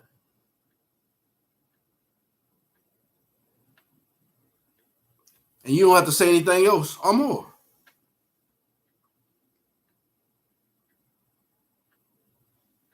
No lawsuits, no constitutional issues, no tests, no arguments. The other point that needs to be driven home like a 10 penny nail is that once you enlist in the military, it is necessary to formally withdraw from their jurisdiction as at the end of your tour of duty, however long that is. Otherwise, the legal presumption stands that you chose to voluntarily remain the foreign territorial international jurisdiction, Slovakia, that you chose to remain in the foreign territorial international jurisdiction and never went home. And if you never go home to the States, you remain subject to the foreign territorial laws and never get to enjoy the constitutional guarantees. To go home after military service, you need to send a simple service letter to the commander of your branch of the service, simply saying that you're returning home to your state of the union and your birthright political status, effective with your date of discharge from the service.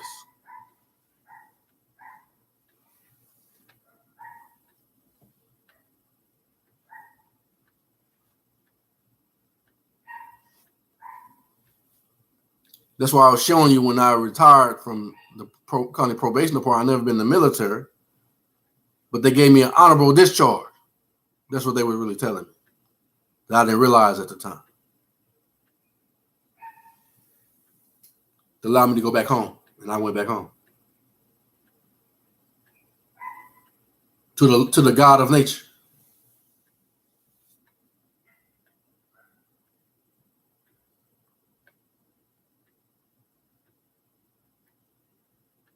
To go home after military service, you need to send a simple service letter to the commander of your branch of the service, simply saying that you are returning home to your state of the union and your birthright political status, effective with your date of discharge from the service.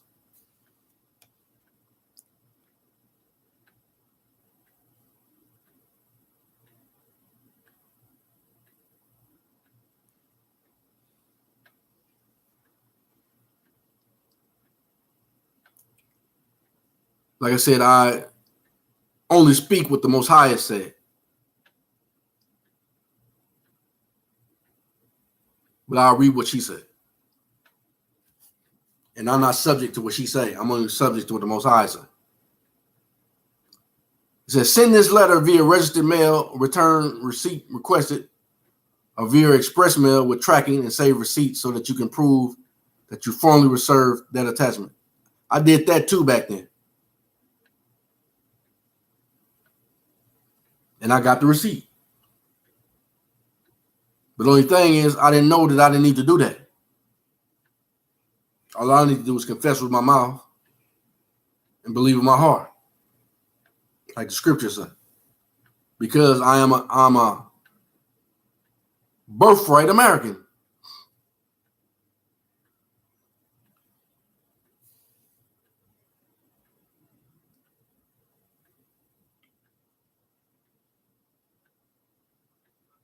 That's why she said this. I'm gonna read this first though. My heart goes out to our faithful soldiers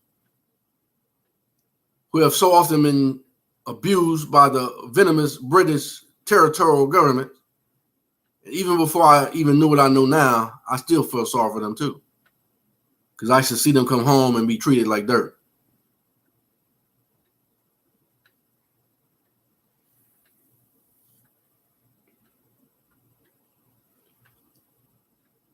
And its corporate subcontractors for generations, they have been lied to and used as cheap mercenaries in wars for profit that benefited foreign principles.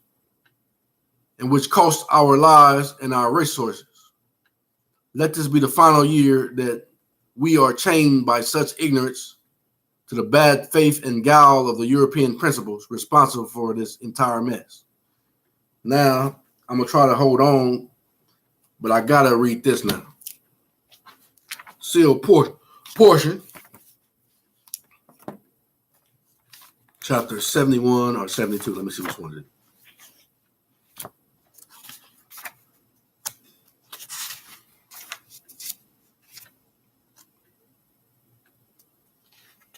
I felt like a evil spirit that spit at me. No matter. That's why the Most High said, you spittle to him, and he gonna kill you.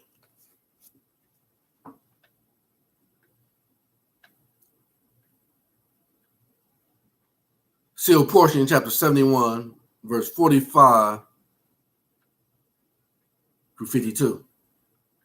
And with this pledge, they deceive themselves and know not that they are pledging their allegiance to Satan. And this they do because they have his mark in their right hands and in their foreheads, and have denied the true words of Christ. See, because my Uncle Melvin and I call him Uncle Lewis and different ones, they came home with Agent Orange.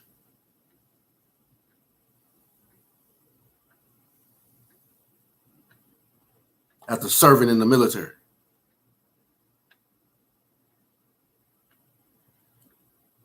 And have denied the true words of Christ and follow after God and of Christ that have been given unto them by Satan. For he is the great deceiver and the beast and the false prophet who shall issue forth the flattery of his words unto the people, even those words that the people will accept. And I have seen the flag, which is this great nation, shall raise in its land to show unto the earth the works which it has done. And the people shall worship this flag as a representation of the standard that they have accepted for themselves. And the flag shall be white, symbolizing the righteousness that is claimed of this nation. And this righteousness shall be stained with the blood of the righteous, the Israelites, the American Israelite, whom it persecuted. See, that's a shame. Persecuting them and then make them fight for them. And also of his own sons, Europeans, Edomites, who have eagerly fought that this standard might prevail over all other standards of the earth. And this blood shall be symbolized on their flag as red stripes that lay over the background of righteousness that it proclaimeth. And in the corner thereof, there shall be stars which represent the people, even according to the words of John, which he wrote, saying, and his tail drew a third part of the stars of heaven, the righteous Israelite men and women, and did cast them to the earth. Why? Because you in their jurisdiction. She just told you.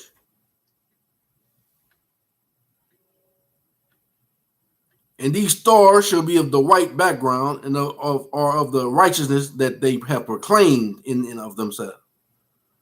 But they should be found in a field of darkness, which symbolizes the great deception and ignorance. Can you see how this all go together? Of the people who honor and pledge allegiance to this flag. All the people being in darkness and in capacity or captivity by the chains of Satan. She just mentioned those chains.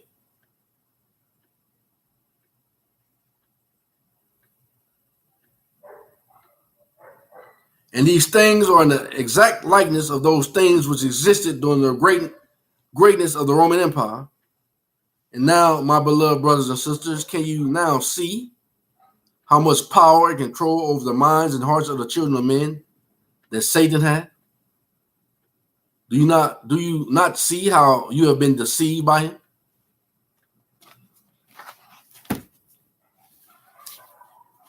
She continues, she says, My heart goes out to our faithful soldiers who have so often been abused by the verminous British territorial government and its corporate subcontractors for generations.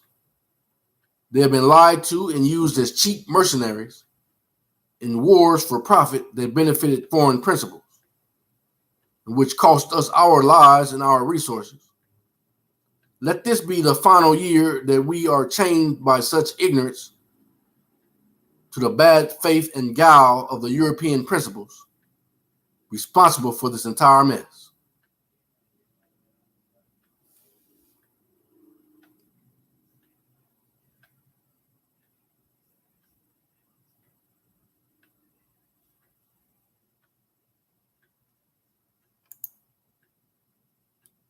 Now let's go to Etymology Online Dictionary, and we're going to look up de jure.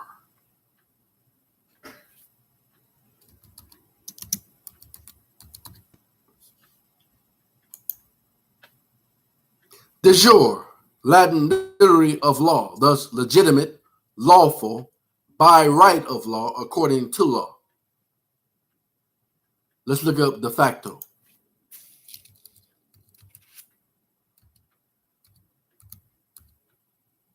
That's why she says some things that they have the right to do, but it's not lawful. That's de facto. De facto, Latin literal, in fact, in reality, thus existing, but not necessarily legally ordained or morally right.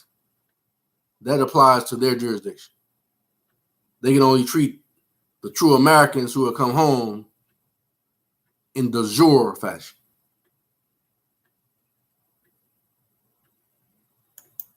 And I don't care about evil spirits because they just shadows.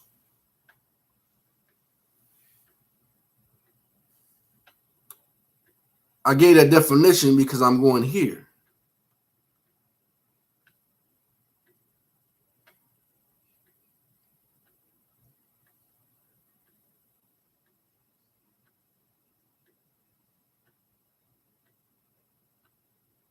The lawful definition of California. That means de jure.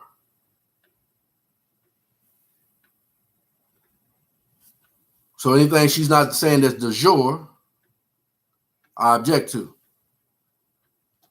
Well, let me go back to this definition. Let me go back to what they lied to us about.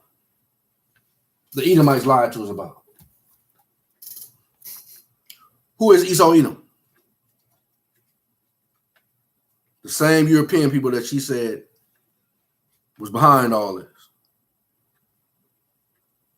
It says, page 70 through 71, Senator Anna retreated southward to defend Mexico City with a force of 30,000 soldiers.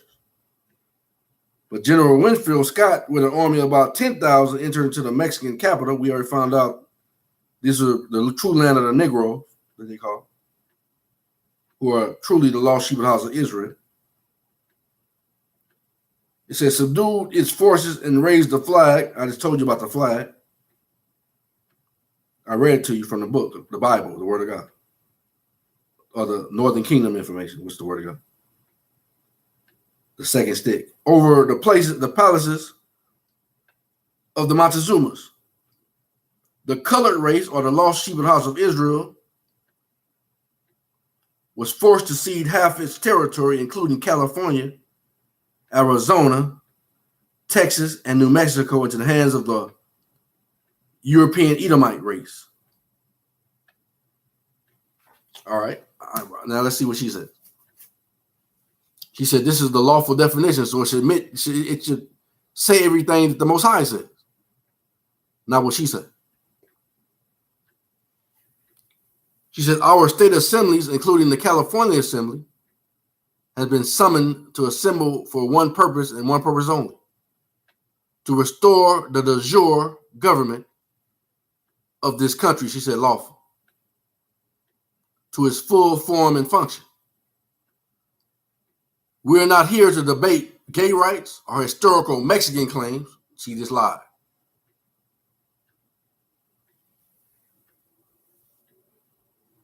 See, she just wants. She said her mother told her, if you lie about one thing, you'll lie about a lot of stuff. She just lied again. So the devil tell you a lot of truth, but he also lied. That's why you got to measure it with the highest law, the word of God. She even said that herself. So I object to that claim. And I'm not talking about no Spaniards. I'm talking about, quote unquote, Negroes. That's called the Lost Sheep House of Israel. We are not here to debate gay rights or hysterical Mexican claims or dibble about the definition of the word California. We have a definition of California and what it means. California is a state of the Union and a member of the Federation of States, which is physically described by known state boundaries, period. Now, if that ain't what the Most High is saying, because everything she say got to be in favor of the Israelites by her own acknowledgement. Period.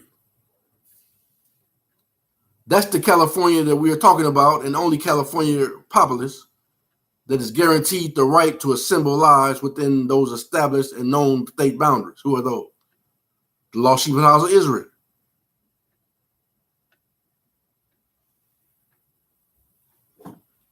You know I ain't lying, because everything she's established is based on the Lost Sheep House of Israel and the God of nature, who is Yahweh. So anything she say besides that, that's a lie. And she's proven Yahweh's case.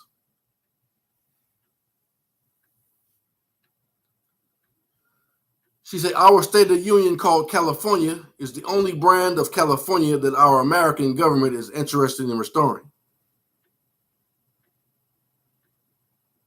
She just told us that all natural and inalienable rights come from the God of nature,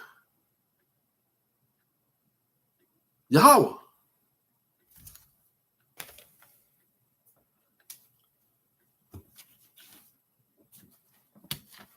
She said that we're lucky. We're not lucky, but she said because we have the Bible, which is the law of the land. She said that. Everything she's based her sayings on is the Bible and the God of nature.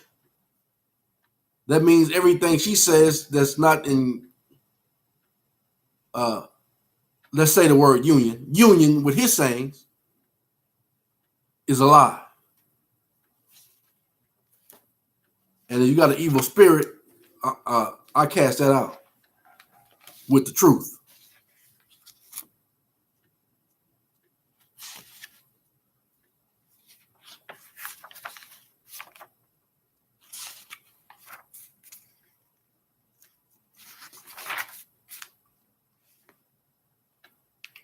Sealed portion, chapter 70, verse 65. For they shall know, he was talking about the destruction from the God of nature, but this is also included too. That's in truth. For they shall know that all these things do not come by their own hand. See, that's why I said they had to tell us this by necessity. They didn't want to tell us this.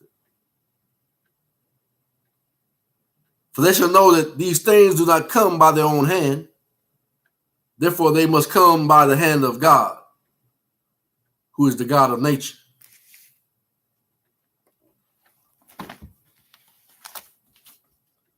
Things I'm saying cannot be confounded. Why? Because I'm speaking as the oracle of the God of nature, Yahweh. Period.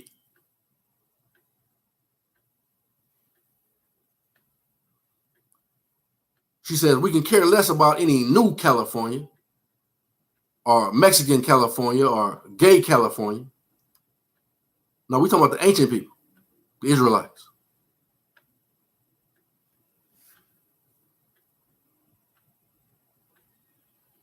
Those are the only distinctly different versions and definitions of California that are not in any way related to our California. Ours is the old California, the way it's meant to be. Now you're talking about the ancient people. You can get mad about it, but it don't matter. She said, we are equally disinterested in any district California or state of California at this point. Our employees will just have to muddle along with their own sets of problems. That's what I'm trying to tell you. I ain't worried about you because I'm not sent here to worry about you. I'm here to free Israel if they want to be free.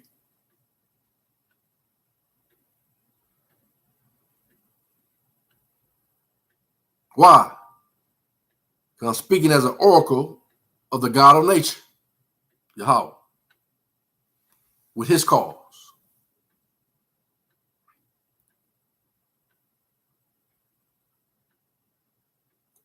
She says, we are equally disinterested in any district of Columbia. We're equally disinterested in any district California or state of California. At this point, our employees will just have to muddle along with their own sets of problems while we convene our state assemblies and decide what to do with our own assets. Because we are busily in the process of assembling our California. That's what the Word of God is doing right now. And have made it abundantly clear who we are, advertised the capacity in which we are acting, and clearly stated our purpose of summoning the California Assembly. There is no excuse for any misunderstanding. There is no valid reasons for anyone who has any different version of California in mind to join our ranks. We're doing something different than what they want to do, so be it. They need to call their movement what it is and stand firm for what they believe in an advocate it all they want without complying, implicating us or using our names or our resources in any way. I'm calling upon everyone involved to return all property and assets that belong to the Californian Assembly, to the California coordinators, who are Californians, working to restore old California to its original form and function as a state of the Union and a member of the Federation of States, the de jure. She said it was lawful. At the very least, those in possession of these assembled emblems and articles has cause to know that they do not belong to them and must either return the items and stand dishonored as thieves.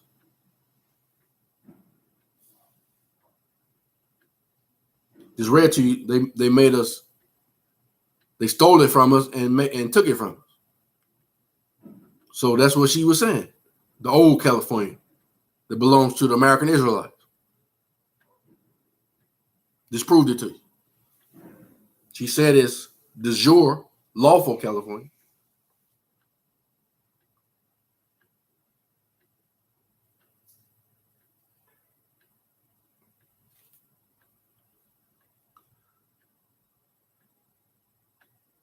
Let me go somewhere else for a minute.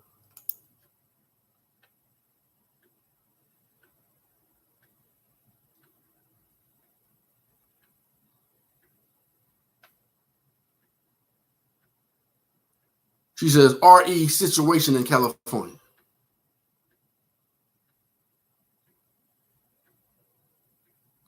Unfortunately, certain members of the California Assembly who applied corporate methods of control and manipulation to the other members recently found themselves on receiving end of their own devices and didn't like it. So now they have split off and are causing trouble of a different kind.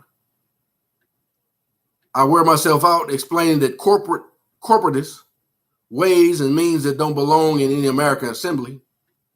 Yet some folks go on using the whole bag of tricks they learned as politicians in the other system. Like alcoholics who move to a new town in hopes of beating their addiction, these will be assembly members bring the same problems to a new location. And by failing to learn and practice the American way, they stifle real progress. Two groups emerged early in California. Two groups emerged early on in California. One group sincerely wanted to build an American assembly and learn how to operate our lawful de jure government. That's what lawful mean. And other groups attempting to use the assembly process as a means to front their own separatist movement. All actual American assemblies are formed for the purpose of restoring our lawful government to full function.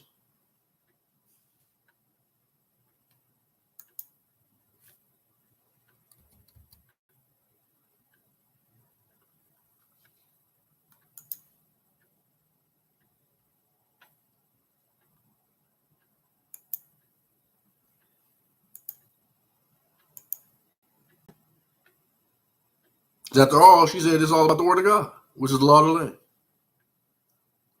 Isaiah 9:6-7. For unto us a child is born, unto us a son is given, and the government shall be upon his shoulder. And his name shall be called Wonderful, Counselor, the Mighty God, the Everlasting Father, the Prince of Peace.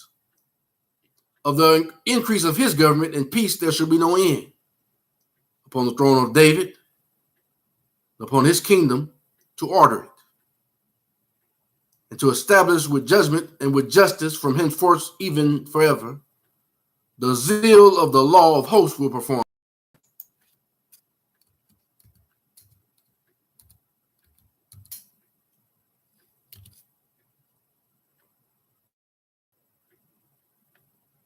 Obadiah 1:21, and saviors shall come upon Mount Zion to judge the mount of Esau, and the kingdom shall be the laws.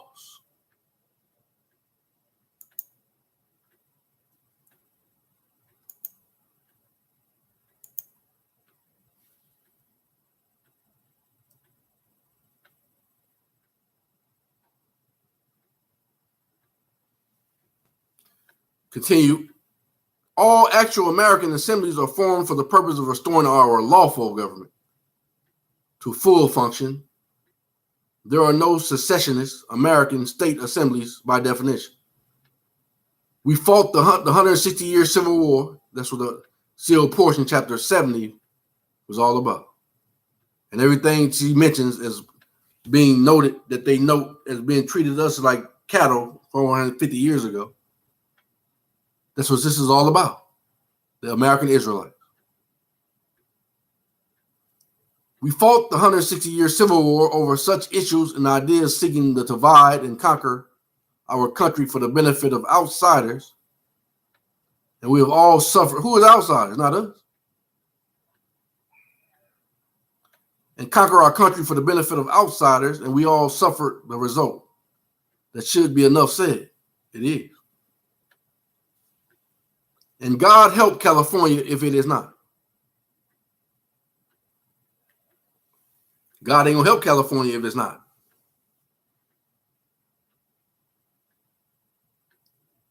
Over the past 20 years, there have been repeated attempts by foreign governments to buy California, rape California of its resources, especially gold and oil, and to set up storefront insurrectionist movements in California. I know how bad it has been because I've been at the forefront of these international encounters, feeding these evils off and protecting the people of California for 2 decades. It's time for California to recognize the danger of what it is and defend themselves. While the two groups that are struggling for control of the California Assembly continue to point fingers at each other, the blame is mutual. Both sides are failing to recognize the central issue, which is the need for an honest and clearly stated agenda that is followed. The agenda for California Assembly is simple: to organize 4 structural components that are common to all American state assemblies and which perform work and make decisions for the people of California: General Assembly, International Business Assembly, courts, and militia. Once again, don't get excited, because the Most High is only meaning this for his people.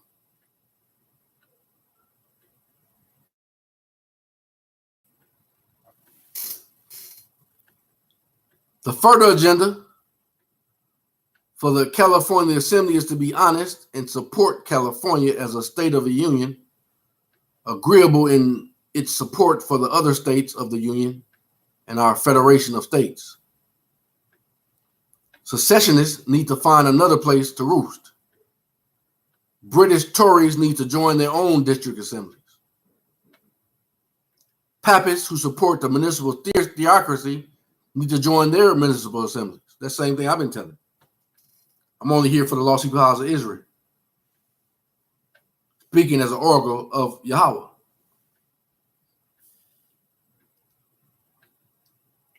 And all 3 groups need to leave our American state assemblies alone and mind their business. It is of paramount importance that everyone recognizes the evil that will befall all concerned if they don't stop playing these ugly games and pay attention to what's needed. California and the people who live there desperately need a competent and honest electoral body occupying the land and soil jurisdiction. But they already told us now we're in control of all jurisdictions. Same thing the Most High said.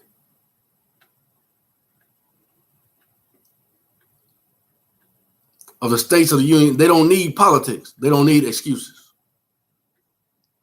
As someone who has fought the good fight for California on numerous occasions over the past 20 years, I advise you all that it is your public duty to man up and do what is right. That's what I'm doing. By each other and by your state and by your country as a whole, even if it means that your petty pride gets roughed. Even if it means that you have to apologize to the people you trampled on in the past. Even if it requires a whole new way of thinking and doing things.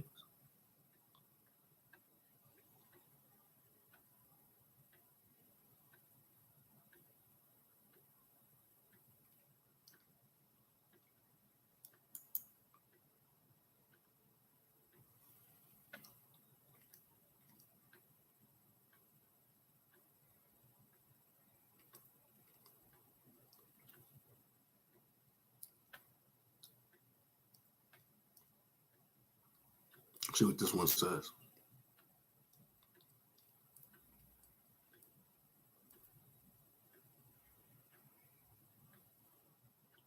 She's talking about the jure, California, right? That's what I was talking about. The one that belongs to the Israelites.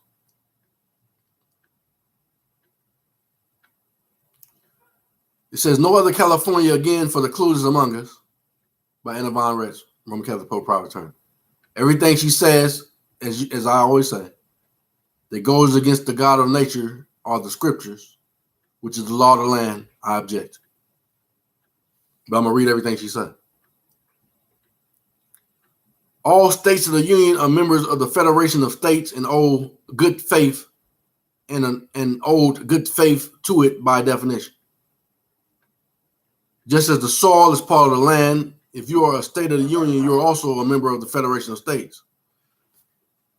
This has been set in stone since 1776, and for every good reason. What if California opened its borders to the Communist Chinese Party and welcomed that as its government? There's another thing she in there says, no, California is not owned by China.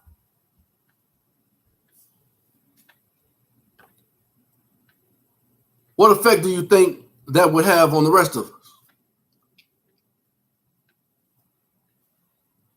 What if Japanese pirates took over Oregon such that it was no longer safe for Americans to live there? Imagine a world in which you could travel from California to New Mexico, without going through customs and presenting passports. That's why I created my own. And I already gave the corporation notice in good faith of my good faith intention to have them make it look more professional. So even if I have to sign into their register, as they say, in order to make me do it, I object to registration. But if that's the only way I can get them to do it, I still have not acquiesced, because they don't have they're not supposed to be trying to make me register to do something as my servant. But I'm gonna still make them do it.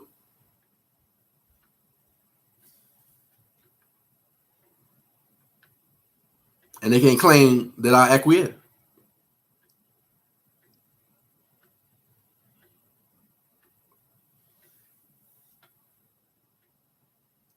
Imagine Minnesota declaring war against Wisconsin, a tariff on cheese. There had to be a federation back in 1776, and there still has to be a federation now, despite what some folks in California might believe. The definition of California as a sovereign, independent state of the Union is forever tied to and predicated upon California's loyalty to the Federation of States. And speaking as an oracle of the Most High, now it's predicated on the Word of God.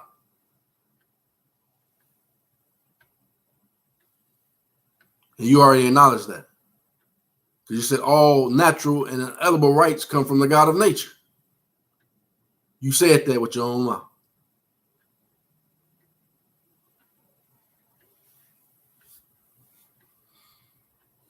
The instant you preach against the Federation and say that you remove yourself from it, you cease to be a state of the Union. And you cease to represent a state of the Union. You become a secessionist, a possible insurrectionist, and a target for the federal subcontractors, whose job is to ensure the peace and stability of the Union. So their job is to secure the peace and stability of the American Israelites, according to the God of nature. Even you. The Federation won't target these malcontent Californians. We simply disavow them. They have nothing more to do with us, nor are we with them. Our State of the Union, called California, is a member in good standing of the Federation of States by definition. Unfortunately, I must prepare everyone and point out that the federal district officials, the municipal and territorial officers, will go after these former members of the California Assembly because the federal district make big money off of the quashing of all signs in this insurrection. Look at the January 6th protesters and the hideous way that are being prosecuted. They are being prosecuted. Look at Colorado 9. The federales are collecting $9,000 to $20,000 a day as fees for incarcerating these dangerous individuals. I am once again in the unhappy position of watching wrong thinking lead to wrong action in California with predictable results. She says Nancy Kramer, Wayne Wamsley, Barbara Greer, these don't sound like no Israelites to me, and others who are, by their own choice, former members. See, she ain't mentioned one Israelite. She mentioned Europeans right there. You can't disassociate an Israelite from California. You can't disassociate an Israelite from America. That's why she's not mentioning no Israelites. She's mentioning all Europeans. She said Nancy Kramer, Wayne Wamsley, Barbara Greer, and others who are, by their own choice, former members and former officers and former elected officials of the California Assembly, are off in the ether sphere imagining that they represent California. while advocating secession from the Federation, carving up new states out of California, annexing Mexico, and similar harebrained schemes. That may be the idea of California, but their California isn't a state of the Union. And they are not now acting as officers or elected officials of California that is state of the Union either. By definition, they have entered La La Land in California that does not exist, and which has no history or province, no right, treaties. That's all the Europeans. Or guarantees a state of the Union and no protection to offer anyone, whether they know it or not. Their egos and misunderstanding have led them to believe that they simply aren't true. Things that simply are not true. In the process, they have lost their assembly membership and offices, their constitutional guarantees, their inheritance as Californians, which they never had none, their right to own land, and have subjected themselves once again to the Queen and the Pope and all 80 million codes. These are the $5 Indians.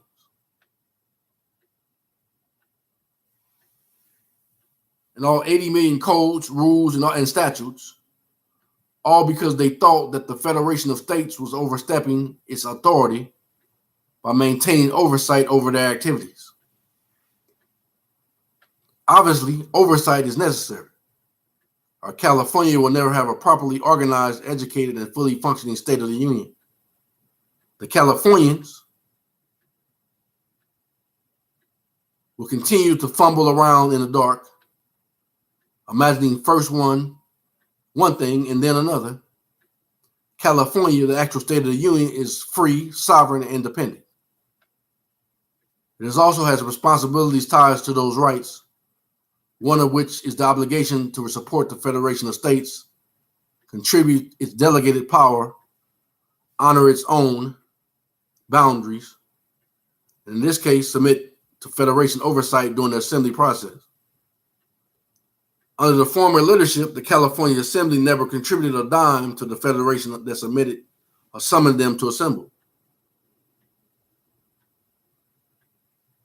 Earlier, this must be a previous place, because early on I read to you, she said, we don't have to formulate anywhere. We have more power in our own person, our own being, than all of the federal corporation.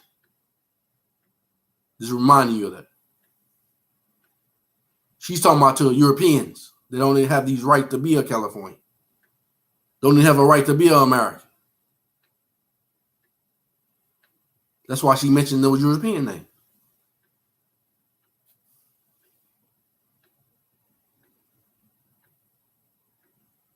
The California Assembly never contributed a dime to the Federation that summoned them to assemble.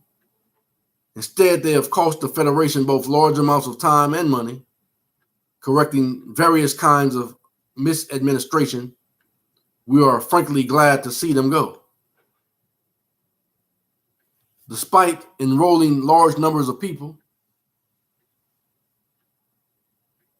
they were not educating those new members and were instead manipulating them politically, a tactic we have seen before, and a great evil that we are trying to get away from.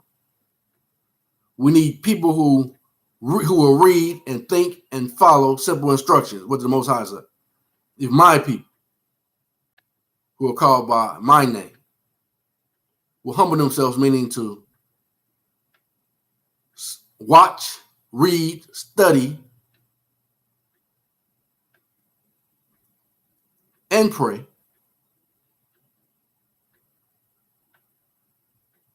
and will seek my face, then will I hear from heaven, and then will I forgive their sin, and then will I give everything that belonged to them back to them. I'll heal their land. That already happened. Because it starts out in the word. And when there's two witnesses, two or more witnesses, it's confirmed. Although he said he said this.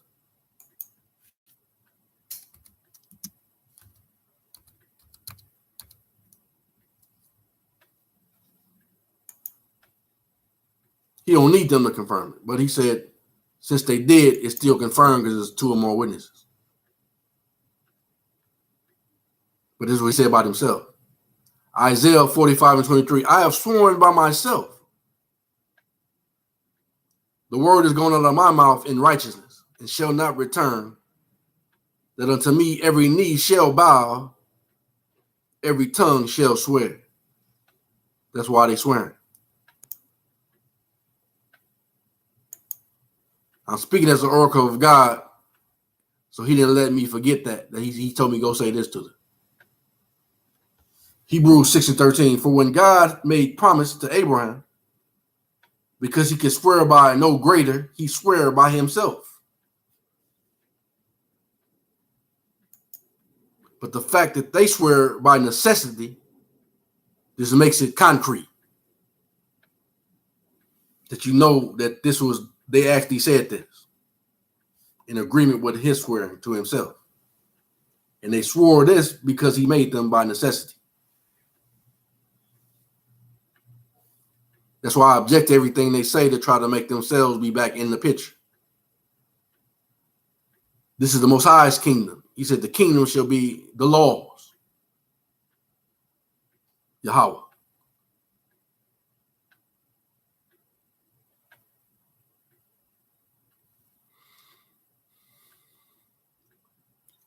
Under the former leadership, the California Assembly never contributed a dime to the Federation that summoned them to assemble. Instead, they have cost the Federation both large amounts of time and money, correcting various kinds of misadministration. We are frankly glad to see them go. Despite enrolling large numbers of people, they were not educating those new members, the $5 Indians, and were instead manipulating them politically. A tactic we have seen before and a great evil that we are trying to get away from. They don't look like Indians to me. That's what Donald Trump said. We need people who will read and think and follow simple instructions to build the structures and deliver the services that are fully restored. State Assembly must provide.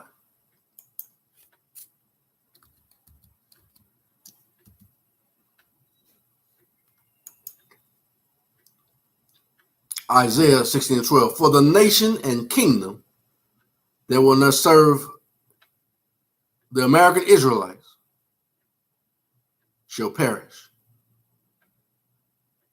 Yeah, those nations should be utterly wasted. But he's talking about Israel as a whole, wherever they are, but they're going to come here. He told them to come west. I read a definition of the old way of, the new way of they were talking about coming west was to be hanged. He said, but they ain't going to do that no more. Come west, you're going to be saved.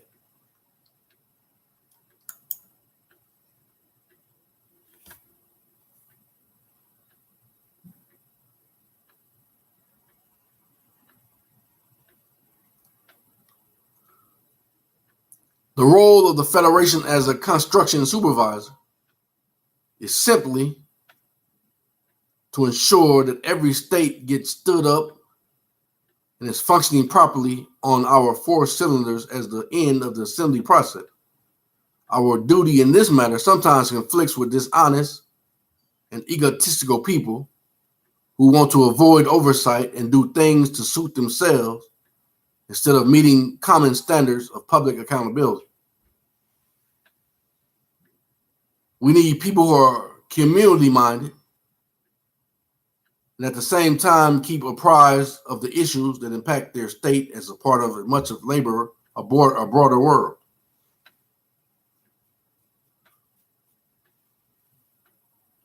The Federation's business is focused on international issues, not the politics of the states or the operations of the state assemblies.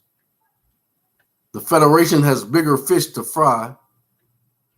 So long as the assembly process is making progress in each state and people are not acting as crooks or avoiding insurrection or advocating insurrection, I hear a rumbling spirit of lies. Don't get off focused. This is not a European dialect. She has already accused the Europeans of being the problem. So if you're a European spirit, I'll rebuke you, Satan. And if you're a lying nigga of a Judas Iscariot spirit, I rebuke you, nigga. I'm speaking as an oracle of God. He said, my people are the children of Israel.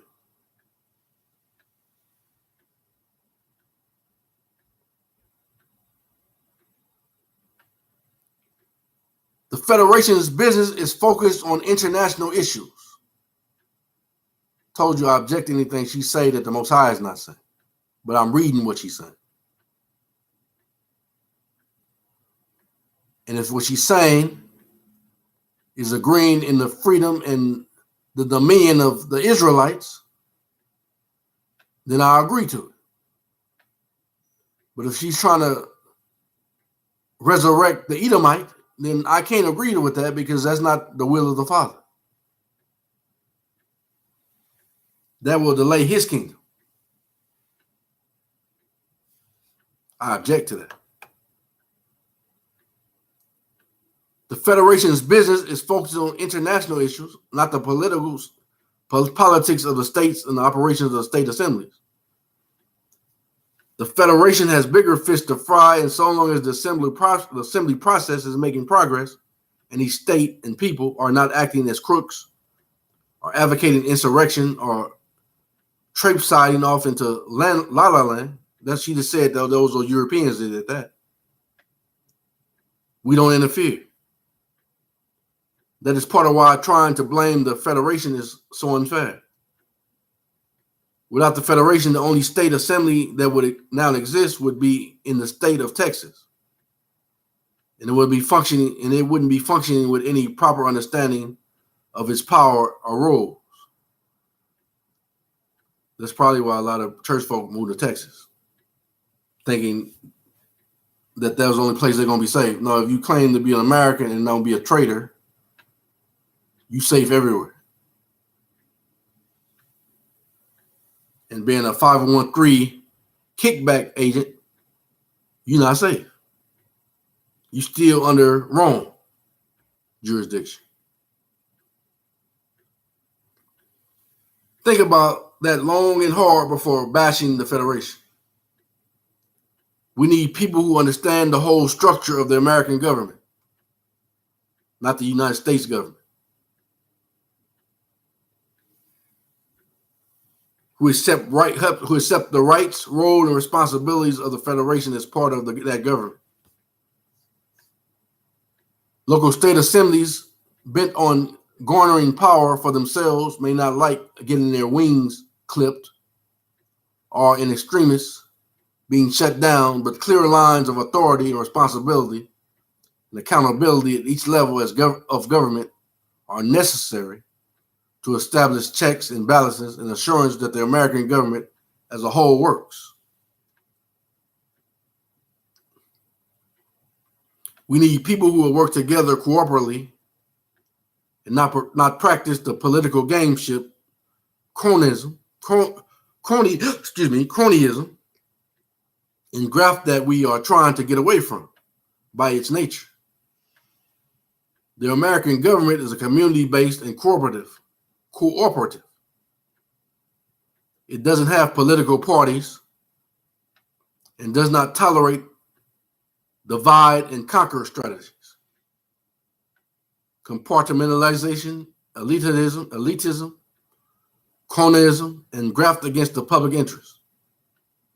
Unfortunately, in California, we attracted a substantial number of people who had other taxes or who had other access to grind and other ways of doing things. They have stolen property.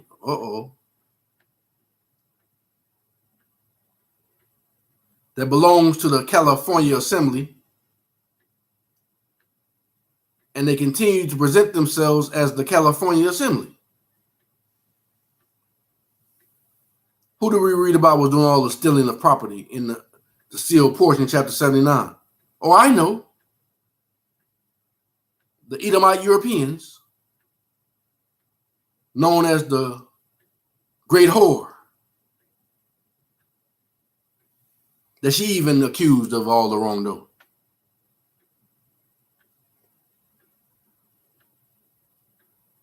The $5 Indians, who are actually Edomite Europeans. They have stolen property that belongs to the California Assembly, which is really the true the jure Californians, the American Israelites. And they continue to present themselves as the California Assembly.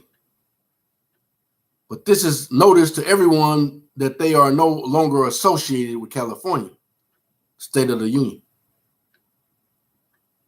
As such, there are only 4 California records authorized by the actual state. And I object to all these names, because they got to be the children of Israel who are standing up, being oracles of Yahweh.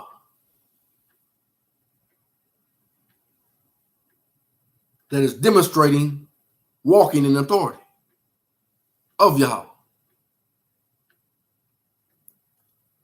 Barbara Greer, I object to that. I object to all these names that she's given. They fired.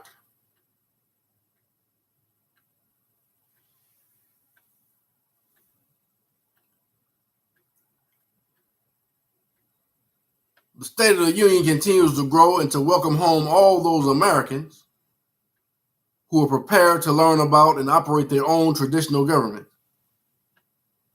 And the Federation of States continue to support California and Californians in their efforts. The Most High said in the Book of Mormon, the Northern Kingdom knowledge,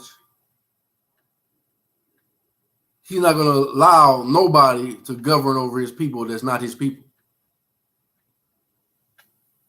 And there will be no king set up among us that's from a foreign land. He said he's going to kill those that do that. That's in the Northern Kingdom information. He said he's going to be the only one that's a king. And his 144,000 high priests, that's why he said he's the King of Kings. You don't like to hear to say this, or the niggas are niggas.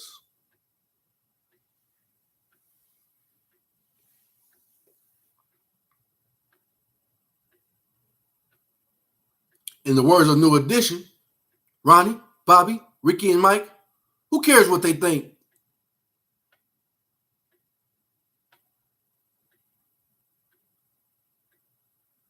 If I love California, who cares what they like?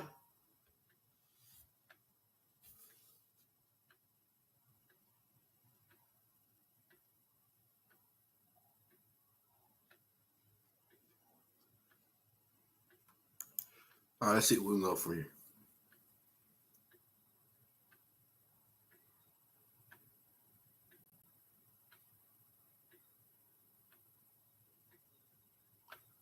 $33.56.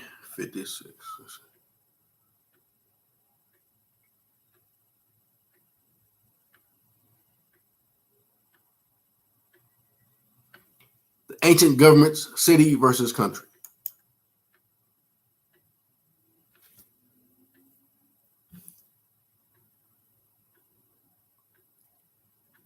The organization of the modern world and its governments have taken 2 forms that reflect the struggle between fiction and fact.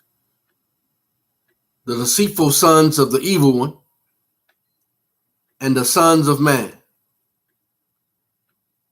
City-states formed by persons, legal fictions, and nation-states formed by living people. already told you, I object to everything she says that goes against the word of God.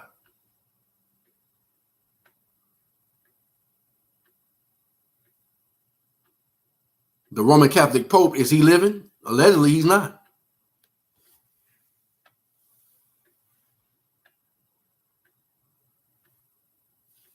This is restoration to the real living people. That's the sons and daughters of the living God, Yahweh.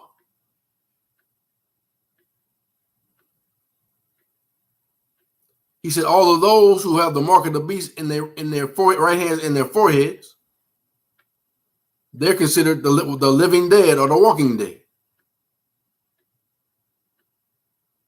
The true living people of this land, and whatever land they find themselves on, who are the children of the Most High God of nature, Yahweh, we're the real living people.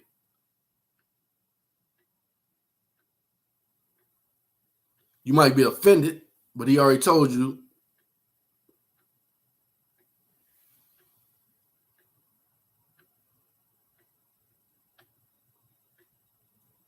The most famous city-states are represented by Athens, Spartan, Carthage, and Rome. She's lying. She's representing Rome. That's why she's his private attorney. And she's trying to deceive you.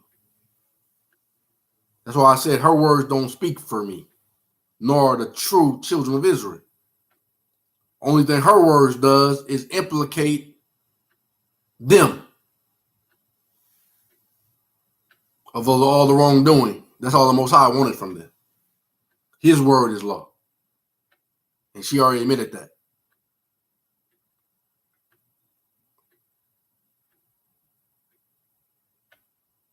But then she said those living in city-states are called citizens. She said citizens are slaves.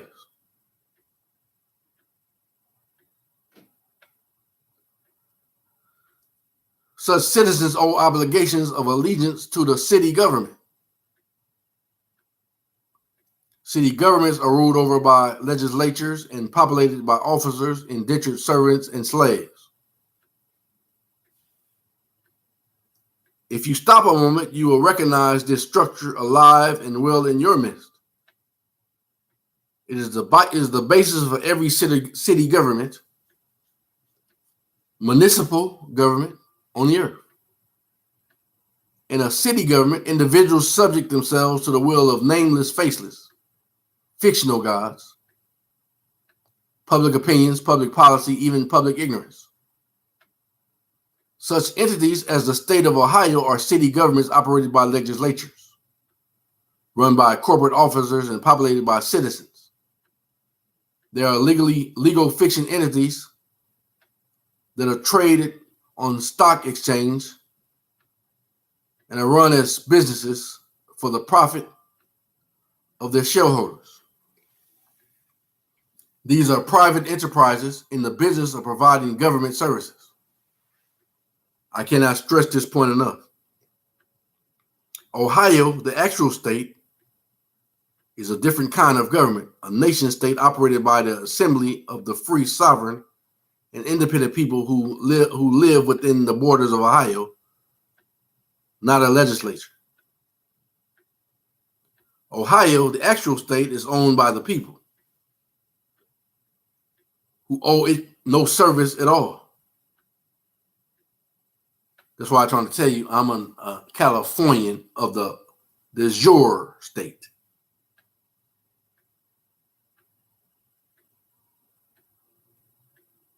The people in each actual state do not act in any capacity as a state citizen unless they accept their public duty and exercise the actual public offices of their state and their country.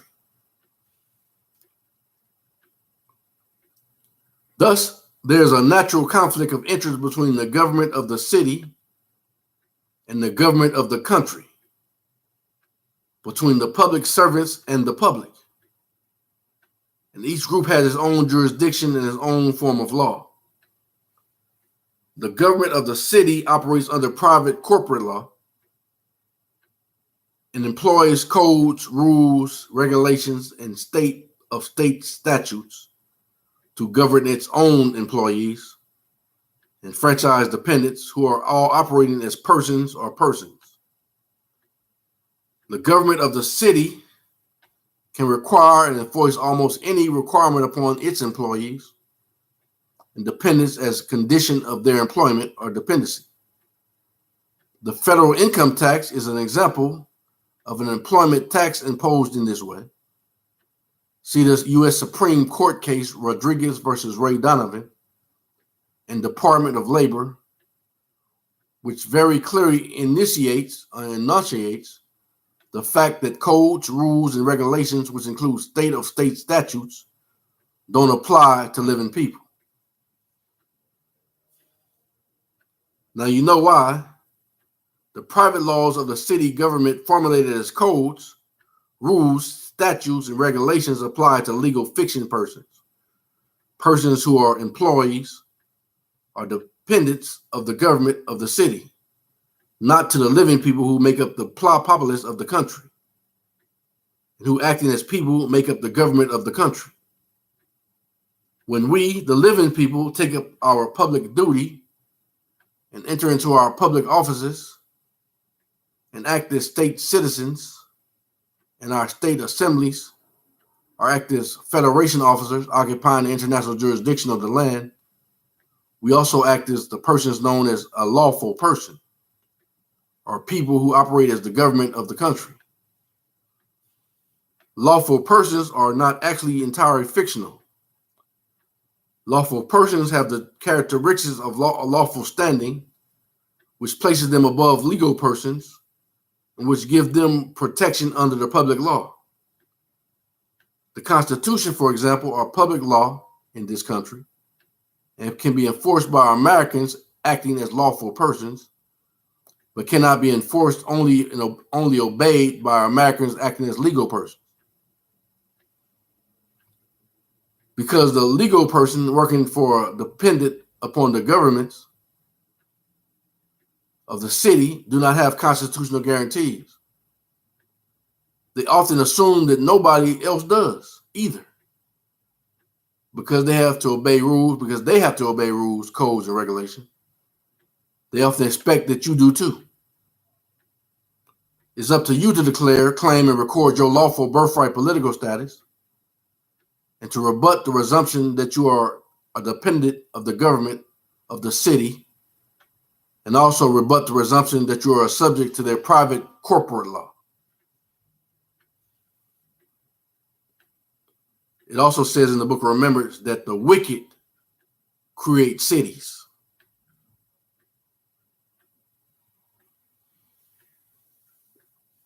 They say the righteous dwell in communities.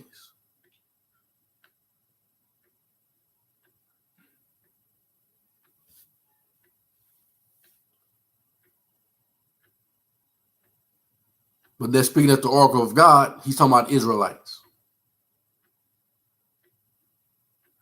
the American Israelites, and whatever land that the jure Israelite is on.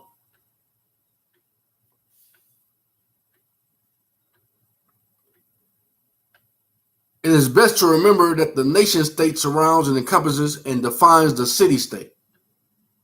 For example, the land and soil underlying Washington, D.C., and the entire District of Columbia still belongs to the state of Maryland and Virginia.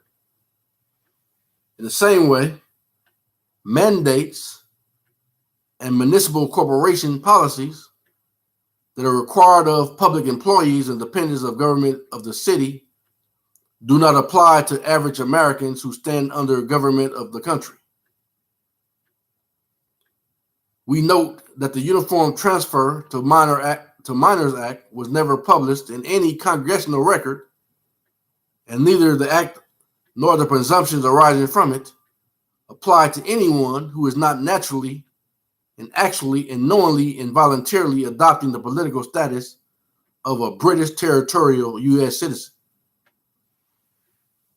We further note that Jimmy Carter had no authority to transfer or entrust any aspect of our state offices to the United Nations, and any assumption otherwise has been rebutted since 1776. To presume otherwise would be to think that the servants' control of masters and the custodians overrules the landlords. She says, notice the principal is notice the agent, and notice the agent is notice the principal. See where else we go.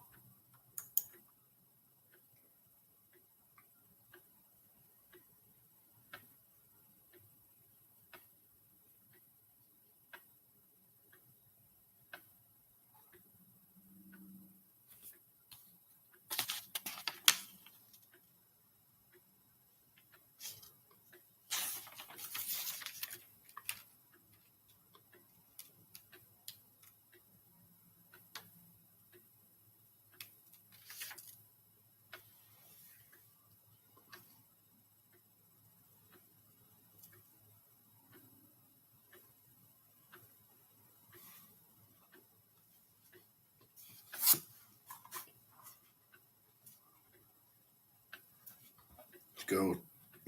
I got about 3 more to go that I'm going to use tonight, and then maybe I'll come back some more another time.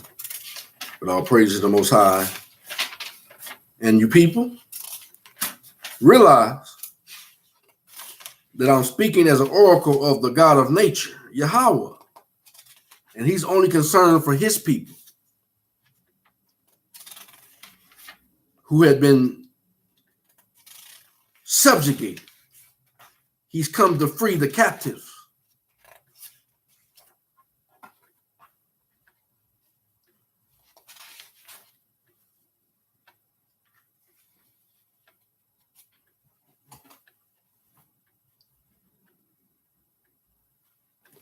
Okay, that's what I'm looking for.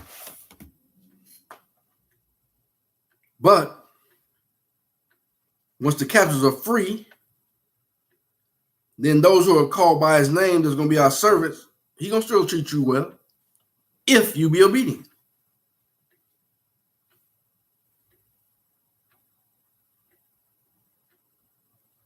But you're not going to be ruling. That's over for you.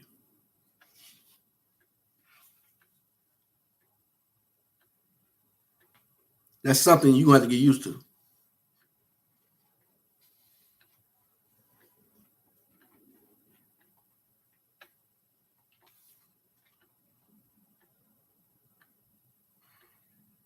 She just told you that.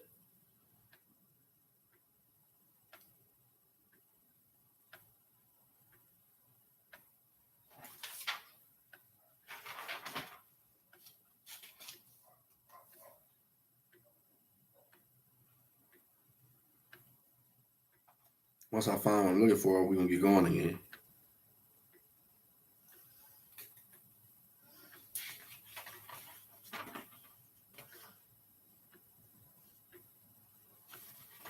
And I don't feel sorry for what I'm saying, because I'm only saying what he's saying.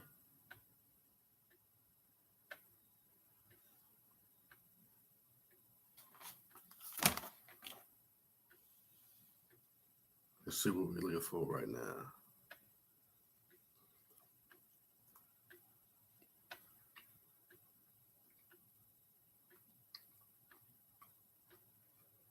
That's why I make sure I'm saying what he's saying.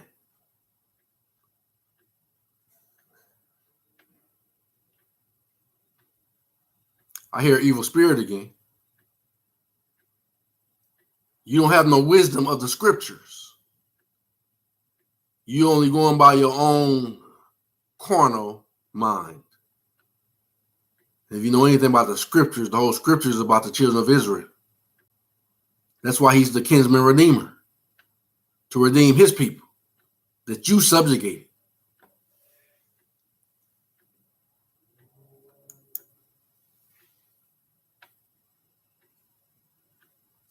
Black people, you've been conned.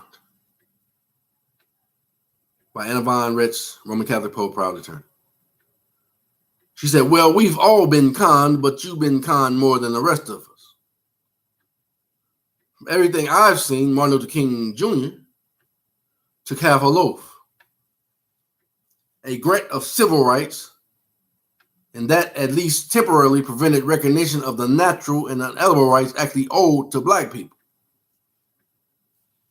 Maybe he thought that half a loaf was better than none. Maybe he saw it as a stepping stone to eventually have natural and inalienable rights of all people fully recognized and honored. Well, we'll never know what MLK knew or what he thought about this issue, but certain other things are sure. It's certain that the Democratic Party that so many black and colored people identify with and support has in fact been their primary political opponent for decades. Look at the history, look at the voting records. It was Democrats that engineered confirmed municipal citizenship on black people following Civil War, effectively making them publicly owned slaves instead of privately owned slaves. It was Democrats who substituted civil rights for natural and unalienable rights too. Civil rights are merely privileges conferred by the municipal Congress, and they can be taken away from the municipal Congress on a whim. And I object to the term black people concerning me, because I'm an American Israelite from the house of Joseph, from the tribe of Ephraim. She said, but your natural and unalienable rights come from nature and nature's God, Yahweh. She keep on putting it in his jurisdiction. Think about it. You've been snookered. And you don't need municipal citizenship. Why? Because if you accept it, you're already an American and an Israelite. If they call you a so-called black person, you just have to confess with your mouth and believe with your heart, and you should be saved.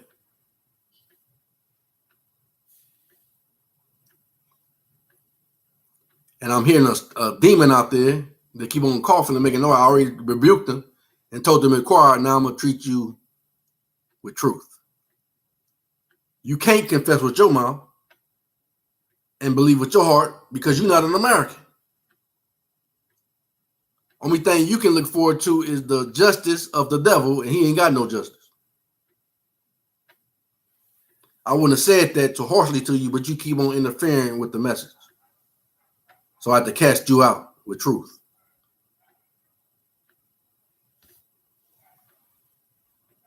That's why it's good to be quiet sometimes when grown people talk.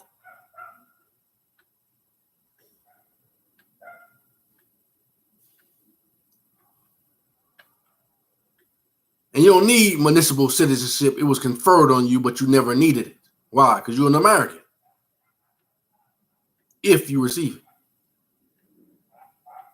Speaking as for the Most High's people, who are Israelites, the lost sheep of the house of Israel. And I heard Newbury say that people be coughing like that because they really witches and warlocks and demons, and they trying to send an evil spirit at you. But ain't no demon coming over here when this truth is coming up. They don't know they're coming here.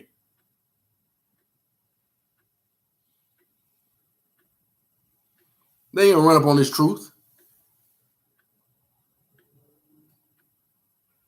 So that demon is returning to you, witch.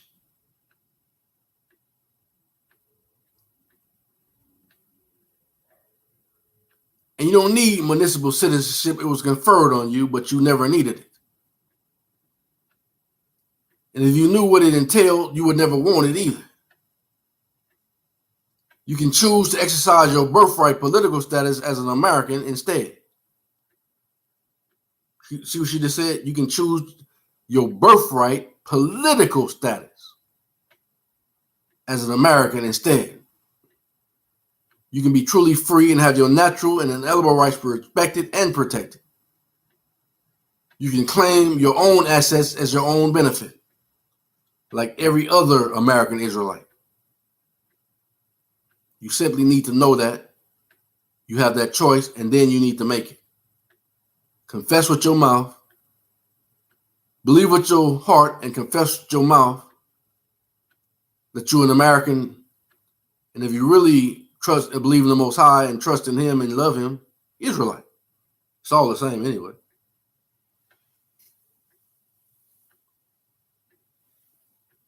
For the true Americans and the true Californians.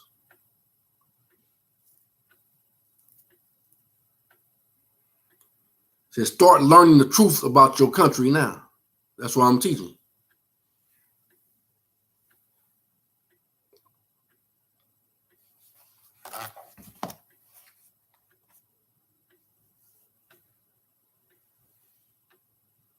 See, these devils believe in that witchcraft stuff, man. They believe in that crap. You can't curse the Most High's people. You curse yourself. Try not to die in your sleep. I ain't threatening you. I'm just trying to say you sin and curse it. He said, those who bless you shall be blessed, and those who curse you shall be cursed. Or whatever you send in my way, and I'm quite sure you probably wishing death on me. That's why I'm telling you, try not to die in your sleep.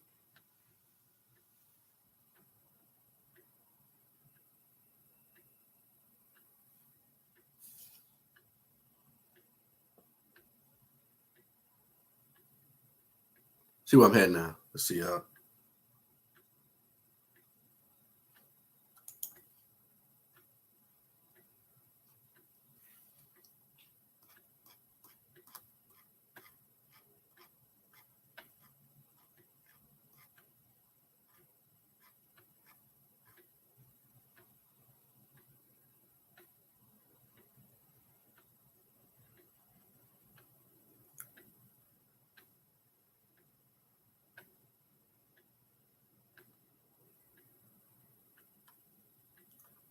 22:21 said the probate and the pledge, trading upon what isn't there. What isn't theirs? The probate and the pledges, trading upon what isn't theirs. By Anna Von Ritz, the Roman Catholic Post-Protestant. First, I want to cut to the chase with all these silly people like Phil Huddock and Richard S. Now I see when the people just have a syllable or something as their last name. First, I want to cut to the chase with all these silly people like Philip Huddock and Richard S. claiming that they are getting money and awards from the federal government. The federal government has no money. All the federal government has is credit based on the assets of the people of this country, your assets. So when the federal government offers to pay you an American with credit that is based on the value of your own assets, all it does is create more debt that is being held against you and your assets. It's not a payment to you at all. It's more debt. The idea that Congress is paying you back for anything using credit based on your small assets, so like your same asset, is too profoundly idiotic to deserve comment. Yet that is what these Cretans in Congress are proposing as remedy. It's clear that either A, they don't have a clue, or B, they think that we don't have a clue. The Pope and the Queen owe us more money and credit than Midas ever dreamed of. Now she's talking about the American Israelite. But having the federal government paying off in notes provides no access to their coffers because Federal Reserve notes are based on the value of our labor and the United States notes are based on our gold. She just told you earlier, though, once you become an American, and which you already are as an American, and you claim to be an American, and you put them on notice, they automatically got to turn their Federal Reserve notes into real money concerning me.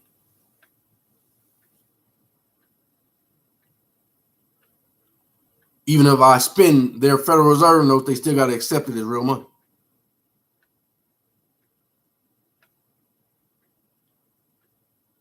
They have to pay us with their gold, not our gold. in order for it to be payment or remedy. That's what the Most High said. They're going to come bending on knee, bringing in all they will. That's already future prophecy.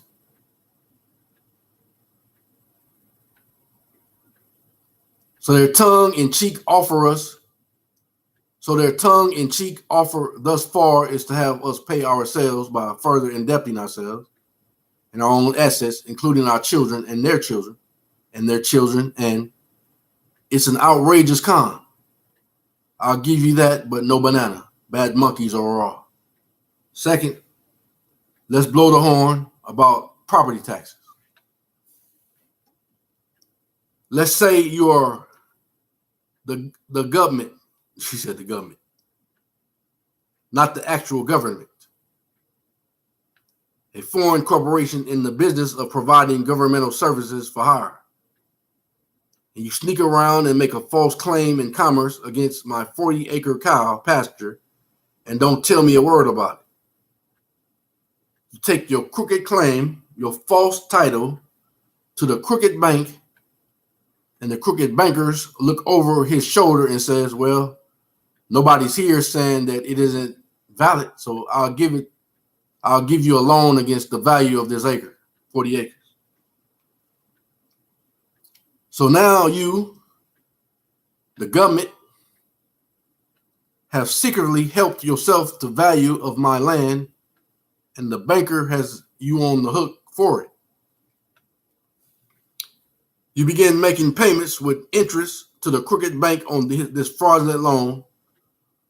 Because you, the government, don't actually produce much of anything, you can never keep up with the payments and interest. Eventually, you run out of the credit you levied against my land, and as a corporation, you decide to go bankrupt. Whereupon Mr. Crooked Banker hires a bill collector who comes to me and says, you owe me $1,258,890 as back taxes on this 40-acre parcel. Time to pay up. I say, what? You got crackers for brains. I never saw you before in my life. Have no contract with you. And this 40 acres isn't worth anything near $1,258,890. To which he says, I have title to this land. Just look right here. Looky right here. For the state of Walamuzu. Now I live in a state called Walamuzu,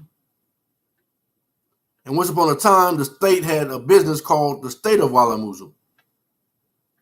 So it seems that Mr. Bill Collector is talking about my state and its state of states, because my ears and maybe my eyes too don't catch the difference between the state of Walamuzu and the state of Walamuzu. One is the capital T-H-E state of Walamuzu, and the other one is the small the state of Walamuzu. But this shady dandy bill collector is not actually talking about my state or its business called the state of Walamuzu. He's talking about a different state of Walamuzu, an incorporated franchise of the same foreign commercial corporation that took the loan against my land. And now he's trying to profit himself and the crooked banker and the crooked governmental services corporation via similar named deceit. He's not talking about any actual property taxes either. But if I'm a typical American farmer, I've been trained to think that I owe taxes, lots of them, and that the government has the right to lay all these taxes on me. Unfortunately, I haven't been taught to tell the difference between my own government and a foreign commercial corporation in the government services biz. A foreign corporation that is operating under conditions of constructive fraud and color of law. A corporation that doesn't have any valid and fully disclosed contract with me or any justifiable right to make claim against my land, issue any titles related to it, or take out loans against it. You see how this works? A third party, a foreign corporation in the business of providing governmental services, comes in, makes a bogus, non-consensual claim against your assets, secures credit for itself based on your assets. Then when it goes bankrupt, you are left on the hook as the co-signer who purportedly pledged to pay this debt. They try to hide this circumstance by calling it property taxes. And they tell some other lies about the status and the use of your private property by claiming it as income producing commercial, residential, or agricultural property.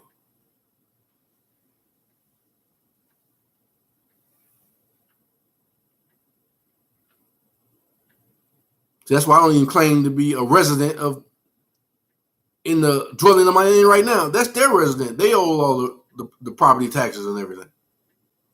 I'm not even supposed to be paying what they call rent. If you want to be honest, based on the truth.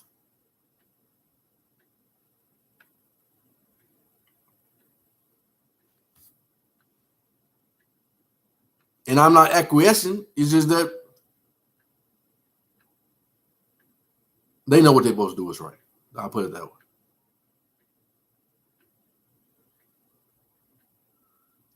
But what I've just described for you is how they are actually working this constructive fraud scheme. Another outrageous con job, no banana, no monkeys overall, no bad monkeys overall. So now we get down to the pledges. What pledges you are, Mr. Farmer, either? Franklin Delano Roosevelt pledged the federal civil service municipal government employees and their dependents to some holy cause during his first inaugural address that wasn't explained to us or to them, but that's what the word says. And on March 6, 1933, the territorial United States Congress of Governors pledged their territorial states and cities, meaning the U.S. military and their dependents, and the U.S. territorial possessions, which wasn't explained to us or to them, but that's what the word says. That there you have the two pledges, one made in behalf of the territorial United States citizens, one made in behalf of the municipal United States citizens, both on a non-consensual, undisclosed, and unalterable basis by FDR and the Conference of Territorial Governors. Were any of your ancestors in the Federal Civil Service or the U.S. military in 1933? Are you a Federal Civil Service employee or dependent, getting the benefit of a federal paycheck every month? Are you a member of the U.S. military or dependent, getting the benefit of a federal paycheck every month? So how does anyone get off claiming that you were pledged then or now to pay any debts of any foreign governmental service corporation? Turns out there's been a lot of alleged pledging going on behind your back. It seems that your mother pledged and donated you, your good name, and your worldly assets to the same foreign territorial state while Zooms up. That's why earlier when I read, she said, your parents can't do that.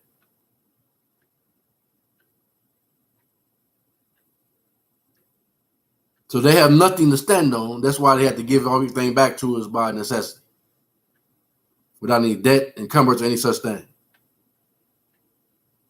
They had to give it back to me because I already called them on it and I already ordered them to give it all back.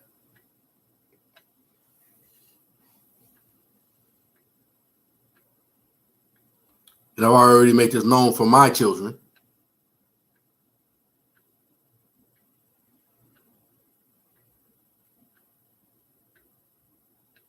who are my offspring.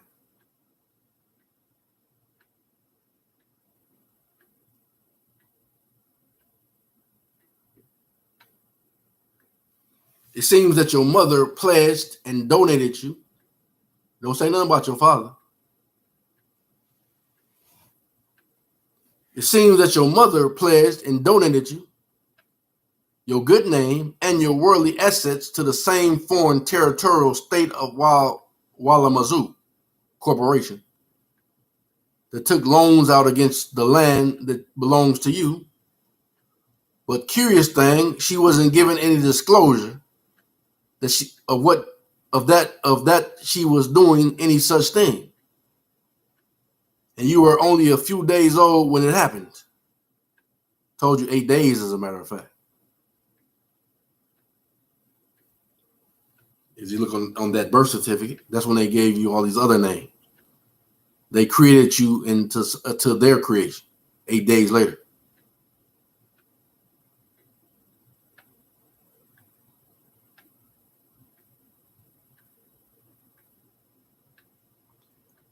And even in that, the Most High said this: you're not accountable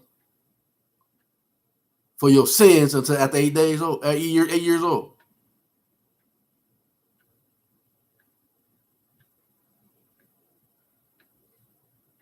That correlates somehow.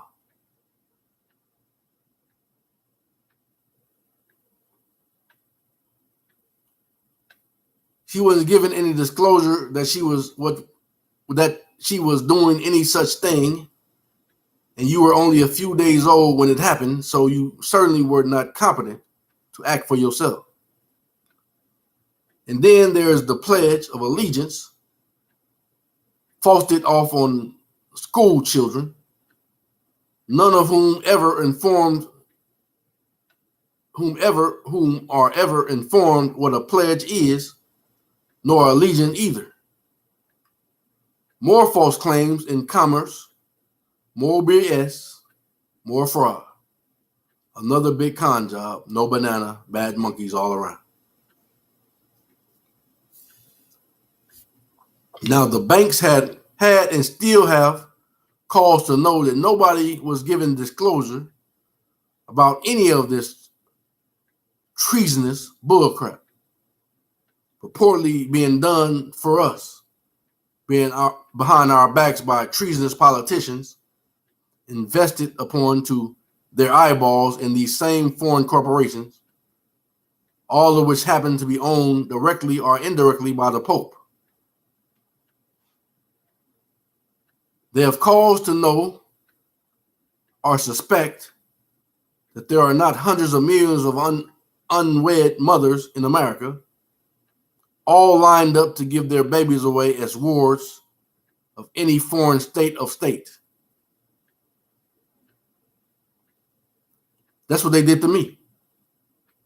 I know nothing about it. My grandmother didn't know nothing about it. My dad had passed away. And then they took me to court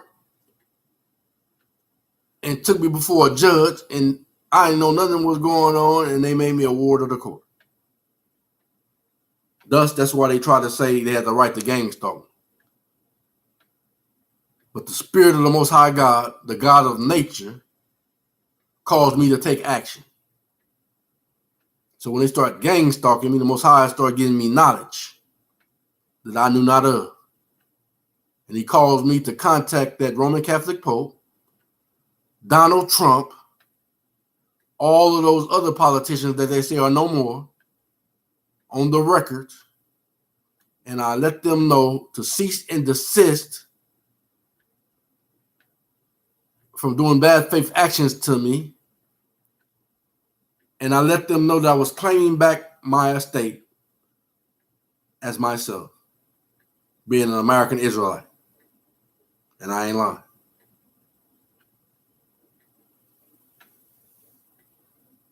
And I told them to take me off of the list as being, as they said, what's the term she just said? A ward of the state. I said, take that off of me. I claim back myself by the power of the Most High God of nature, Yahweh. because I belong to him, not to them.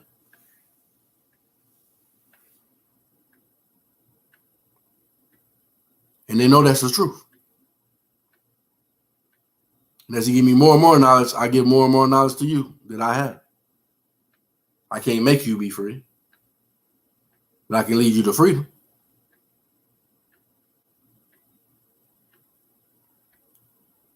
They have cause to know that there are not hundreds of millions of federal employees of either stripe,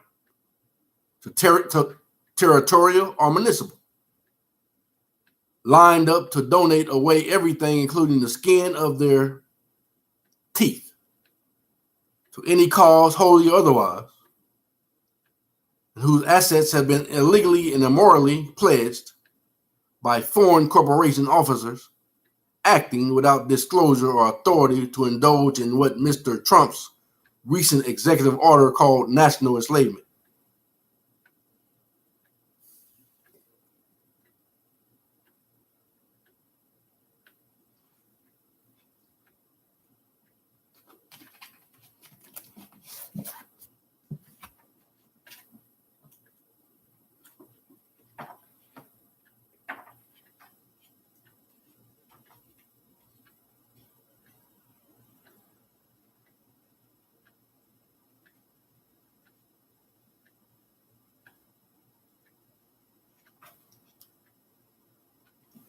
The Book of Remembrance of Melchizedek, Little Book, chapter 3, verse 15.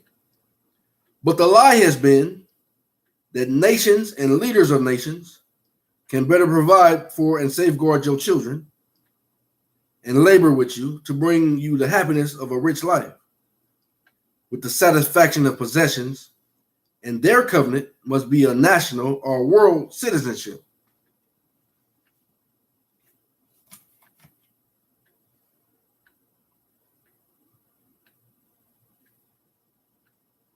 She goes on to say, they have cause to know that there are not hundreds of millions of federal employees of either stripe, territorial or municipal, lined up to donate away everything, including the skin of their teeth, to any cause, wholly or otherwise, and whose assets have been illegally and immorally pledged by foreign corporation officers acting without disclosure or authority to indulge in what Mr. Trump's recent executive order called national enslavement. The crooked banks loaned money in collusion with a great big fat world-class fraud scheme. That's why I claim the big fat righteous de jure world-class lawsuit.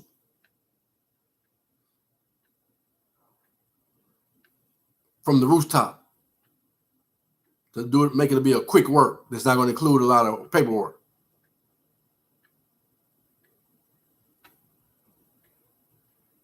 And at the end of the day, that is their problem, not mine. Now, because of all the foregoing outrageous international bunco, just imagine Slim Pickens leaned up on against a fence saying, I'll sell you the horse over there for $50. The Pope is shuffling his deck as fast as he can go. The entire world is now in probate. Oh, glory me. The only problem with that is that virtually nobody is left alive to claim back any of it. I am. And I'm exempt. The Most High already told them, don't touch me. And because by necessity, the Roman Catholic Pope had to tell them, don't touch me either. And who ordered it? The one that made me, a made man. Yahweh, the God of nature. The elect. Oh, glory me. The only problem with that is that virtually nobody is left alive to claim back any of it. There's me and my little group of Americans still standing. But the queen is dead on paper and allegedly in person and in real life. So is the Pope, allegedly. Go visit DuckDuckGo and see. If you want to, I can't make you. But the queen is dead on paper, and the British Isles and the entire Commonwealth stands unclaimed. Yes, strange, but true. They falsified records for so many years and gotten away with it that all living people, even the sovereigns, have suffered genocide on paper. Because these billions of people and their heads of state and their monarchs have been done in on paper without their knowledge or consent, the Holy See is the one of the only handful of actual incorporated governments left. And while it is responsible for all of this fraud, it still intends to try to claim everyone else's property as an abandoned asset. Very, very bad monkeys indeed. Then, let's go here.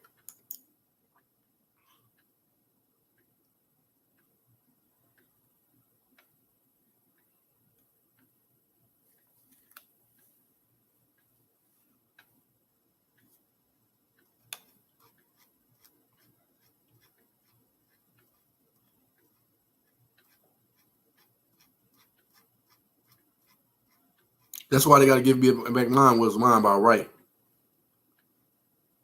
Immediately.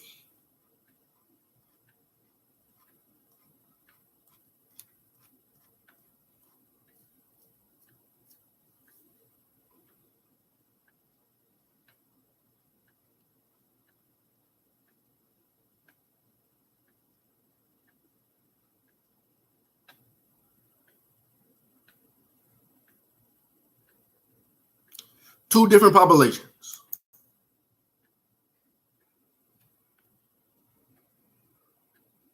By Anna von Rex, Roman Catholic Pope Protestant. Folks, there are and have always been two different populations here in America. Actual current federal employees, retirees don't count as active federal employees, and federal dependents, political asylum seekers, etc., who receive actual paychecks or unearned benefits from the federal corporation are owed discharge of all franchise debts via bankruptcy. The rest of us are owed discharge of the same franchise's debts via probate action. The difference is that the probate action not only discharges debts occurred or accrued by the secondary beneficiaries of our estates, the franchises operated in our names, it returns our land and our property back to us unharmed and fully restored. If you really are a federal employee or unearned dependent, for example, someone receiving SSI who never paid into or vested into Social Security, by all means, take the bankruptcy protection and run.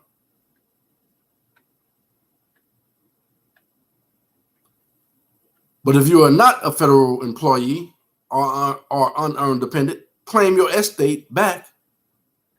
The debts will all go away just the same, but you will also receive back the land and homes and businesses and other things that are rightfully yours. It's that simple. So that being said, once again, I expect to receive everything that is mine effective immediately.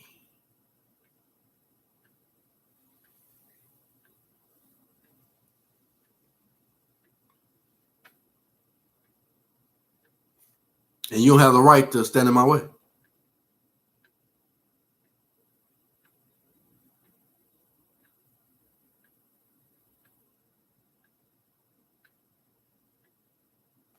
Let me go here.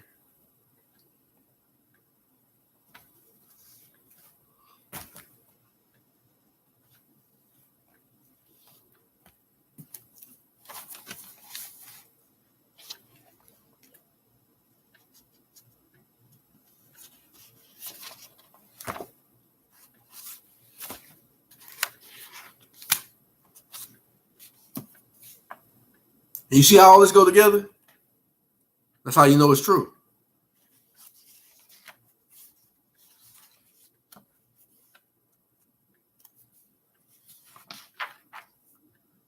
And all food and raiment and houses shall become free to all of the American Israelite. That was the sealed portion. Chapter 90, verse 41. Now we will remain in chapter 90, verse 52. Verse 50, so sealed portion, chapter 90, verse 50. Therefore, my brothers and sisters, call upon the rich and the governments, the corporation, that have power over you, and demand of them in righteousness. I've disproved everything and I'm right for doing this based on knowledge. I just proved it to you. And demand of them in righteousness that they provide for you the necessities that you require to sustain your life. Everything has already been provided for. They've just been trying to keep it for themselves.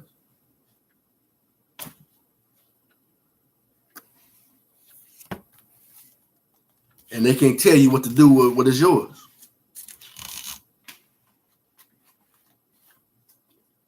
In other words, they can't tell me to do with what is mine.